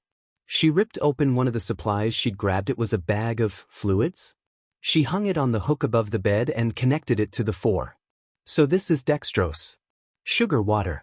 Now, all we do is wait. It shouldn't take too long. I don't really understand, he admitted, rubbing the back of his neck. I don't really know what blood sugar is or why it made him like this. Recovery Girl didn't look over at him with a smirk or a horrified expression. She didn't laugh at him because he was stupid and didn't know anything. Instead, she walked over and grabbed one of the rolling stools against the wall. Sit. Let me explain. I apologize, I should have asked if you knew what I was talking about. He took a seat with an apology. Don't worry, Izuku, she reassured him. When I asked you to be my student, I knew there were going to be gaps in your education. I don't have a problem explaining these things to you. Everyone learns in different ways and at different paces. He nodded and ducked his head. While it eased the tightening in his chest, it didn't wipe it away. Our bodies run on sugar, to put it simply. Think of it like a battery. When we don't eat enough or can't maintain a level of sugar, our body sort of shuts down like it did for this young man here. The typical signs we might see are pale skin, cool, damp skin, and an altered level of consciousness. He nodded. That made sense. He opened his mouth to ask a follow-up question, but Recovery Girl's phone rang loudly, followed by a horrible, off-pitch tone alert. Her eyes went wide and she stood in a flurry. What is it? He asked, attempting to read her face. All he saw was terror. She swallowed and finally met his eye. She looked mildly panicked. She didn't say anything, only took a stuttering step toward the kid on the bed and then toward the door. It looked like she couldn't figure out where to go. What is it? He repeated, grabbing her arm. It's a level 1 alert at ground beta. She put a hand to her forehead and took a deep, steadying breath. A level 1 alert means there are multiple students badly injured and I need to get out there immediately. They both looked at their current patient in unison. It became abundantly clear that Izuku was better at handling the adrenaline running through their veins. Strangely enough, he was more accustomed to it. Stay here. You said it wouldn't be long, right? Finish up with him and I'll go to ground beta. Where the hell that was? She looked up at him, skepticism leaking into her expression. I can do this, he said urgently, already moving toward the door. My quirk is made for this, remember? I'll handle things until you can make it out there. It was a fraction of a second, but it felt like an eternity. She nodded, rattling off instructions on how to get out to ground beta. She grabbed his hand and squeezed. You don't have to do this, Izuku. I'm so sorry to put you in this position. In no way does this mean we only see you as your quirk. You're not the one asking. I'm offering. He was the one to pull away. There was purpose in his movements. Everything else was unknown to him, but this was what he knew. Chaos and damage control. He couldn't count the times he'd been sitting in his cell when a villain had burst in and dragged him toward other dying villains. Most of his life, he'd been handling stressful situations, going 12 rounds with death and winning. To ground beta, where he would go another 12 rounds. As he ran, he forced the select toxic thoughts out of his head. He wasn't just his quirk, but at the moment it was his quirk that was needed. He knew that. He knew his quirk could keep life and protect people. It had only been used for villains before. Maybe, just maybe, it was time to use his quirk for the good guys. Triplets. It became immediately clear where he was going as soon as he spotted ground beta in the distance. Dust hovered in the air and he could hear scattered shouts, both authoritative and in a panic. Whatever was happening, it wasn't good. He was met by none other than Yamada. The man ran beside him, hardly breaking pace as he explained, "We were in the middle of a training exercise when things got out of hand. A building collapsed. There are multiple students injured and a few others are still trapped. We're working on getting them out, But it's slow going. We don't want to cause more of the building to fall on them. The man's brow was pinched and his eyes were wider than usual, like he was trying to capture everything and make sense of it. From personal experience, there was no making sense of it, only getting through the sheet to the other side. Wait, where's Recovery Girl? Izuku shook his head. There was a student she had to watch over. She should be out as soon as she's done with him. Besides, he added, my quirk may be more helpful right now. Recovery Girl had told him her quirk was extremely limited with those in critical condition. They didn't have anything left to give. Izuku, on the other hand, wasn't restricted by their condition. Yamada led him into the heart of a mock city. It was massive and extremely realistic. If Izuku hadn't seen the entrance, he would have assumed he was outside UA. The two of them approached the collapsed building. It was a large, 10-story building that had fallen, chunks of concrete and glass covering the street. Shota! Yamada shouted. Ahead, Aizawa was hovering over a few students lying on the asphalt, other students doing what they could or simply standing around and watching with wide eyes. Recovery Girl is on the way. Izuku is here. Aizawa's shallow nod was the only indication he'd heard him. Izuku rounded his side and took in the damage. There were 3 students lying on the ground with serious injuries. The one standing around had some cuts and scrapes, but nothing that required immediate attention. Or any attention at all, really. Izuku didn't ask any questions. He activated his quirk and threw out his hands, quirk sliding around their bodies, assessing their injuries. He could heal many at a time, but it was easier to heal one at a time. He needed to know which one was the worst off. The kid with the blonde hair, a black lightning bolt died in it, was hardly conscious, eyes slivers as he watched the sky. Blood coated one side of his face and Aizawa was wrapping a pressure bandage around his head. There was internal bleeding, putting pressure on his brain. Part of his skull was cracked as well. Oh, as was his jaw. He distantly noticed the teen's hand and wrist were also crushed, shattered into dozens of pieces. Not an immediate threat to life like his head was, but still. The girl next to him was writhing in pain, eyes pinched shut and sweat beading on her brow. She had pink skin, and it was difficult to tell if the pallor of her skin was normal for her or not. She was biting her lip to keep her cries of pain inside. Her shoulder was broken, as were a few of the bones in her neck. She had some bleeding in her abdomen, but it was slow. The last kid in their injured row was handling himself well, despite the clearly broken leg. Several bones were sticking out of his leg, his upper leg and his lower leg. Blood coated most of his pant leg. It was obvious he was trying not to look at how wrong the shape was, not at all straight as a leg should rest. One of his classmates was holding his hand as he squeezed tightly in an attempt to handle the pain. His lavender hair was partially matted down with blood, but the few cuts to his scalp were non-life-threatening. His skull was intact. The blonde kid needed his help the most. Izuku turned his attention toward him. Don't bother with that, Izuku told Aizawa, motioning to the bandage on his head. He's bleeding on the inside. Aizawa paled, though his expression didn't change. How bad? Bad enough to start putting pressure on his brain. Brain damage and then inevitable death. A shrug. But there's no need to worry about it. Aizawa got to his feet. What do you need from us?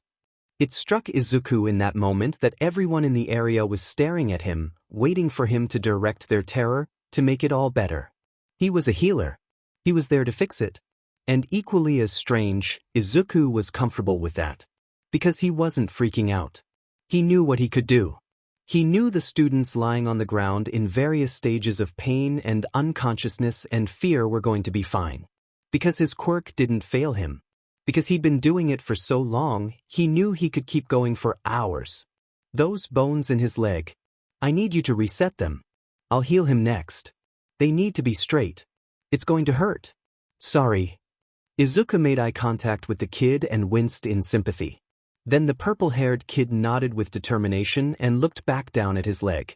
Aizawa moved, going over to the kid and preparing him for the terrible effort of relocating his broken bones. Izuku didn't flinch as the kid let loose a shriek. Instead, he closed his eyes and focused.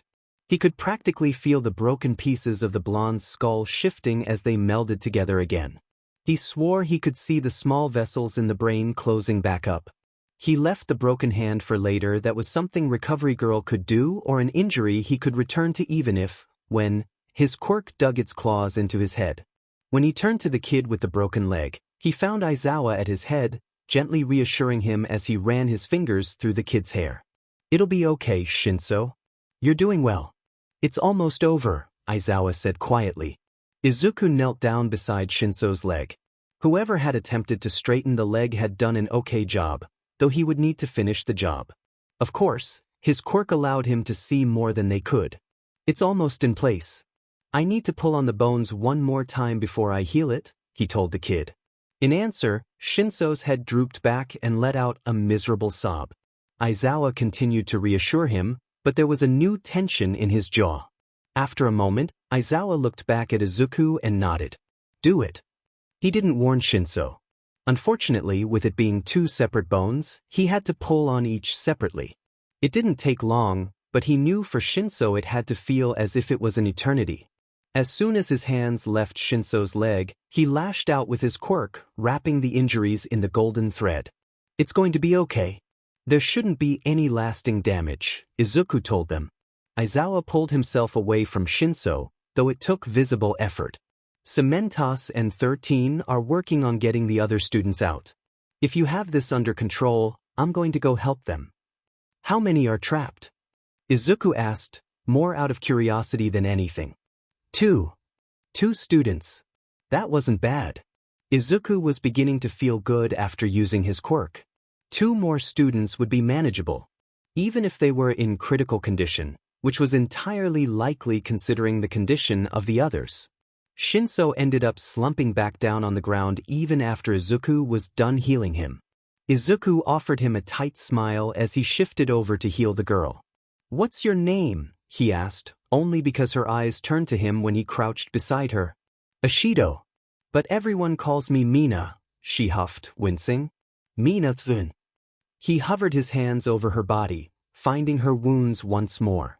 Shoulder, neck, bruise and bleeding organs. "Don't move, all right?" He let out a small laugh before he got a hold of himself. Now was not the time to start smiling, not when scared students were watching him.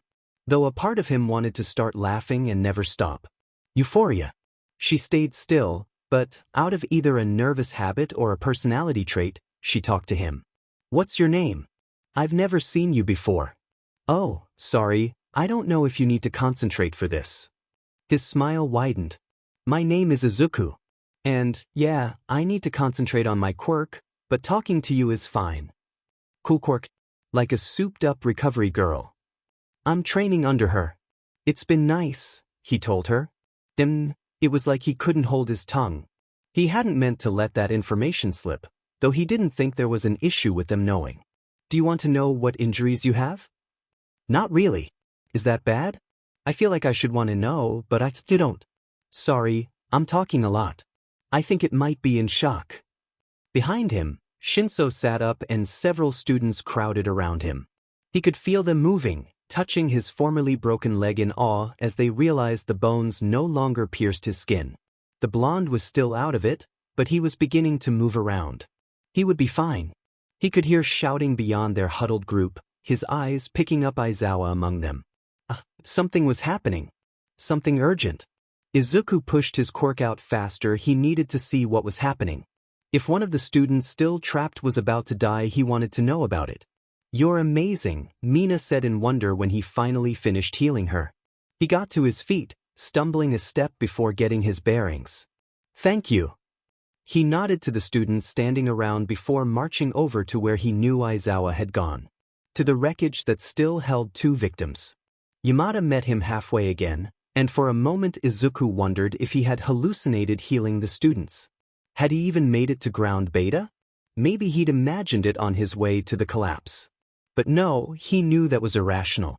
His brain was just starting to feel the effects of his quirk. That was all. "What's happening?" Izuku asked. "Nothing good. We know where they are, but we're having a difficult time getting them out. One of them is unconscious and the other can't see enough to tell us how injured they are." Yamada let out a sharp sigh. You're doing great, kid. I don't think I've said that yet. The compliment put him on edge. He knew there were memories attached to that discomfort, but he wasn't in the right mindset to remember. He brushed past the man as soon as he spotted Aizawa. The man was crouched on a pile of rubble, calling down into what Izuku assumed was a space holding the students. He was sending out his quirk before anyone asked. They're both together? Aizawa nodded without looking up. Yes. They're about 5 feet down, but that's 5 feet of concrete waiting to fall on them. Izuku took a moment to look the man over. His entire frame was tense, near trembling. He was panicking, though it was difficult to tell. The man was on the edge of a crisis. Can you tell how? I'm already doing it, Izuku interrupted, vision flashing gold. While his eyes were open, he wasn't truly seeing anything. It was almost as if a set of invisible hands were touching along the rubble, reaching out for the students he knew were down there. He swallowed and concentrated. 2 bodies. 2 wounded bodies. His face fell as he realized what he was sensing, what injuries he found. None of them were good. It was a miracle they weren't dead yet. What did you find? How are they? Aizawa asked, voice growing louder with each word. Izuku held up a hand, silencing him. They were wrapped together. No, that wasn't it. One was on top of the other. Protecting the other? It was difficult to tell. He'd never tried to blindly piece together a picture like that. The one on top was larger than the other. A male student, most likely. He had a massive head injury, similar to the blonde's from before. Though it was obvious he'd been hit multiple times because there were 3 places where his skull had been cracked. Severely. Then Izuku found the penetrating injury. Something was speared through his midsection, pinning him in place. Whatever was running through him hadn't hit his spine or any large organs, but there was still internal bleeding. The person underneath him was smaller. The female? Part of her face was nearly ripped off. Her ear all the way down to her chin. He could feel a similar injury to her chest and arm. She also had a few fractures in her back, bones shifting but not yet severing the spinal column. But that wasn't the most concerning injury. No, that was the penetrating injury mirroring the one running through the young man above her. Whatever had shot through him had also gone through her, cutting into her chest. Into her lung. They were both alive, but he didn't know how long they'd last. I can start healing their injuries, but they have something is impaling them. Together. I can't heal that. The girl, I think, she has whatever it is cutting into her lung. Izuku felt a shiver go up his spine. You might want to hurry. Focus. Focus, focus, focus. Before, he hadn't cared if the villains he'd healed lived or died. In fact, it was better if they died, though he always suffered the consequences. But those were students down there, teenagers who were hurting and dying, and he couldn't let death take them. It wasn't fair. Anger struck him deep. His quirk flared brighter, almost hot in his chest. I won't let them die. Yamada remained by his side. Izuku wasn't aware of his presence until the man looped his arm around Izuku's waist, holding him steady. I've got you, kid. I've got you. I've got you. Those words rattled around in his head, scrambling and getting lost. He didn't register his knees growing weak or the way he swayed dangerously. Yamada was the only reason he remained upright. Logically, he knew the injuries were unfortunate. He was healing the ones he could, but because of whatever was pinning them down together, he couldn't completely close the wounds. Which meant he was battling the blood loss as well. Which was pissing him off. However, that irritation was quickly wiped away. His head dropped over to Yamada's shoulder and he couldn't help the goofy laugh that escaped. The world around him was growing fuzzy, sounds flowing together as if the entire universe was beginning to melt. Everything was warm and gooey and slow. Are you okay? Yamada asked. Izuku looked up at the man and grinned. My quirk. I feel great. You would love to experience this. Maybe Aizawa. But probably not. It's like Izuku held up his hands and shook them, allowing his fingers to drag through the sound waves around him. Melting. Oh. Yamada started, unsure how to finish. Don't stress, Izuku told him, turning his eyes back to the pile of rubble ahead. To the 2 students trapped. I'm healing them. They'll be okay. He was mostly sure that was true. He was not entirely conscious of the students coming closer, but he heard their voices float around him. The words didn't register, so he ignored them. It felt like he'd been standing there for an eternity before Aizawa returned. Izuku wasn't sure when he'd left, actually. He came to stand in front of Izuku, staring down at him with an intensity that snapped Izuku out of his trance for a brief moment. "Can you keep going for a minute?" "I can keep going until the sun literally explodes," Izuku said back. There was a flicker to Aizawa's brows. Irritation, maybe. Or confusion. Or, hell, Izuku didn't care to analyze it. Cementos is working on creating a barrier around them. 13 is going to start pulling the rubble away after he's secured them. "Once we have eyes on them, we'll need you." Izuku saluted him lazily. "I'm at your service." That kid's head was smashed to pieces, but it's better now. Almost in one piece. The other one's back is whole again. Yeah, that was pain in Aizawa's eyes. Pain and shock and horror. Oops. Izuku hadn't meant to tell him all that. Stupid. Aizawa was their teacher. He didn't need to know how close his students had come to dying. Minutes ticked by. Izuku ended up closing his eyes, but his quirk lit up his eyelids. The male student's skull was mostly intact, only a few long fractures left. He would be okay, even after whatever was running through him was removed. The girl, on the other hand, was not doing well. Izuku couldn't heal her lung. With each breath, she tore through even more tissue. Without being able to put the skin back into place along her face and chest, he didn't want to heal it. Things healed wrong that way, and then he'd have to cut it again and start from scratch. Her spine was whole, at least. As soon as Izuku was able to pull that thing out of her, he was going to have to get to work quickly. Heal the lung. Heal what had been punctured. Put her skin back together. A shaky, tentative plan. "Jiro. Bakugo. We're about to start pulling the rubble out. Hang tight, we're nearly there." Aizawa shouted. It was strange. Despite his panic, the man was able to project steadiness. He could hear it in his voice. Izuku wasn't the one down there in that hole, but he felt comforted all the same. Bakugo. Izuku chewed on those names, but they meant nothing to him. A warm calm settled over Izuku and a pleased smile spread on his face. Healing was calming. Was piece by piece putting things back together. There wasn't an easy way to describe what, exactly, he found when he dove into his quirk, using that strange ability to fix what had been broken. It was like connecting threads. He found one and instinctively knew where it belonged. Over and over again until something appeared where there had once been nothing. "We're ready, kiddo," Yamada said in his ear. Izuku jerked upright, eyes flashing open. He didn't wait for the hero to guide him over to the opening that had been created. He marveled at what the heroes had been able to do in such a short time. Or he assumed it had been a short time. It could have been hours. He was lost in his quirk. He tilted his head and stared at the small opening, watching a hero he'd never seen before use a quirk to literally pull the rubble into nothing. He didn't know what he was seeing. 13, we're ready. It's too dangerous to do any more. We can't risk moving them, Aizawa instructed. 13. That was the hero's name? Dumb. Almost as dumb as Eraserhead. Izuku didn't wait for instructions from the heroes. He climbed down into the created hole, dropping down in the space he'd been rooting around in for who knew how long. With his quirk, not physically. Obviously not physically. "Izuku, we're going to," Aizawa started.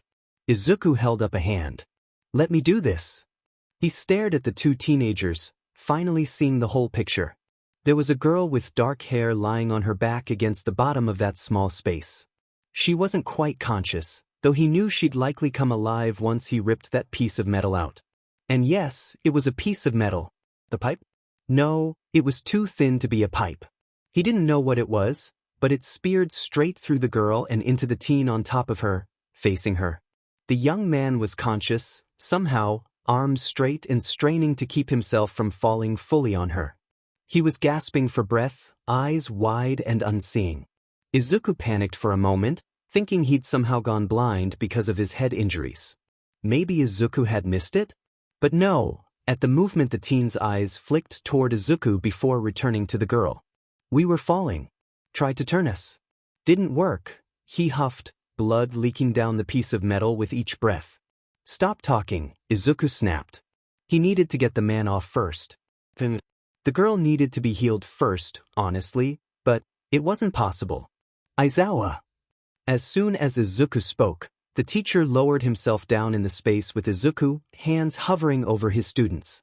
He was as pale as a ghost and trembling. Izuku didn't know what would happen if one of the students died, what Aizawa would do. "What do you need?" "I need you to pull him off when I count. It's going to hurt and he's going to start bleeding badly. I need to heal her first, but I can't get to her. So we're going to do this quickly so I can fix her." Not that the young man was in good shape, but he was conscious and still fighting. He wasn't one wrong move away from his lungs filling up with blood and drowning while on dry land. "All right." Aizawa crouched lower so he could look in the kid's eye. "Bakugo, are you ready?" The kid nodded, gasping. "Get this sheet done." Izuku didn't count down.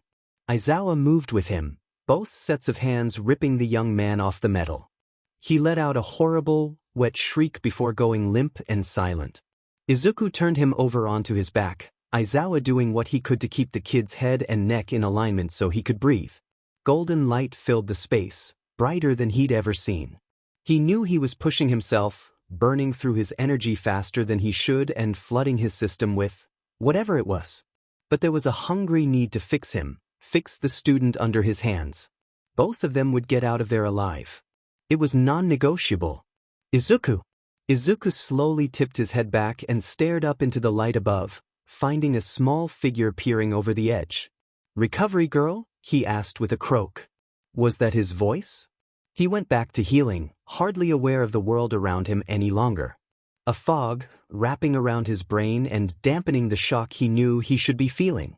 How's he doing? He's doing great. He's been healing nonstop, though. How long can he go on like that? The pause.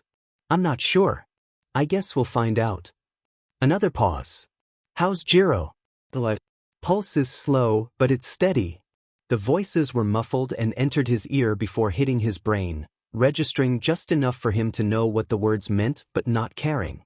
The kid under him, the blonde, began breathing easier.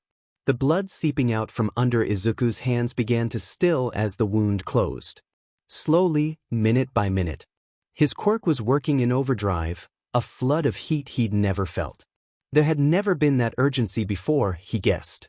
As soon as the blonde was healed enough to lie there and not die, Izuku moved back to the girl. Aizawa moved with him. She was gasping for breath now and bleeding all over the place. He didn't bother healing the rest of her just yet, not when the most immediate problems sat before him. "We have to pull her off the metal," Izuku said hesitantly, because it was a long way up and off and back to the ground. "On your call," Aizawa said, already getting his arms underneath her. "His student." Izuku sighed, holding a hand to his aching head as if that would stave off the swirling colors around him. "All right, now." Even before Aizawa set her down, Izuku was throwing his quirk at her. The girl gasped and thrashed under his grip, but it was weak and she was quickly losing steam. He closed his eyes and directed every ounce of energy to her lung, to repairing that DMN hole. Cell by cell, rebuilding what had been torn open. It took an agonizingly long time. At some point, he felt a hand touch his throat, but he didn't move. He couldn't move. He and that girl were locked together, despite him not requiring touch to use his quirk. Sometimes it was just easier to focus on an injury with touch. Really fast. "He can't do this much. Hang in there a little." Voices above him. Voices around him. Voices that may or may not have actually existed. He wasn't really sure anything around him was real. Other than the girl underneath him. He knew she was real. He knew with absolute certainty she was alive and breathing and not gasping. As soon as that hole closed, he moved his other hand to her chest. The skin was still ripped open, bleeding steadily. It almost made her look like a doll that had been played with a little too roughly. Like she wasn't flesh and blood but was plastic. Like a mask that was peeled back. He pushed the skin back into place and went to work. He did the same thing with the skin of her face, her ear. An ear that ended in something long. An AUX cord? That couldn't be right. He'd seen them before. They looked like the end of a headphone cord. Stop. We have the rest. Please, Izuku. Stop. He was laughing. It was as if someone had turned his hearing back on. When had it turned off? He was crouched over the girl, eyes wide and mouth open as laughter tumbled out of his mouth. That voice wasn't his. It didn't sound like him. No, he'd taken a step back and was watching his body get puppeted by someone else. He was happy, glad to let his mind wander. Izuku. He was suddenly slammed back into his body, like someone had shoved him from behind. There was a hand on his cheek, soft and cool. Why was he so hot? Why was his heart racing, like a little bird he could feel in his chest and his neck in his wrists? Izuku, look at me. That hand moved his head, gently tugging on his chin. His gaze was torn away from the girl, no longer ripped open in front of him. Then there was Aizawa. The man searched his face. Whatever he found made him frown. Can you hear me, kid? I think I can hear everything, he answered hollowly, letting his body slump back. Wrong move, apparently, because Aizawa grabbed him in his arms and lifted him up. Whoa, he drawled. He knew he lost time, because the next thing he knew, he was lying on the rough ground outside the hole. Or he assumed it was outside the hole. And there were people standing over him, crouching around him. Overhaul strapping him to the table. Taking. Always taking. That bird mask, blocking the too bright light above. Stay still or I'll hurt you, Overhaul growled. Izuku threw out an arm and stumbled to his feet. He needed to get away from him, from that man. He didn't have much left in reserve. He fell to a knee and took in a few labored breaths. He just needed a few minutes. Then he could run. Then he could get away. He could feel his heart again, pounding against his spine. Izuku. You're okay. You're here with me. Aizawa. Recovery girl is beside you. Aizawa. Recovery girl. They hadn't been a dream? He lifted his eyes and found the man on a knee in front of him and recovery girl indeed beside him. Everything around him was swaying and twirling and too dim, but they were bright. You're real? I'm at UA? Izuku dared to ask. You are. You just healed a bunch of my students, remember? Aizawa reached out as if to put his hand on Izuku's, but Izuku pulled back, staring at his bloody hands. That was what had happened. He knew that. So he got to his feet, grabbing onto Aizawa's costume for balance. Is there anyone else? Kid, why don't you? Is there anyone else? The man sighed, eyes flicking toward recovery girl. No. There's no one else, the old woman said quietly. Sit down, Izuku. Right here. Let me take a look at you. He let them drag him down, staring at the hole ahead of him. He knew what that was. 2 students had been down there. Were still down there? His question was answered as the 2 students were lifted out of the hole, a girl dressed in pink and white holding onto them. They were floating. He rubbed a hand down his face to make sure he wasn't hallucinating. Hands were touching him, but he couldn't bring himself to care. He was floating again. His heartbeat was loud and he could hear the air entering his lungs. Recovery girl was there. She was taking care of him. Like that. He didn't realize tears were streaming down his face until a hand wiped them off his cheek. What hurts? Recovery girl asked. Izuku shook his head and put a hand to his chest. You're being so nice. You care about me.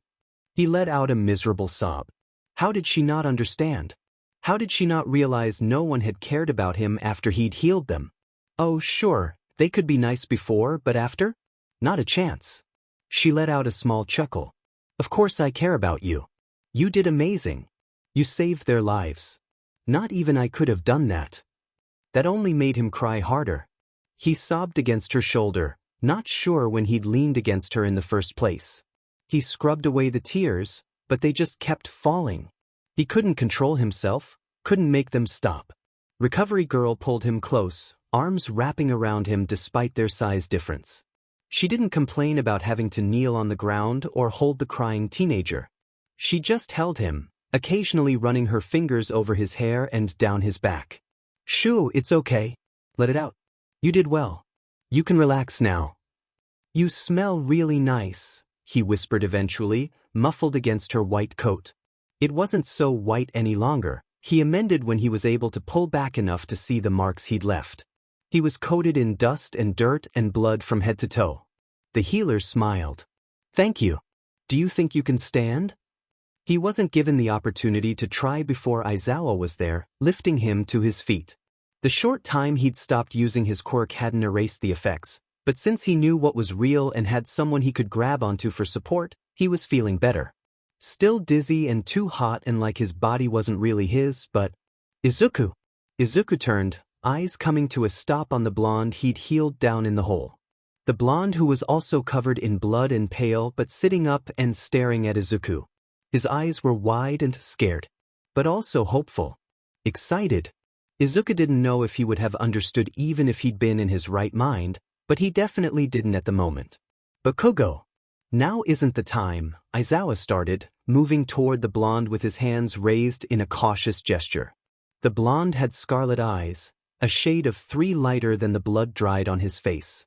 Izuku couldn't seem to open his mouth as he watched the teen struggle to rise to his feet, swaying just as Izuku had.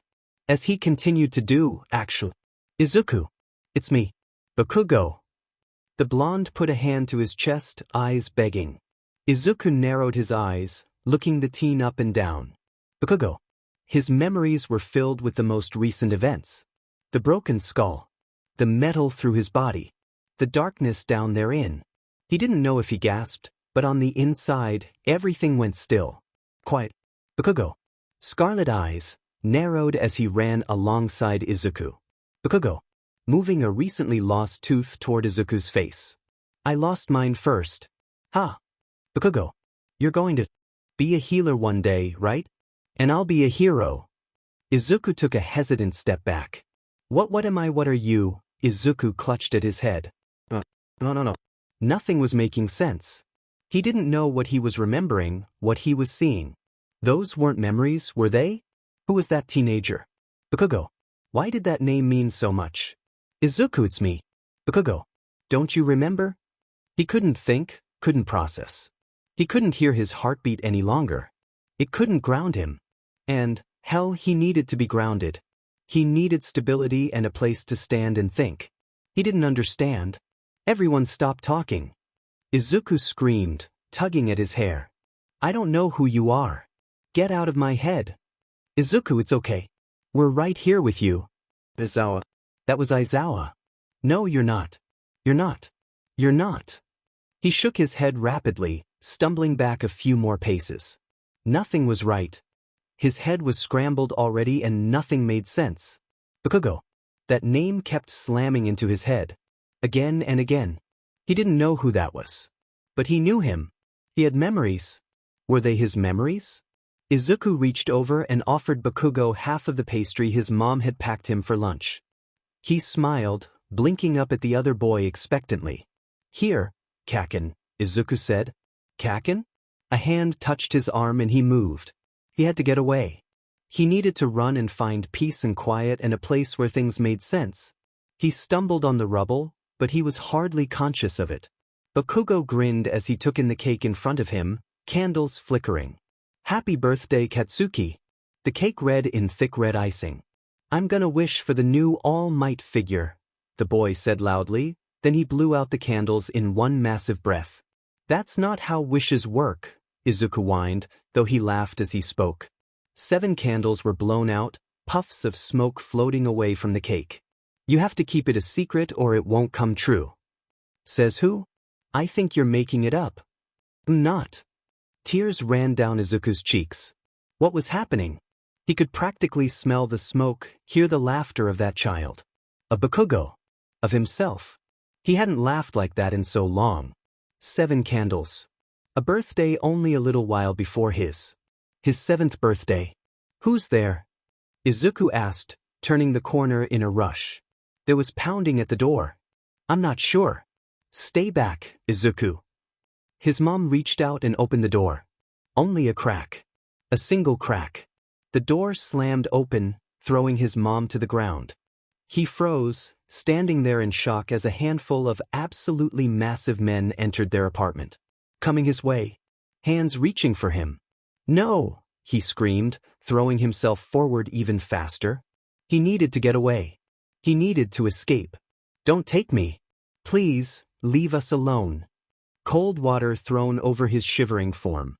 He shrieked when it hit him. The light was blinding. He didn't know when he'd last seen any light short of the small sliver that fell underneath the door, and he peered through his fingers at the man hovering above him. "Come on, you little sheet," the man growled, reaching down and grabbing Izuku's arm in a tight grip. Too tight. Painfully tight. He tried clawing his way to freedom anywhere but with that man, but he didn't budge. A fist slammed into Izuku's cheek and sent him careening to the floor. The man stood over him. From that angle, it might as well have been a mounting standing over the child. "I don't care if you live or die, but the boss does. We can't kill you, but I can do a hell of a lot without killing you. Give me a reason. A single FNG reason." Sobs cracked Izuku's chest. He was no longer conscious of running. He didn't know where he was going, wasn't aware of the trees slapping at his face. The memories kept hitting him, dragging him under the surface and holding him there until he was sure he was about to die. Over and over again. They were never going to stop. They were all he was now, all he would ever be. Years and years of memories. There was nothing left of him. How could there be? He was lost, adrift in his own head. And there wasn't a DMN thing he could do about it. Triplets. Shota had thought he was going to have to watch Bakugo die that day. But now, the kid was alive and Shota wanted to kill the teen himself. He'd tried telling Bakugo to stop, but he hadn't listened. He'd pushed an already fragile mind over the brink. Even before all the healing he'd done, even before willingly throwing himself into that situation his students had almost died. Izuku needed to heal. And Bakugo had decided now was the time to reunite. If Shota hadn't just seen Bakugo on the brink of death, his blood still stained the concrete, he would have choked him. Maybe. Shota looked back at his students, unable to make his feet move even as Izuku got further and further away. No one was critical any longer, though many still had injuries. Recovery Girl was moving around them systematically, barking out commands with expertise. Bakugo had an arm thrown over Kirishima's shoulders, clearly unable to walk on his own in any capacity just yet. It was a good thing to... If he tried to run after Izuku, Shota would have lost his sheet. "Shota, go after him." Shota turned to look at Hisashi. The man had stopped in his tracks on his way over to the students. His arms were loaded with medical supplies, trailing behind Recovery Girl like a baby duck. "Go after him," Hisashi repeated. "We're all good here." He sighed, seeming to deflate despite the quirk of his lips. Izuku made sure of that. He took care of them, now you need to take care of him. He didn't need to be told twice. His students were all right. They were alive and they weren't victims of a building collapse, and he wasn't digging into his memories. Izuku had managed to go pretty far in the minute he'd hesitated. Still, he caught up to the kid, watching him run like a drunkard into the forest. He didn't run long. Shota didn't know how much energy he had left after all that. The kid took a few more stumbling steps before falling to his knees. Shota approached slowly, though he didn't think Izuku even knew he was there. The kid crawled along the ground, sobbing through his teeth, until he found a tree to slam his back against. It was solid. He was seeking comfort of any kind. Shota didn't know what to do, how to fix everything. "Izuku, can you hear me?" he tried. Izuku took in a shuddering breath. Fat tears rolled down his face, eyes impossibly wide. "Please, don't hurt me. I can't do it anymore. I can't take any more." "All right. No one is going to hurt you. I'm here with you. Aizawa." He let out another miserable cry before he clapped a hand over his mouth to stifle even more. That didn't last long. Shota stood back, unwilling to invade his space just yet. Maybe the kid would break out of it without his help. Maybe he would realize where he was and begin the long, painful process of feeling safe again. Guilt ate away at his stomach. It couldn't have been helped. The accident had been unexpected, to say the least, and they'd been out of options. Recovery Girl could do many things with her quirk, but his students hadn't had much to give and wouldn't have been able to be treated by the old woman. Izuku had been their only shot, their only hope of everyone getting out there alive. He hadn't requested Izuku's presence when he'd sent out the alert to Recovery Girl, but a part of him had hoped he would come.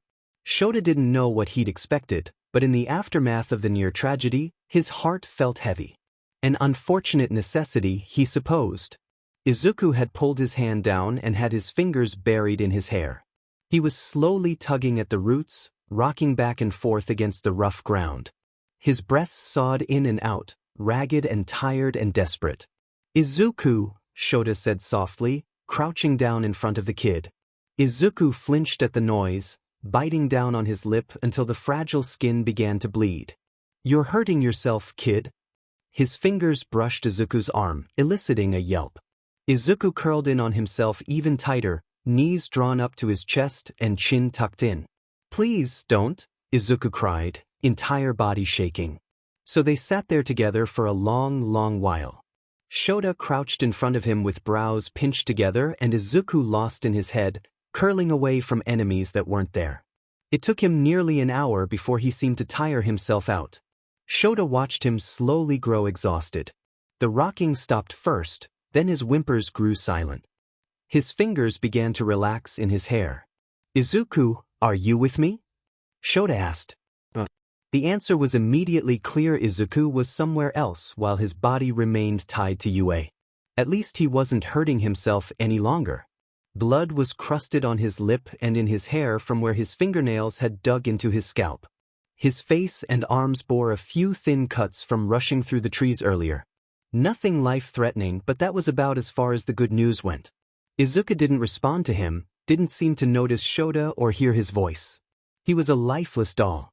Shota reached out, projecting his movements as much as he could. Izuku didn't seem to notice. Despite his eyes blown wide, he didn't notice the man in front of him. That wasn't to say he didn't react when Shota touched him. He flinched, a pathetic whine slipping free, but otherwise made no attempt to move. "I'm so sorry, Izuku," Shota breathed, moving slowly and as gently as he could. In a single movement, he picked the teen up in his arms and held him tight.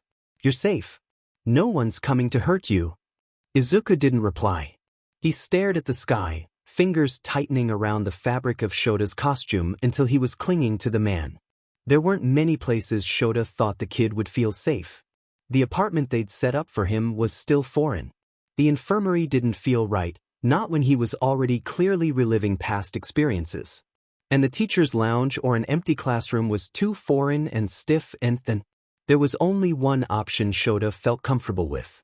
It didn't take him long to make it to the teacher's dorm. He awkwardly opened his apartment door, practically wedging the kid against the wood while pulling out his keys, and went straight over to the couch. He thought about taking the kid to his bedroom. He had blackout curtains and could wrap the kid up in his weighted blanket, but Shota didn't know what had happened to that kid.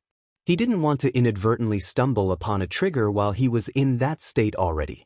He got Izuku partially lying on the couch, managing to pry Izuku's hands away from his uniform.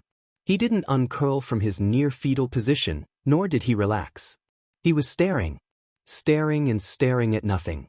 Shota wanted desperately to reach into his mind and scare away the nightmares. Not nightmares, he supposed. Memories. Real monsters that had once existed. Some still did, most likely. "I'll be right back, Izuku," Shota said, only leaving his side after a few seconds of waiting for a reply. He quickly ran to his bedroom, throwing open his closet and grabbing the weighted blanket crumpled on the floor. He paused with it in hand. That texture, the softest and warmest fabric he'd ever felt, reminded him of healing. He had bad days sometimes. Hisashi and Nemuri had bad days. When he'd been younger, he'd gotten through his bad days by himself. But then he'd met his two idiotic best friends. With their help, he learned better ways of coping. He learned how to stop clawing at his scalp and biting his lip and splitting his knuckles when the anger became too much, and all he could think of doing was fight off those thoughts. Maybe with a little time and a lot of help, Izuku could learn too. Shota approached Izuku slowly. "Here's a blanket for you," he said softly, draping the weighted blanket over the kid's legs. He reached out equally as slowly and took Izuku's hands. He ran the kid's hands across the fabric. Izuku allowed him to manipulate his body for a few seconds. But then his eyes snapped closed and he curled around himself even tighter, flinching from Shota. "No," Izuku whispered harshly. "No, please. I can't do it. I can't do it anymore. Please stop." Didn't that just break his heart? Shota didn't know what to do. He didn't know how to reach Izuku without hurting him. And to stop him from hurting himself. The kid was twitchy, breathing ragged and altogether far too shallow. "Oh kid." Shota sighed and leaned back on his heels. He sat on the coffee table in front of the couch and took him in. He waited as long as he could, hating that particular solution was even being considered, but he didn't want Izuku to keep going. He was lost in his head without a tether to pull him back. Shota pulled out his phone with hesitant hands. "Shota, I may need you to come by. Your Quirk. The kid's not doing great. Hurting himself." Her reply came almost immediately. "Nemuri, understood. I'll head your way." He breathed a sigh and not one of relief. "Izuku, I need you to take some deep breaths for me. Can you try and breathe with me?" Nothing. Response. Normally, he would attempt to ground someone in his position with a hand on their arm or even their chest. Physical touch did a lot for people. But with Izuku? He was afraid of everything that moved. At that point, he was putting far too much stress on his body. It didn't take long before a knock sounded on his door and Nemuri let herself in. Without turning, Shota called her over. "Is Izuku okay?" Shota whipped around and faced Nemuri, but more importantly, Eri. The little girl stood a step behind Nemuri, though she was already coming forward, eyes on Izuku. What the hell was she thinking bringing Eri with her? He could feel the anger bubbling up in his chest, heat spreading along his face. Nemuri brought Eri knowing full well the little girl looked at Izuku like a hero. She shouldn't have to see him in that condition. He likely wouldn't want her to see him like that. What was she thinking? He asked her that exact question, tone biting. She shouldn't have to see him like this and you know it. He attempted to keep his voice low, but it still came out like a knife. Beside him on the couch, Izuku flinched away from the sudden outburst. Shota took a breath and lowered his voice even further, clamping down on the words he wanted to spew in his friend's direction. Because at that moment he wanted to yell at her until both their ears bled. "You're a hero. You know this. You know how to act and you have to know that this..." Shota gestured to her and Eri? The little girl had already moved, sliding past him in an instant. She only had eyes for Izuku, not even glancing back at Shota or Nemuri for permission or comfort. "No, Eri, don't." He reached out his hands, to gab her or just warn her that she couldn't touch Izuku. He didn't know what the kid would do and he couldn't bear the thought of Izuku coming out of it and seeing he'd hurt the little girl he'd fought so hard to protect, but the little girl was already climbing on the couch. Izuku flinched back, but that didn't stop Eri. She daringly took Izuku's hand, kneeling on the couch behind his knees. "Izuku!" Her little voice had everyone freezing. "Izuku," she seemed at a loss for words. She glanced over at the two adults, finally. "What do I say?" "Oh, sweetheart," Nemuri breathed. Shota watched Izuku carefully as she spoke. He knew in Izuku's right mind he would never hurt Eri. But he wasn't exactly in his right mind. Eri was his responsibility. He wouldn't let anything happen to her, even if it meant stopping Izuku. Eri turned back to Izuku without allowing Nemuri to finish what she was going to say, though Shota suspected she didn't have an answer to the little girl's question. "Izuku!" Eri tried again. Her other hand came up to Izuku's cheek. The kid flinched away from the touch, but it was much less violent than the last time. He seemed almost like he was deflating into the couch. It wasn't relaxed, Percy. It was something else. Miraculously, Izuku's hand came up to cup Eri's. His face didn't change. His eyes never left whatever he was watching, but he acknowledged Eri's touch. Eri, encouraged by the change, kept going. "You saved me, Izu. I don't really know how to do that for you, but I'm here. So is Aizawa and Miss Kiyama. Can you look at me? Maybe that would help you." Shota clenched his teeth as Eri began tugging Izuku's head in her direction. But he let her, body still twitching. Nemuri came to his side and whispered, "It's working." "You don't know it's working." He shot her an angry glare. "Don't think I've forgotten you brought her here when you know you shouldn't have." His friend's shoulders sagged. "I didn't know what to do with her. And it sounded urgent. I figured." "You figured you would try and throw her into the mix and see what happened? What if he had reacted badly? What if he does react badly still? What if..." Nemuri's eyes narrowed. "I understand, Shota. I do. But using my quirk on him without trying a DMN thing would only make things worse in the long run. This was the best option and you know it. He had nothing to say to that. He was angry at her. He recognized that she was right, which set him off more. He couldn't just shake off those feelings, not just yet. Shota turned back to Izuku and Eri and found her inching close to the teen. She was practically on his lap now. His eyes were on her. Wide and scared, but he was looking at her. Are you real? He asked in a terrified whisper. Eri nodded solemnly. I am. Were you thinking about him? None of them needed to ask who she meant. Izuku shook his head, then nodded. Yes. But not just him. He swallowed. I don't know what's real right now. Twin tears slid down his cheeks and he closed his eyes against the rest. Eri wasn't deterred.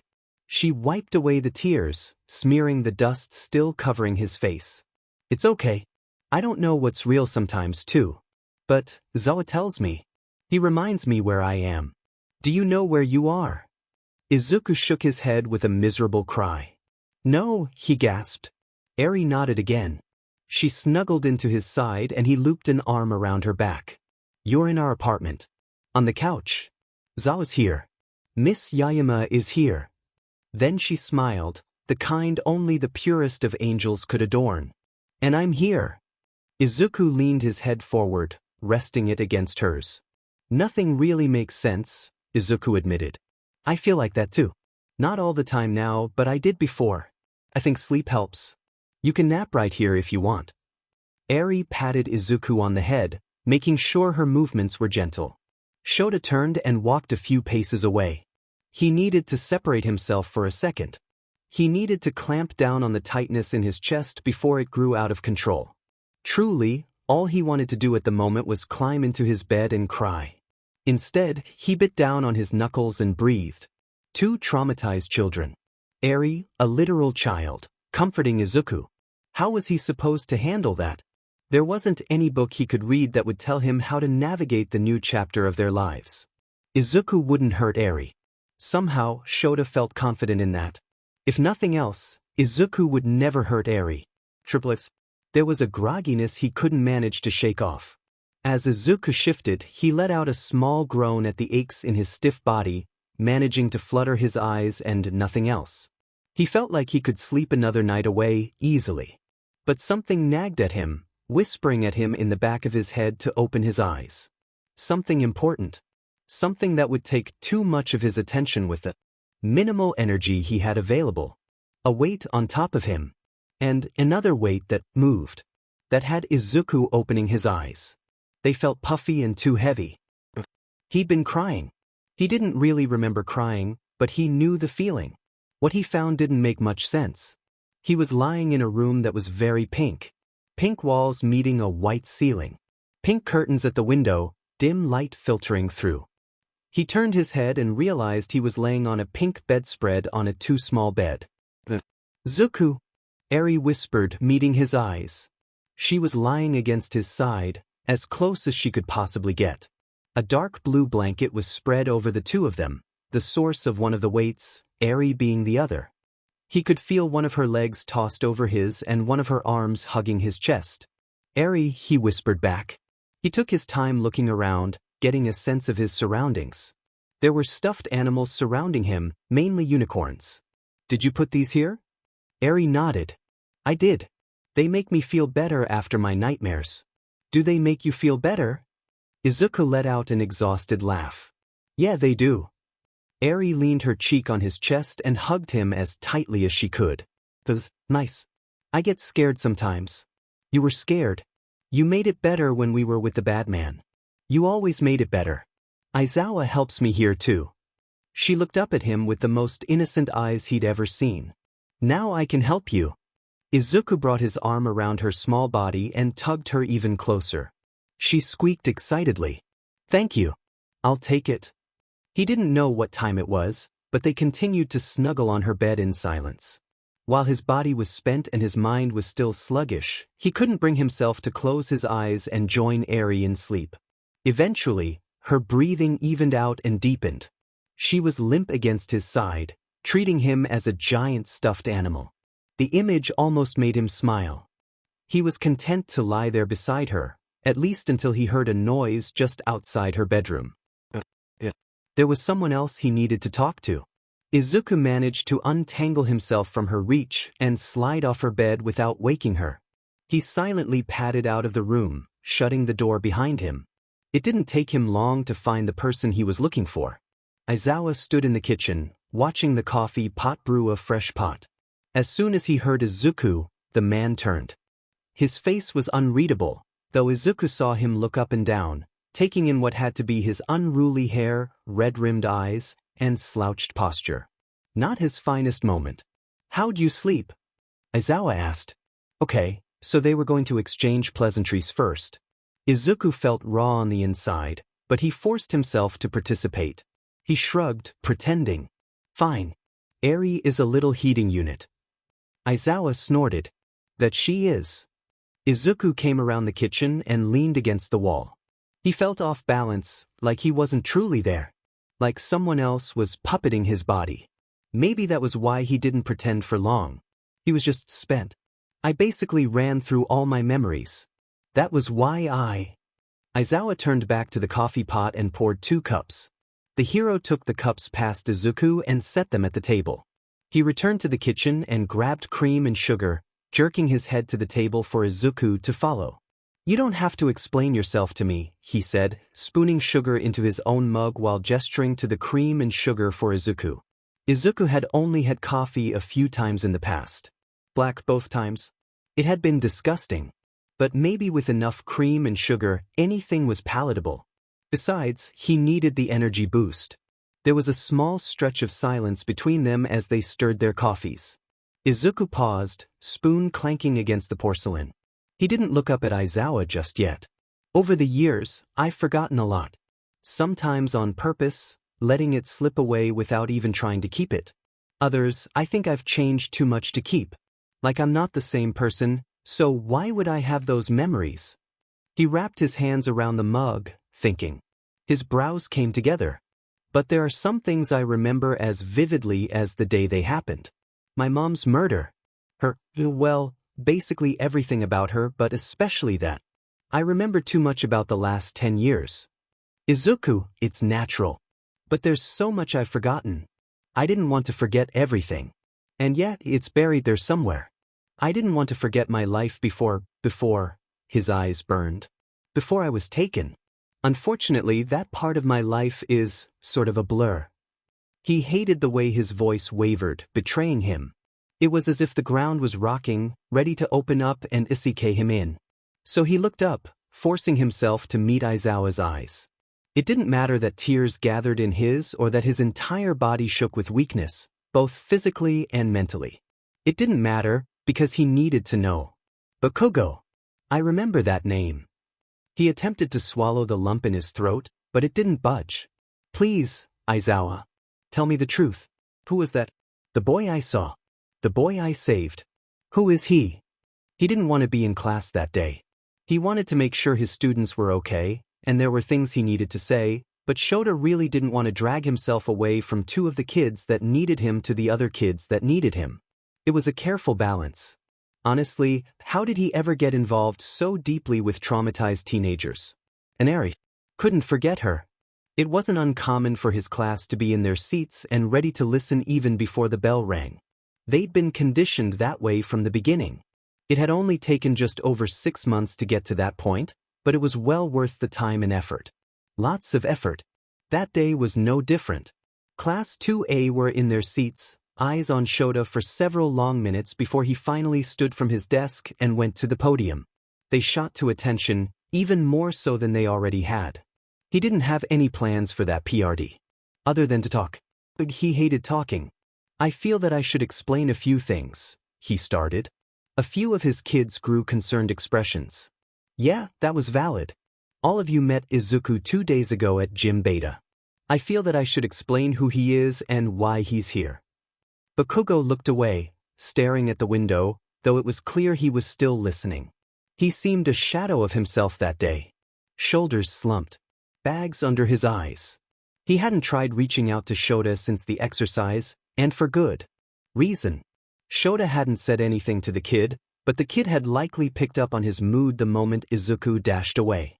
After some thinking, and speaking with Izuku, Shota was no longer on the verge of wanting to kill him. But he wasn't too far from it either. Izuku was the one who allowed Eri to escape Overhaul. He was there with her and bought her time to get out. As a result, he was kept behind by the man until we were able to rescue him ourselves. Every single one of them knew what Overhaul was capable, what he'd done to Eri. That class loved Eri deeply, especially since her new guardian was their teacher. They were around her more than any other class was. That was why he noticed a few of his students tense at the realization of what had to have been done to Izuku during that time. Eri had spoken of the bad man's anger on multiple occasions. I won't elaborate much more, but just know he was a victim for a while. Because of his quirk. Shota's eyes flickered down to where his hands rested. He didn't really know how much to tell them. What could they handle? And even more logically, what should they be allowed to know? As Izuku used his quirk on students, it wouldn't take long for word to get out that a student at UA had a healing quirk. They knew there was always a risk of the villains finding out about Izuku, and they were prepared for the worst, but he also knew hero students were targeted more than anyone else. He knew villains weren't above kidnapping a hero student for information on the new arrival at UA. Or maybe he was just spiraling and projecting his own fears. Izuku has a healing quirk. He's here as Recovery Girl's student. And no, before you ask, he won't be joining your class or any other hero class. Mina had the audacity to pout in her seat. His quirk allows him to heal without having to touch you. There are side effects, but you don't need to know them at this time. A tentative hand rose in the air. Yes? He asked, nodding his head in her direction. I hate to even ask, and I know what the answer is, but he's not a former villain, right? This isn't some reform program or. Shota hated the question, but he didn't blame her. After everything they'd been through, all the times they'd been targeted, he couldn't blame her. Not any of them. Honestly, it was good they were thinking like that, even if it was a little pessimistic. I can assure you he's not a former villain. He's a victim and never did anything willingly. Jiro nodded, ducking her head in embarrassment. I'll come back to questions. But first, he took a deep breath, bracing himself. He hated failure. The feeling made him want to claw his eyes out and curl up in a corner and die. Maybe it was the way he was raised. Maybe it was because his own parents had. It wasn't important. All he knew was that his skin was crawling and he'd been anticipating that conversation for hours, and he didn't want to speak the words that needed to be said. Because they needed to be said. His students needed to know how he felt and what expectations were in place. I'm deeply sorry. We failed you. I failed you. He stepped away from the podium and bowed slightly, cementing the apology and the seriousness he needed them to understand. When he looked up, making sure to meet their eyes despite absolutely wanting nothing more than to leave the room, he was met by surprised faces. He continued. The exercise was a dangerous one. Your hero students and therefore will be subjected to controlled dangerous scenarios and landscapes. The keyword being controlled. As your teacher, it is my failing that resulted in many of you getting hurt. I can't assure you I won't fall short again, or that you won't get hurt again. Shota closed his eyes for a brief second. To collect himself. To push away memories of a friend with a wide smile and hopeful eyes. Cut down too early. Shota had been too late to help Oboro. Then he'd nearly been too late to help his students. No, he hadn't helped them. Izuku had. There was a difference. He looked up. Izuku is the only reason I didn't lose any of you. PRD. From now on I'll do better. We all will. There were varying expressions amongst his class. Many, the majority of them, seemed on the verge of tears. Others, like Bakugo, seemed to be made of stone, faces expressionless as they figured out how to feel. Now, what questions do you have for me? Take advantage of this moment of weakness now. It's unlikely you'll ever get another, he said, only half joking. That brought a chuckle out of a few of his students. At first, no one was willing to raise their hand and ask the questions that were no doubt plaguing them. So he waited. And waited. And then, Shinso raised his hand lazily. Shota fought back a smile. Somehow, Shinso had become a leader of the class. He didn't often exercise it often, but there were times when his I don't give a shit attitude helped guide those around him. When he worried, they worried. When he was chill, there was no reason for them to freak out. Though that didn't stop many of them. How old is Izuku? Shota took in a steadying breath. 17. A few more hands rose, spurred by Shinso's boldness. Kaminari seemed the most eager. Is he related to Eri? No, he's not related. Shota shook his head lightly. They didn't look anything alike and they didn't have similar quirks. As if reading his mind, Ashido raised her hand and asked, is he related to Recovery Girl? Shota's brows came together. No. Kirishima didn't even bother raising his hand as he blurted out his question. Is he related to? I swear, if anyone asks me if he's related to anyone else, I'll have you running laps the rest of the day. He glared at his class, waiting for a single student to try him. Kirishima deflated in his seat, as did 3 other students around him. They were morons. Then, Mr. Aizawa? Uraraka asked hesitantly, face tight with worry. It had his gut twisting in answer. What was going on with him, in the end? After he healed us? He seemed upset. Upset didn't even begin to describe what he had been. Upset. Shota gripped the podium tightly. He didn't know where to look. You've all been exposed to traumatic responses, whether from other people or experienced them yourselves. He's been hurt by a lot of people and has a lot of healing to do. A part of the issue was the effects of his quirk, but it took a massive effort to keep his eyes away from Bakugo. Somehow, he managed. We're working on helping him. It'll take time, was all he said. There wasn't much more to. Tears-stained eyes with a glimmer of rebellion. Izuku diverted his gaze with a sigh, struggling to form his thoughts. Mr. Aizawa? It was Yaoyorozu, raising an elegant hand. She waited until he called on her to ask, is he training to be a hero? Or is he wanting to be a healer only? Excellent question. Honestly, Izuku doesn't know yet. For now, he's learning to heal under Recovery Girl. He gets to choose what he wants to do in his own time. After all, it seemed as if he hadn't had the opportunity to make many life decisions. Shota lost count of how many questions his class ended up asking. The PRD was coming to an end by the time he decided they'd asked enough. He held up a hand to stop them, though only a few more hands were raised. The last few questions had been pretty dumb anyway. There are only a few minutes left. Start heading toward your next class. As the students stood and began gathering their things, he stopped a handful of them. Ashido, Shinso, Kaminari, Bakugo, and Jiro. Stay behind for a second. The students he'd kept behind took seats in the front row. The 5 of you were hurt the worst from the exercise. I know I already apologized to the class, but I want to apologize specifically to you. I've also already called your parents to let them know what happened. As of now, all your parents have agreed with you remaining on campus. Those phone calls had been tense and mainly involved him calming down scared parents. Of course, after they found out their children were fine, they'd calmed down. But still, it had been a long few hours for Shota. If any of you need to talk about what happened, I am always available. Even if it's what you might consider an inconvenient time. And if you don't want to talk to me, I urge you to seek out other teachers or the counseling we have available.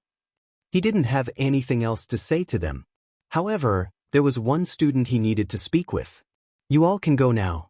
Bakugo, stay. The kid had the good sense to appear apprehensive. Good, he understood how the conversation was going to go. As soon as the rest of the students were out, Shota turned his attention to the blonde sitting slumped nervously in the seat in front of him. I gave you a day to think about things, he said, leaning heavily on the podium. Bakugo continued avoiding his eye. Shota sighed and moved. He'd learned a lot about Bakugo over the last year and a half. Especially the half. The kid didn't react well to confrontation. Or, maybe he reacted too well. He was always prepared to fight, even if he didn't initiate it.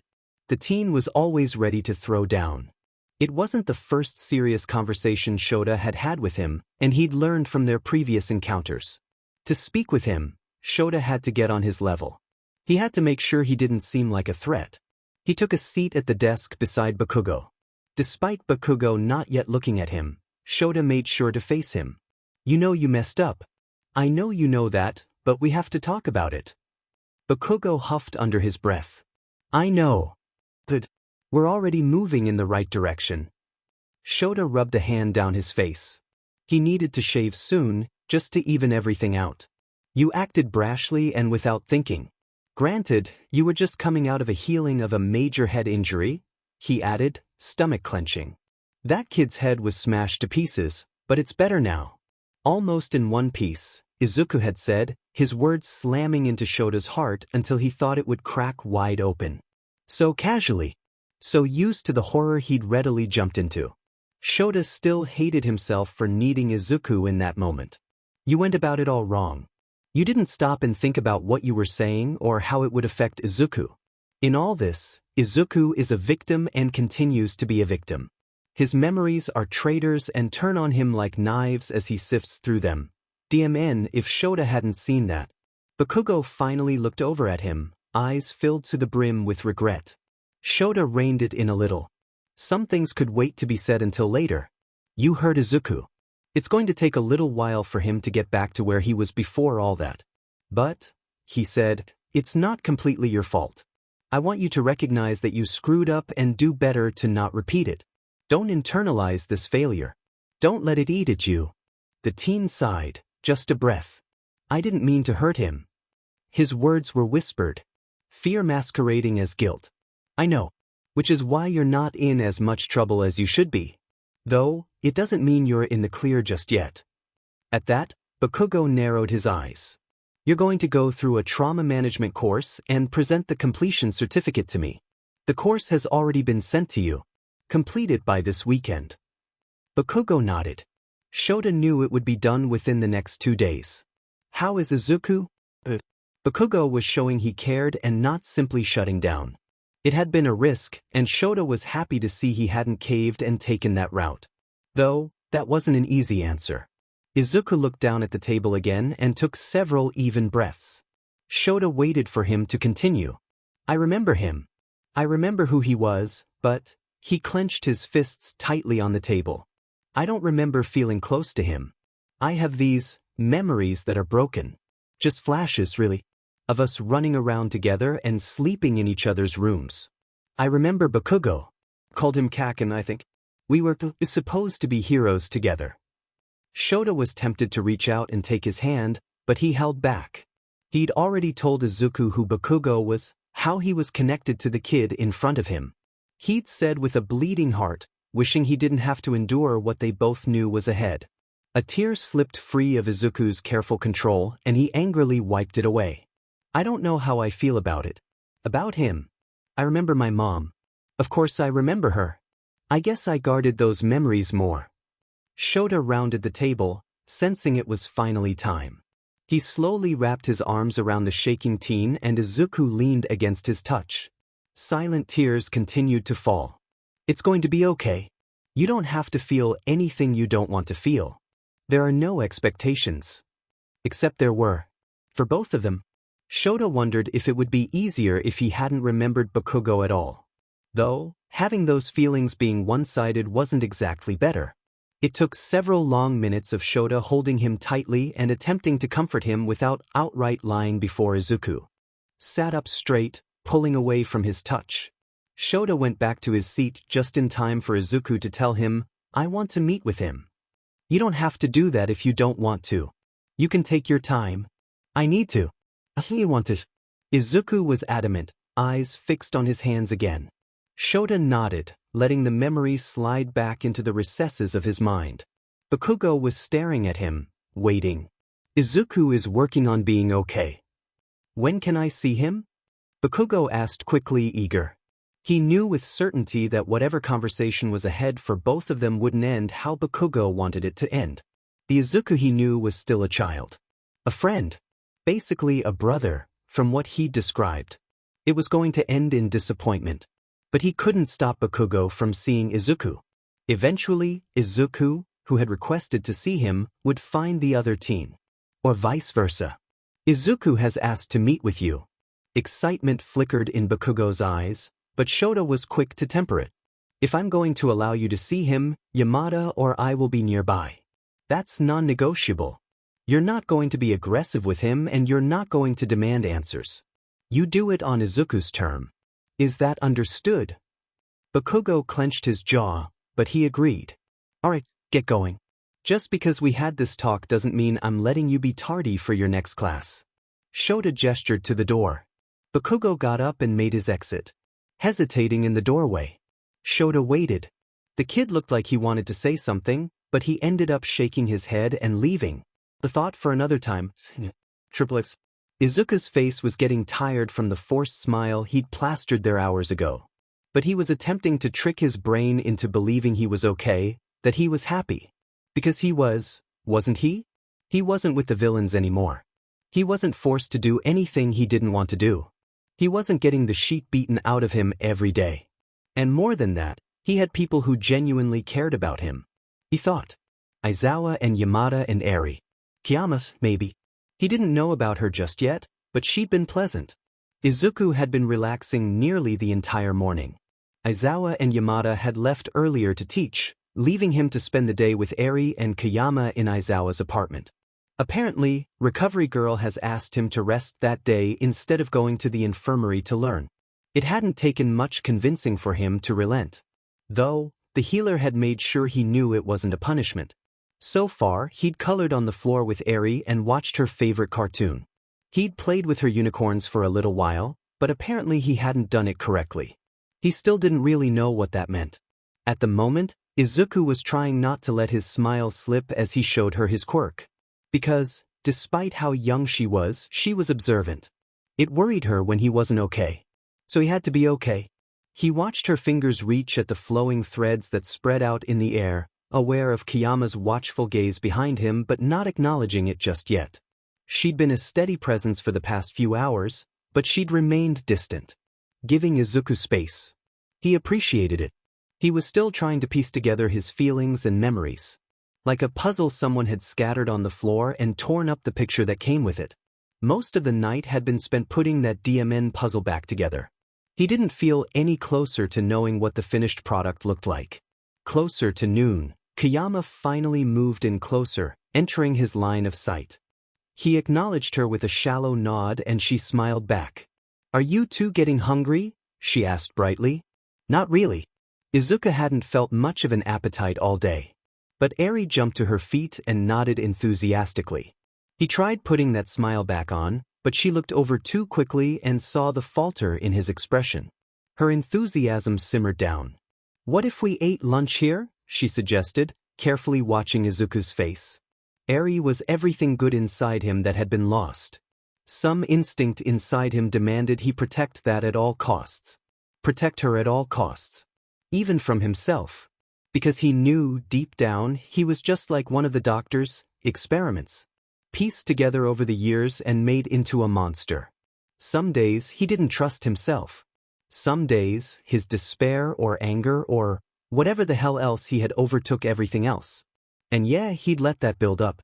He'd let things fester until there was no hope of escaping them. But Eri had the chance he didn't have. She was a child. The scars she had, well, she'd be able to heal from them. She didn't need to worry about him. She needed to be able to focus on herself. So he made sure the smile he put on his face appeared genuine. A part of it was, but not enough, and said, that sounds good. Lunch didn't last too long. The entire morning, Eri had been running, too excited to slow down. He got the impression it was almost like a starving man having his first meal. After eating, she crashed. He wasn't done picking through his meal by the time she was slumped over on the floor beside him, pudgy cheek pressed against his arm. Kiyama noticed and started to rise. He stopped her. Eri didn't stir as he scooped her up and settled her on the couch, stuffing enough pillows around her to keep her from toppling off the edge. She nuzzled her face further into the cushion, the only movement she made. Kiyama began silently collecting the dishes from lunch, and she kindly dismissed him when he tried to help. Don't worry about this. I've got it. He nodded once and moved away. Of course she didn't need help. He knew it wasn't an insult or a rejection. He knew that. He found himself standing on the balcony, leaning against the railing and staring out at the rest of campus. Everything he'd seen was different from what he was used to. Strangely, he'd grown used to cold, dark basements and sneering villains. He'd grown used to demands and abuse. He didn't really know what to do with himself when he didn't find it. Aizawa was as close to a guardian as he supposed, though he knew he technically belonged to the entirety of Yue. Aizawa didn't hold his leash. He didn't hiss insults at him or stare down his nose coldly at Izuku. The other teachers, the other heroes, they were good. They didn't look at him with judgment or hate or disgust. He wondered if they knew what he'd done, what he really was, would they still look at him the same? He was happy. Maybe that was the problem. Joy was almost a foreign concept. Predictability was safe. A shift inside himself left him feeling uneasy. The sliding door behind him opened. Kayama settled beside him, adopting a similar position. "Want to talk about it, kid?" she asked, staring out at campus. Not at him, thankfully. Not really. He shook his head, not that she was looking at him. "You know," she started, fluttering her long fingers against the railing, "it's okay to not be okay. To take your time. No one expects you to get it right away." "I'm not sure that's entirely true," he murmured. Kayama nodded along with him, lips pursed. "It'll take time to convince you of that, I know. But we're all ready to take as much time as you need." Maybe Kayama wasn't so bad after all. "Triplets, you're sure you want to do this?" Aizawa asked for the third time in the last half hour. Izuku only nodded in answer. He'd thought it through already. Besides, he didn't often get the chance to check up on the people he healed. Not that he'd wanted to before. The two of them were headed to the 2A dorms. Honestly, Aizawa seemed about as nervous as Izuku was. Aizawa stopped short of the door, took a few deep breaths, and stepped inside. Izuku followed, emptying himself of his fear with each second that passed. It was stupid. He had no reason to be afraid. He'd been the one to request to go to the dorms and see them, so why was he fighting the tremors in his hands? Clearly, it was dinner time for the class. Many of them were sitting around the open space, some focusing on eating while others seemed more inclined to talk. It was a lively area, everyone shifting and twisting around each other like a beehive. No one noticed Aizawa at first, but the man remedied that. He clapped his hand once and the kitchen and common room were plunged into silence. Izuku flinched, freezing in place as too many eyes found him where he stood beside Aizawa. "Everyone come in here. I need your attention for a few minutes. You can keep eating but focus a little." There were a few laughs as the students came closer. Izuku fought the urge to sprint back to the door. He'd been the one to ask to be there. He'd wanted to be there. He needed to be there. Only once they'd stopped moving, taking seats wherever they could, did Aizawa say, "Everyone, this is Izuku. Some of you met him already, but he wanted to come and meet you properly. So give him your attention, don't crowd him and behave." Then the man took a step back, leaving Izuku standing by himself. Not by himself, really, but by himself. Izuku cleared his throat, eyes rising just enough to graze the necks of the students in front of him. They weren't looming over him by any means, and most weren't crowded around in the common room anyway, but it was all he could manage. Looking into their faces was too much at the moment. "My name is Izuku.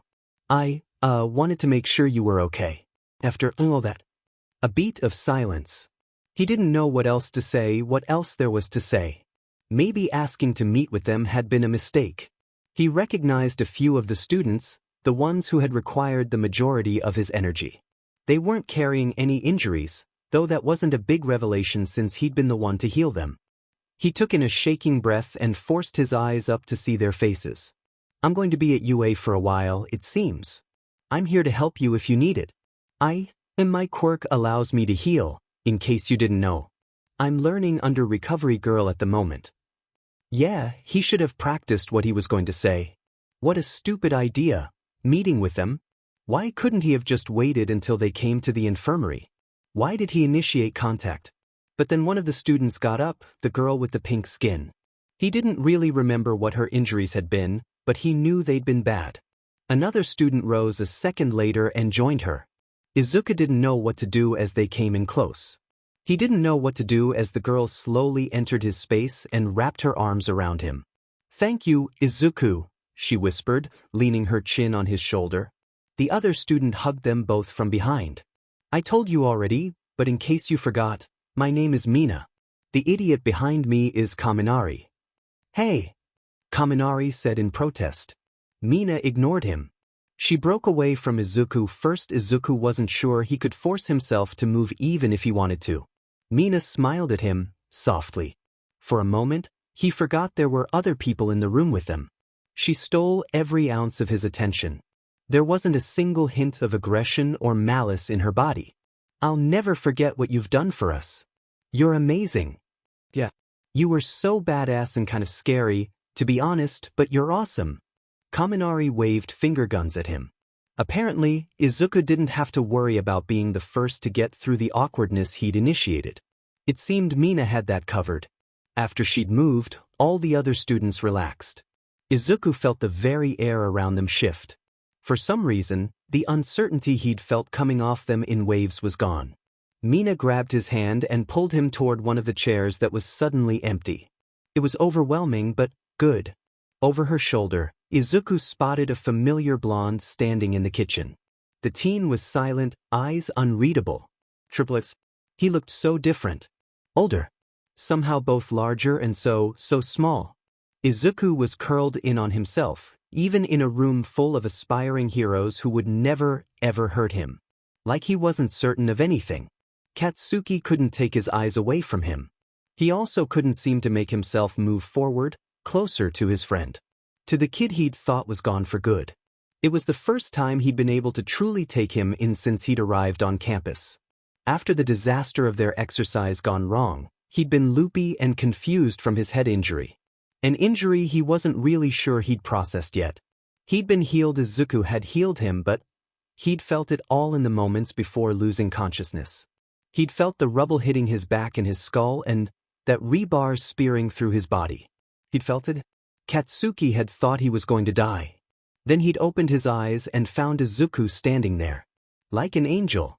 A slightly unhinged, blood-covered angel. And yeah, he'd said stupid shit to him. He jumped into the moment without thinking, without considering that Izuku was traumatized.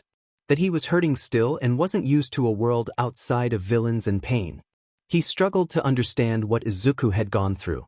And while he didn't know all the details, he still knew more than his classmates. He knew how long Izuku had been missing. He knew that Izuku's last moments with his mom had likely been right before she'd been killed. He knew the spark in Izuku's eyes had dimmed, replaced by something different. There was a sinking feeling in Katsuki's chest, as if his heart suddenly doubled in weight. The kid he remembered, the one that still laughed and grinned in his memories, wasn't the one who allowed himself to be led to a chair by Katsuki's classmates. He needed to talk to him. He needed to know exactly what he'd lost, and maybe, just maybe, if he'd gained something in return. Triplets. Izuku was the one to approach Bakugo. He'd been trapped beneath the weight of two, as kindness and curiosity for nearly an hour. Mina had done plenty of the talking and questioning, but a few others kept the conversation going. It had been pleasant, surprisingly so. He hadn't expected that. Finally, he'd looked up at Bakugo again, finding the teen where he'd been standing the entire time. Just watching Izuku. Aizawa had understood immediately without Izuku having to turn his way. All right, that's enough, the man had said, pointing up the stairs. You all have class in the morning. Curfew is in an hour. Go. There'd been grumbles, but they slowly filtered out of the common room and up the stairs. Mina's arm had brushed against his shoulder, a ghost of a touch, and she smiled down at him. It was nice meeting you properly, Izuku. Until next time. As the last student climbed the stairs, Izuku rose and turned to Bakugo. The teen actually looked hesitant, an expression he didn't know if he'd ever seen on him. At least, not from the few memories he'd managed to cling to. Can we talk outside? Izuku asked, jerking his head to the door. While the other students were on their way to their rooms, he didn't feel like being a spectacle. Bakugo followed wordlessly, as did Aizawa. The hero lingered behind them, standing back by the door while Izuku went to sit on the stairs. You can sit down. I'm not going to bite, Izuku said, trying to joke, but it sat heavily between them. Bakugo finally took a seat. Izuku wasn't turned toward Bakugo fully, but he met his eye. This is really awkward, he blurted out. Bakugo laughed just a bark. But it was something. Yeah, it is. Well, that was something. Though it was still uncomfortable. For Izuku at least. His fingers tapped restlessly against his leg. What do we even talk about? Izuku blurted out. At the same time, Bakugo said, You look different. Izuku cringed. Why don't you start? Bakugo swallowed, nodding. Somehow, the teen looked even more nervous than before. It's good to see you again. You know, when I'm not injured. He tried for a smile, but it fell before it was fully formed. I'm glad you're okay. Your injuries had me a little worried, Izuku said. Then he was butchering it. He ran a hand through his hair. Silence stretched between them. It was becoming painful. Izuku sighed. Then Bakugo spoke. I didn't think I'd ever see you again. We all mourned you. You and your mom. It's been a long time. 10 years. Yeah, 10 years. Bakugo took a large breath, letting it out slowly. Those scarlet eyes looked away. You know, since you disappeared, I clung to what we dreamed of. I've been trying to be better, to be a hero. Sounds like you're on your way there, Izuku said quietly. Bakugo nodded. He still hadn't looked back over. I was in the meeting when the heroes were trying to find you. They hadn't known it was you, just that there was a healer with Overhaul. I was the one who figured out who you were. Bakugo's hands tightened into fists, knuckles going white. It brought every memory of you rushing back. When we were kids. The times when we would play for hours in my room, pretending to be heroes. A chuckle. Remember that time when we thought jumping off my bed and onto a few pillows on the floor was a good idea? My mom never lets me forget I broke the ceiling fan. Izuku kept quiet. He didn't remember that. His heart squeezed, a small twinge of pain. And that time when we rescued that bird and hid it from your mom. Bakugo smiled softly, and Izuku froze. Actually remembered that. It was one of the first times he'd used his quirk. The bird had been injured and he'd slowly knit it back together. The two boys had brought it inside anyway, finding an old shoebox and creating a makeshift nest for the poor thing. It had remained hidden for a whole day before his mom found it and forced them to release it outside. I remember, Izuku whispered. Bakugo kept going. As he spoke, it seemed the heaviness was lifted off his shoulders, only to come back down on Izuku's. Do you remember our parents took us to the petting zoo? You were scared to ride on the pony and I somehow convinced you to do it. In the end, that pony ended up biting me. Izuku interrupted him, staring ahead at nothing. His voice was dead, even in his own ears. The pony bit me and I couldn't stop crying. My mom ended up taking me home and cuddling with me on the couch. Izuku turned to Bakugo, feeling as if he was underwater. The blonde's smile fell a fraction and a faint line appeared between his brows. I used to call you Kakin. I used to cry at everything. I used to love curling up in small places because they made me feel safe. But that was a long time ago. Izuku, Bakugo started, watching him with confusion. It was justified. Izuku was just as confused. Because with every word that came out of his mouth, with every memory he thought he was sharing in fondness, Izuku felt like his heart was in a vice, and it was squeezing and squeezing and squeezing. And soon enough, it would explode.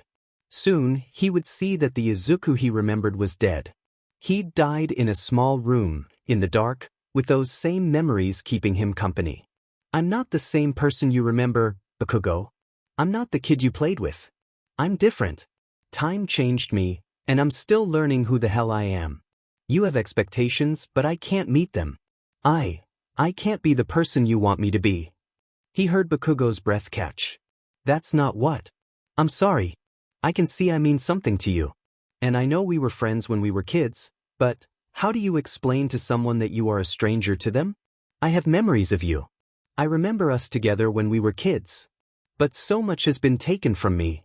He clutched at his shirt, right over his heart. I'm a different person. I'm a stranger to you. And you're a stranger to me. It's been 10 years. We're not the same people. I'm not the same person. Do you understand? Bakugo didn't look over, didn't meet Izuku's gaze. The teen's jaw was clenched tightly. Yeah, I understand. Izuku swore he could hear his heart creak, seconds from breaking. I'm so sorry. I would like to try and be friends again, but it won't be the same. I know that. Believe me, I know that. I can't be who I was. I think too much has happened. But maybe we could start over. He wondered if Bakugo knew how much power he had at that moment. One word and he could break Izuku. One word was all it would take for him to shatter into pieces too small to pick up. Bakugo was his past, the last connection to his old self. While he wasn't that kid any longer, and he knew he'd never be that way again, he liked to think a fraction of the joy he used to have was out there for him. Maybe Bakugo could remind him where it was. The blonde nodded shallowly. Then he looked over. Sure. I'd like that. Izuku realized how much power he had too. Because Bakugo was mourning. His face was carefully blank, but it was obvious. There weren't tears in his eyes and his body hadn't changed positions, but he was tense. Every muscle seemed locked in place. I'm sorry. Izuku spoke too quietly for the other teen to hear. He looked over his shoulder at Aizawa. The man immediately got the hint. Izuku, it's time to get going. Aizawa stood over the two of them, hands shoved in his pockets. He was better at hiding his emotions than Bakugo. Izuku got up and strode to the bottom of the stairs. Bakugo hadn't moved.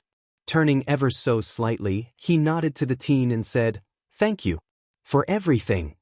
It felt too much like a goodbye. Triplets. A routine was set over the next few weeks. A routine Izuku actually enjoyed. Recovery Girl wasted no time jumping right back into teaching him the moment he set foot in the infirmary again. To say he hit the ground running was an understatement. The first thing they did was go over his actions and quirk use in the disaster zone. While he'd expected a scolding, he'd only received praise. You did amazing, Izuku. You kept a level head and treated the students who needed you. You paced yourself. I understand how lucky I am, having a student such as yourself, Recovery Girl had said, patting his arm affectionately. And then she'd handed him a stack of homework she expected him to finish before the week was over. He liked her particular style of teaching. It was stern but with love. She never yelled at him. She never corrected him harshly. Everything she did, it was done to guide him in the right direction. Before healing anyone, she'd sat him down and had a serious conversation with him. She turned in her chair and tapped his chair with her cane. We need to discuss your intentions here. His stomach had dropped in fear, but then she'd said, I need to know if I need to start working on getting you your healing license early. If you intend to use your quirk as a healer here. He'd blinked stupidly. Well, he'd kind of made up his mind as soon as he'd willingly gone into the failed exercise, hadn't he? He hadn't lied when he'd told her he didn't know anything else. His entire life had been about healing others. But there was something different about healing at UA. It was his choice to heal them. And the people he healed? They were good people. They were aspiring heroes, men and women who would be the ones to save people like him. Save people who might one day be in a position like he'd been in. So he'd nodded and allowed that small, pleasant smile to adorn his face. Just for her. I think you should. She'd grinned back at him, practically bouncing in her seat. That was why he spent the next 2 weeks healing people under the watchful eyes of Recovery Girl. She was working on getting him ready for the licensing exam he needed to heal without supervision. He thought it was stupid, but he didn't mind sitting back and taking things easy. For the moment, he was content with the steady pace Recovery Girl had set for him. Yesterday was the first day he'd gone out with Recovery Girl to the training field. The third-year hero students had been out there doing rescue drills. He'd healed a few people, but only superficial injuries. It seemed third-year students were better at controlling themselves than the first and second years were. Izuku hadn't really seen Bakugo since the two had spoken. In passing, sure, but they hadn't passed more than a few words back and forth. There was plenty left unsaid between them, though it would seem it was a conversation for another time. He should have known things were going too well. Triplets. He wasn't sleeping well. Nightmares. Intrusive thoughts. Whispers that had him lurching up in bed, coming from the lips of villains. A few hours here and a few hours there wasn't cutting it. It made him irritable. It had him walking around as if in a fog. Which led him right into his old routine. He'd thought he would never go there again. Being at UA, he thought that survival instinct wouldn't rear its ugly head after all that time. Numbness was the easiest to fall into, so that was where he went. He'd felt it sneak up on him since arriving at UA, but it had receded quickly once he'd acknowledged it. And Eri had been able to pull him out of it instantly. But not that day. That day, he was adrift in a sea with riptides that tugged him away from any helping hand. As soon as he opened his eyes, he knew he'd reached a tipping point. Even blinking felt like it took too much energy, eyelids heavier and heavier with each second. Izuku found himself lying on his side in bed, sheets tangled around his legs and the curtain partially open. Normally, he'd fix the sheets and pull the curtain fully closed if he wanted to stay in bed and try to steal a few more hours of sleep. But not that day. All he could manage was a shallow sigh. The hours might as well have been minutes. He stared at the window, blinking slowly. A mind that was fighting itself in a body made of concrete. He knew it wasn't healthy. It wasn't a good coping mechanism. Before, before, it had helped him get through the worst of the worst. But what was his excuse now? He didn't have anything to escape from. How could he fall victim to that again? He was pathetic and so useless. He wasn't worth the air in his lungs. There wasn't anything that could pull him out of it that day. He knew that without having to try. Not Aizawa. Not Eri. Not Recovery Girl. He was alone. Buzzing, high-pitched and somehow too loud and nearly silent, filled his head. He had to take a deep breath just to ensure he was still breathing, though he couldn't find it in himself to care if he was. He blinked. Sunshine coming through the window where the curtain didn't cover. His hand laid out on the sheets, limp and lifeless. He blinked. The sunshine was blocked by something. Izawa. The man's eyes were narrowed and he was saying something. Izuku couldn't really hear him. It was nothing more than a droning, that dim and buzzing covering his senses like a blanket. The man's brows furrowed and he moved to grab Izuku's hand. Another blink. Aizawa was standing over him, that same expression on his face. The man said something again, mouth moving, but Izuku couldn't hear it. Or he didn't want to. He didn't really know which it was. Then the man was moving out of his line of sight. That was okay. It was entirely likely that Aizawa was asking him something. He likely wanted Izuku to respond. Izuku's slow, lagging brain managed to muster up a grunt, and he hoped the man heard it. He couldn't bring himself to respond more than that. It took too much out of him. Too much effort. Too much time. He was sitting behind a piece of glass and could just barely see and hear the outside world. He didn't close his eyes. Keeping his eyes closed meant trying to fall asleep. Falling asleep was too much. He stared at the window, relieved the world kept on turning without him. Triplets. That morning, Eri had been surprisingly easy to get around. During the week, Eri was either in session with the tutor Nizu had picked out for her or with one of the teachers. That day, she was with the tutor. Shota knew she didn't like it that much. She never hid her displeasure. It didn't stop him from getting her dressed for the day and eating breakfast and going to the old classroom they'd refurbished into a comfortable learning lounge for her. That day, though, she eagerly went. Zuku's learning. I have to learn too, she told him. He stared at her with wide, surprised eyes. He's right. She held onto his hand as they went down the stairs, aiming for Izuku's door. Since he'd been going to the infirmary each morning, Shota had been meeting him at his apartment and walking with him. It was their routine. Normally, Izuku was ready by the time he knocked on the door. The kid was usually already done with a cup of coffee and breakfast by the time Shota arrived. That morning, there wasn't an answer when he knocked. He waited. And waited. He pressed his ear against the door. Nothing. Izuku, Shota called, knocking louder. Maybe the kid had slept in, or was brushing his teeth, or doing a handful of other things. It wasn't concerning for him to change up the routine just slightly. No, it was concerning when he still didn't answer and there wasn't a single peep from inside the apartment. Izuku was a creature of habit. Shota didn't know if the kid was aware of it, but he did the same thing every day. Without fail. Izuku, I'm coming in. Shota shouted, pulling out his key. Is he okay? Eri asked, tiny face twisted in fear. He's probably fine, Eri. Why don't you go grab me a protein shake from the fridge? Eri hesitated a moment longer before leaving his side and dashing to the kitchen. He entered the apartment and shut the door. He had a bad feeling and didn't want Eri coming in after him. She'd be fine sitting in the common room until he came out. "Izuku, you in here?" No answer. He hated to admit it, but he was nervous. Something was going on and he knew it couldn't be good. That feeling didn't go away as he entered an empty kitchen. That wasn't the only strange thing. There wasn't a single sign Izuku had been in there that morning. No empty cup or the smell of coffee. No breakfast or empty plates. Nothing. The living room was the same. Empty.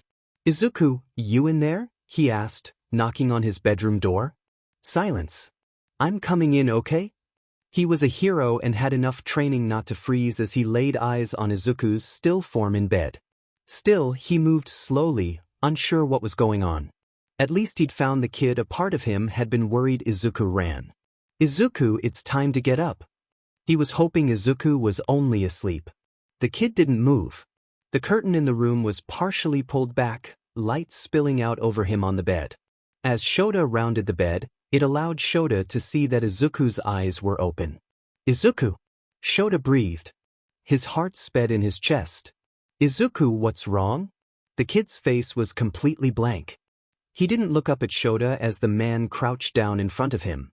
If he couldn't see the rise and fall of his chest, the hero would have thought the teen was dead. "Izuku, it's me, Aizawa." No change. Not even a twitch. "Can you hear me, kid?" Shota controlled his breathing as he reached out and took Izuku's hand. He didn't know what was happening. Before, when he'd witnessed the kid panic, it had been different. He'd still been there. But lying there on the bed, Izuku looked like a mannequin. A shell of Izuku, his soul having vacated. Shota squeezed his hand. Waiting. There wasn't a response. Not a single flinch or twitch. At least Izuku's hands were warm. Shota's fingers brushed against the kid's wrist, feeling a pulse. He breathed out a sigh of relief as he counted the beats. Izuku was vacant. It didn't make any sense. Shota didn't know what was wrong or what elicited such a response. He'd seen him less than 12 hours ago and he'd been okay. Maybe a little quiet, but certainly not like that. "Izuku, I need you to look at me," he tried. He watched Izuku's eyes, breath held as the kid's gaze slowly latched onto him. Though it was evident he wasn't really seeing Shota. "That's good, kid. That's good." His voice sounded hollow in his ears. He tried to get the kid to respond a few more times before giving up. Whatever was happening, he needed help. A panicking Izuku was something he knew he could handle. But that was something different. Something deeper. The phone was ringing before he left Izuku's room. He was talking before Recovery Girl had the chance to say anything on the other line. "We have a problem. I went to get Izuku this morning and found him lying in bed. He's unresponsive and just, something's not right. I've seen him panic before. I've helped him through that. But this is different. It's like he's completely empty." He ran a hand through his hair in frustration. "First, take a deep breath. You're no use to him if you're panicking as well." She was right. Of course it was right. He might have taken those breaths a little too quickly, but it was all he could manage. "Now, tell me what you can about his condition." He glanced back at the kid as if he might have changed in the last few seconds. "He doesn't respond when I talk to him. He looks at me when I get in front of him, but he doesn't engage any further." Shota paced in front of Izuku's bedroom door. His pulse is steady. It's not fast. Breathing is fine. He's not pale or sweaty or cold. Just fine. Physically, he looks fine. There was a pause. Then a sigh.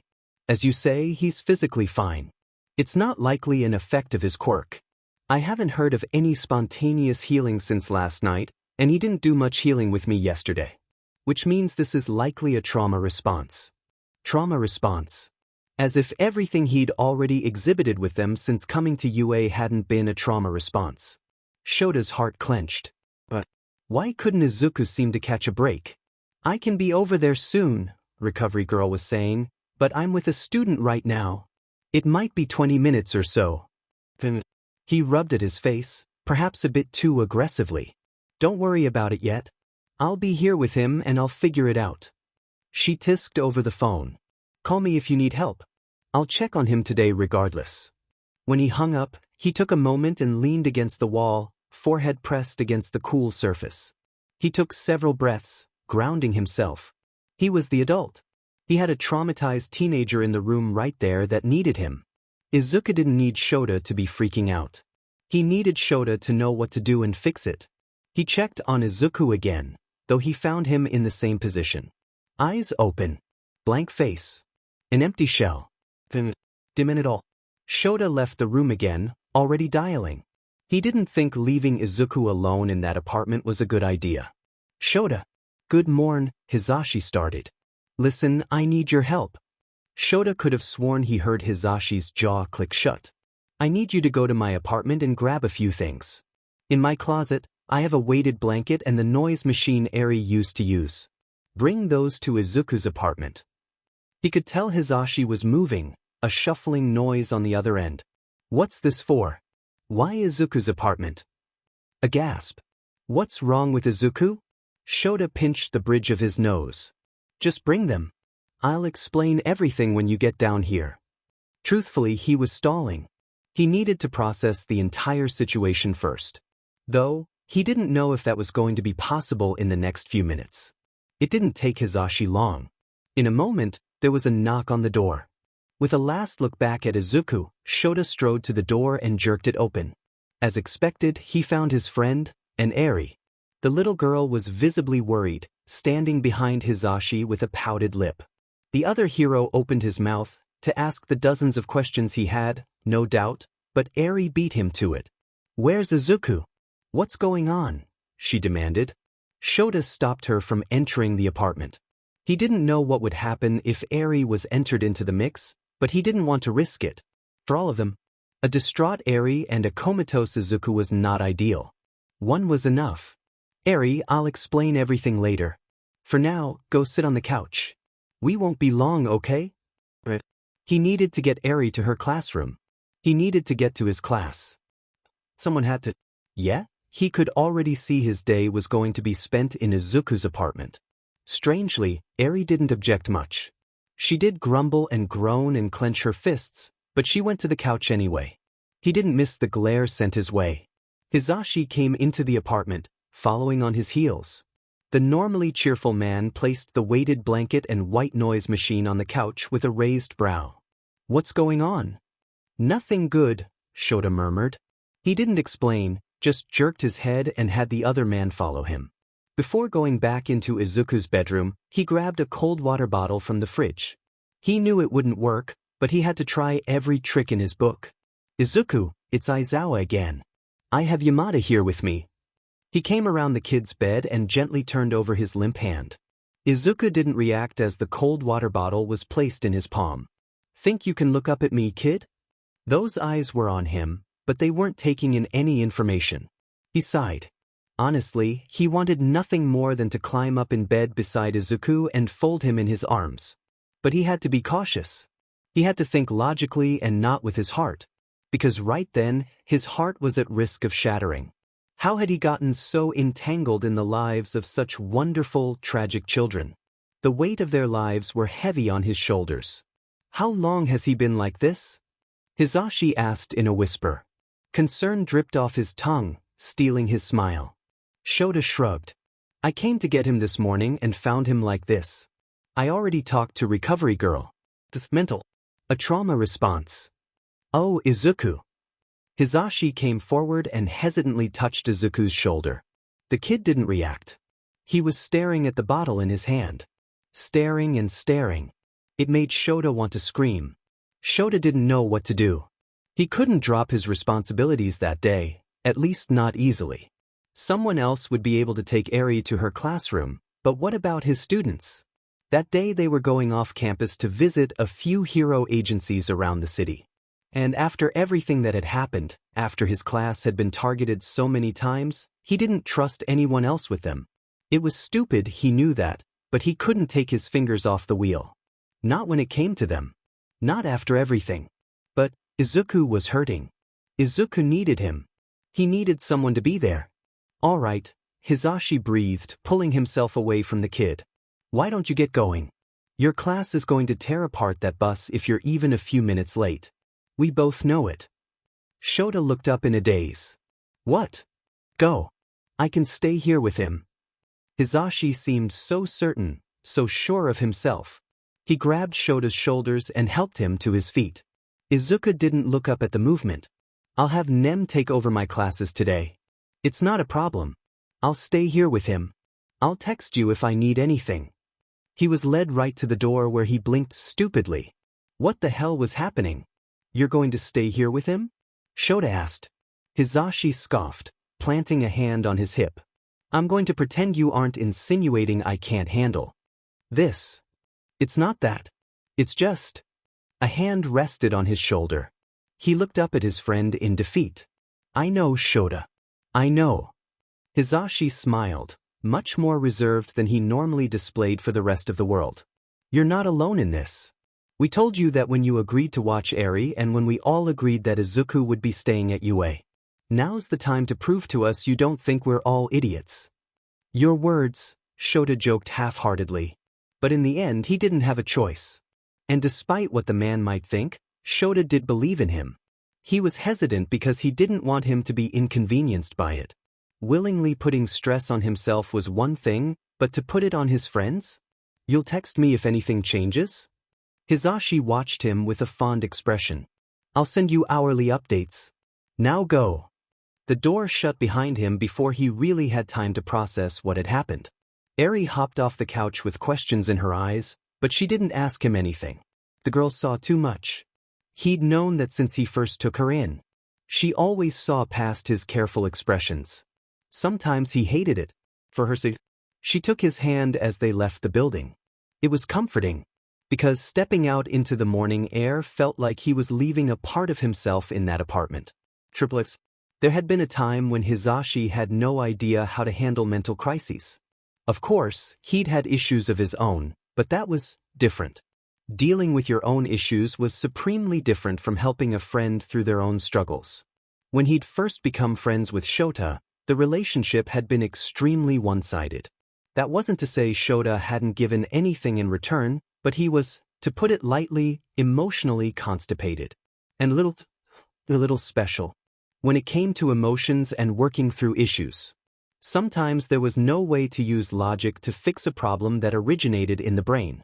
Emotions were rarely rational. Hisashi hadn't dealt with what he could only describe as emotional crashes from Shota until after Oboro's death. From the moment they buried their friend, Shota had stumbled across triggers frequently. But not the typical things. Not what Hisashi anticipated becoming an issue. Things like mango-flavored ice cream or a streak of color in someone's hair. Things that meant something to him but no one else. Hisashi wasn't stupid. He knew they were things associated with Oboro. But he couldn't anticipate what would set him off. Because there were times when he expected Shota to lose it over what he considered to be the important things. The big things. Like the park they used to go to after school sometimes to find stray cats. Like the jacket Oboro was obsessed with in the mall but had never bought. Strangely, those things hadn't affected his friend. He'd gazed at them, the places that held so many memories, and it was as if Hisashi watched them sink into his soul. But in a good way. He'd been there for plenty of outbursts from Shota, but only a few that rivaled what Izuku was going through. Panic episodes. Dissociation.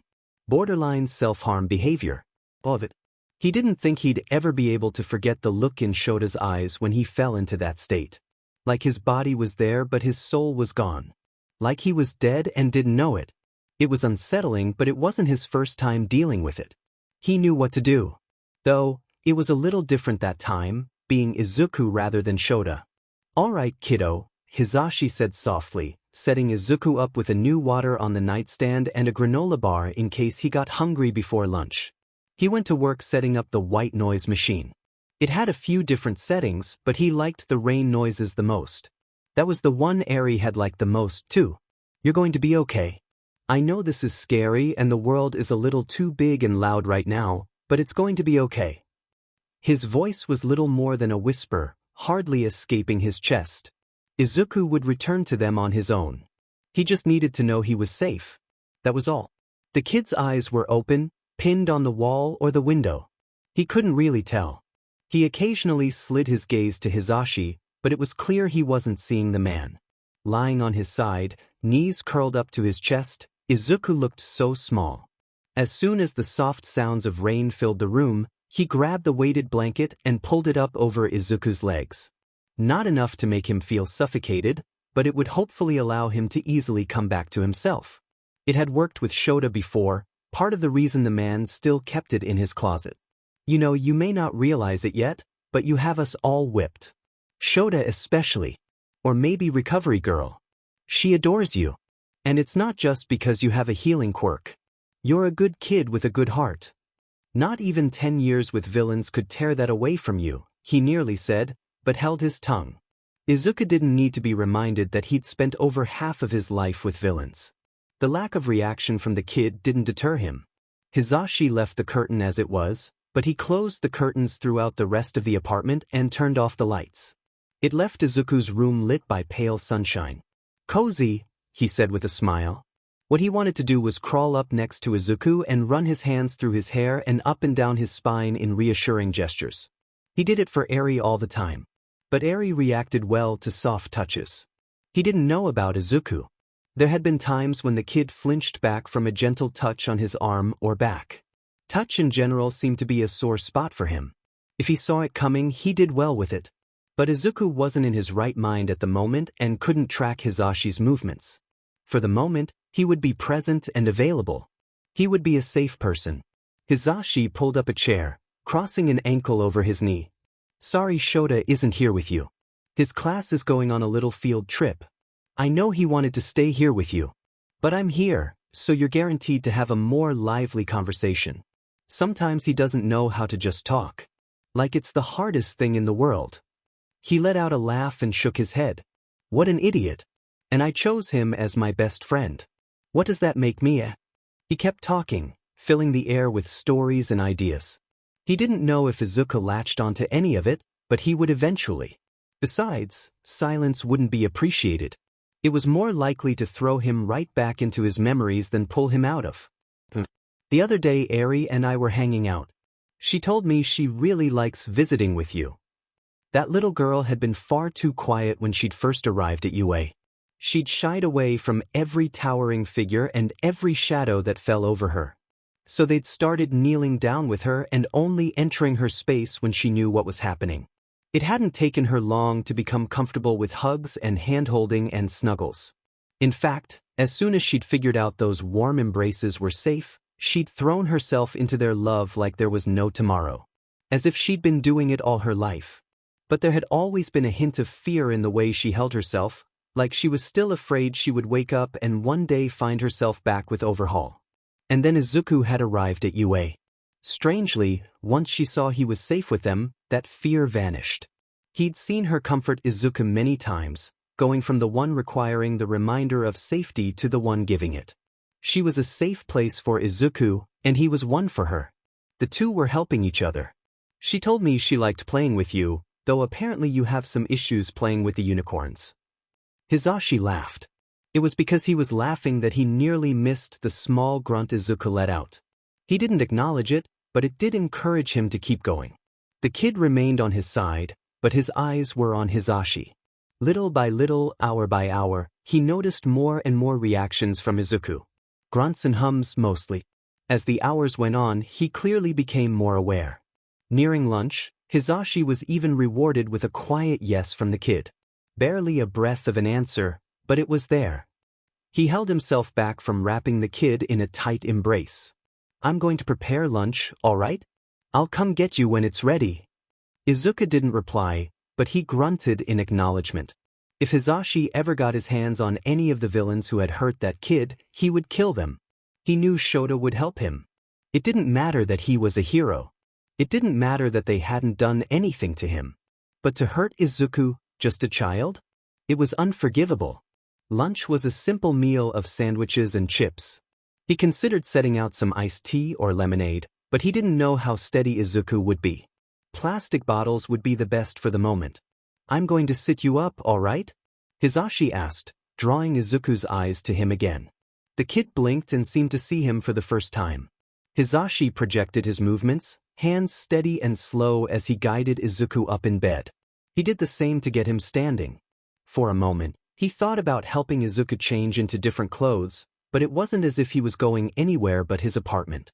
A pair of sweatpants and a baggy shirt were just fine. The kid was a limp doll under Hisashi's hands as he coaxed Izuku out of the bedroom and to the table. He let himself be maneuvered, walking wherever Hisashi guided him. It was unsettling, and he tried not to think about why Izuku instinctually did that. Thankfully, he didn't need much help eating. Hisashi asked him to eat, and he did. He didn't engage in conversation or really seem aware of what he was doing. He just did it. Mechanically. It was like he was in a room all by himself. It was like he was enduring living at the moment rather than willingly participating in it. Shota ended up texting him at the end of the meal, asking for an update. There wasn't much to say, but he was able to tell the man that they'd made progress. Even getting Izuku to get out of bed felt like a grand achievement.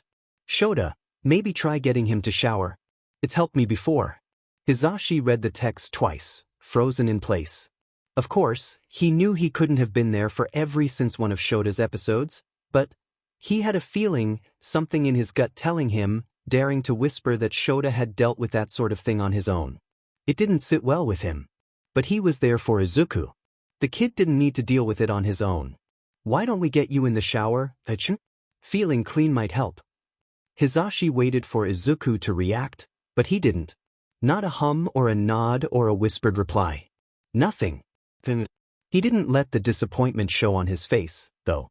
He just smiled and rounded the table. All right, to the shower. Just like he'd walked with Hisashi to the table, Izuku went easily to the bathroom. Hisashi turned on the shower and let it heat up before turning to Izuku. He didn't want to do anything the kid wasn't comfortable with, but he wasn't exactly all there. Do you think you can get out of those clothes? I'll turn around to give you privacy. But if you can't do that for me, I'll leave your underwear on and we'll work with it. He waited. Steam came from the shower and began making the bathroom a bit humid. But he could be patient. Finally, Izuku nodded in a jerking motion. I can do it. Hisashi's heart soared, feeling as if a fist was tightening in his chest. He turned around and waited until Izuku had dropped his clothes on the floor and stepped into the shower to look. Izuku was staring at the wall, but he was at least moving. He'd grabbed the loofah and was rubbing it across his chest absently. He didn't really know what to do. He hated not knowing what to do. Give Izuku privacy. Let him do it himself. That was what he knew he needed to do. But he wanted Izuku to have help. He wanted to gently scrub at his scalp with shampoo and then conditioner because he knew how good that felt to be cared for like that. He wanted to give him the really nice soap he had in his own bathroom because it left his skin feeling so soft. Screw it. Hisashi wasn't going to stand there and let Izuku work through this by himself. He wasn't to abandon the kid. Izuku, stay right there. I'll be back in 1 minute, Hisashi told him, catching his slow gaze before sprinting out of the room. He'd never run so fast in his life. He sprinted up the stairs and through his apartment, slamming open his bathroom door and grabbing his various hair care supplies before running back down to Izuku. He found the kid in the same place as he'd left him, though it seemed he'd abandoned the effort of trying to clean himself. Hey kiddo. I have a few things, alright? I'm going to help you. If at any time you need me to stop, let me know. Even if it's just pulling away or humming. Hisashi left the water on, but he slung a towel around Izuku's hips to cover him up. At some point, Izuku would return to his right mind and likely be embarrassed if the hero had seen him naked. Not only that, but Hisashi didn't know what had been done to the kid. He didn't want to risk touching the kid while naked in the event it stirred up memories. Nausea crept up in his throat, but he pushed it down. It didn't help anyone to think like that. He didn't really care that his sleeves were getting soaked as he poured a small amount of shampoo in his hand and lathered up. I'm going to wash your hair, all right? He said quietly. Izuku didn't move as he began rubbing the shampoo into his hair, working it against his scalp. Though, he did hear a small pleased sound escape Izuku's mouth. The shower went rather quickly. By the time Hisashi reached around Izuku and turned off the water, he was smelling like mahogany and vanilla. The man grabbed a new towel and wrapped it around Izuku, leaving the soaked one behind. Out we go, he said cheerfully. He had Izuku sit on the toilet lid while Hisashi dried him off and ran a brush through his hair. While he worked, he sang under his breath. It was more for him than Izuku, honestly. A soothing technique. All the while, Izuku watched him. He wasn't interacting exactly, but Hisashi could see a difference. Izuku seemed more present. More grounded. He was sat on the couch after getting dressed, blinking slowly at the blank TV. Hisashi ignored the dishes and instead got him settled with the weighted blanket around his shoulders. He flicked on the TV and scrolled until he found a nature channel. There wasn't much more Hisashi could do at the moment. While he knew it would take time for him to come out of it, that didn't mean he didn't feel completely useless in the meantime. He plopped down on the couch beside the teen with a smile. I love nature shows. Makes you feel small, huh? He was rewarded by a whispered, yes. It made his heart flutter with excitement. Progress, no matter how little, was something to celebrate. Triplets. The field trip had gone wonderfully. Not a single villain had attacked and Shota hadn't lost any of his students. In fact, when they'd boarded the bus to return to UA, he'd overheard a few of his students talking excitedly about the agencies they'd visited and the new things they'd learned. But all Shota had been able to think about was Izuku. It hadn't helped that Hisashi's update was limited. Hisashi got a few responses. He ate lunch. Slowly coming around. Think. Shota had suggested a shower with an aching chest and a tightening throat. He wanted to be there for Izuku. He wanted to be there for him and for himself. But he couldn't be. Still, he supposed if he couldn't be there, Hisashi was the next best thing. The idiot was surprisingly good in those kinds of situations. He was comforting in his own way. While he was glad to have Hisashi with Izuku, it didn't mean he wasn't chomping at the bit to be back.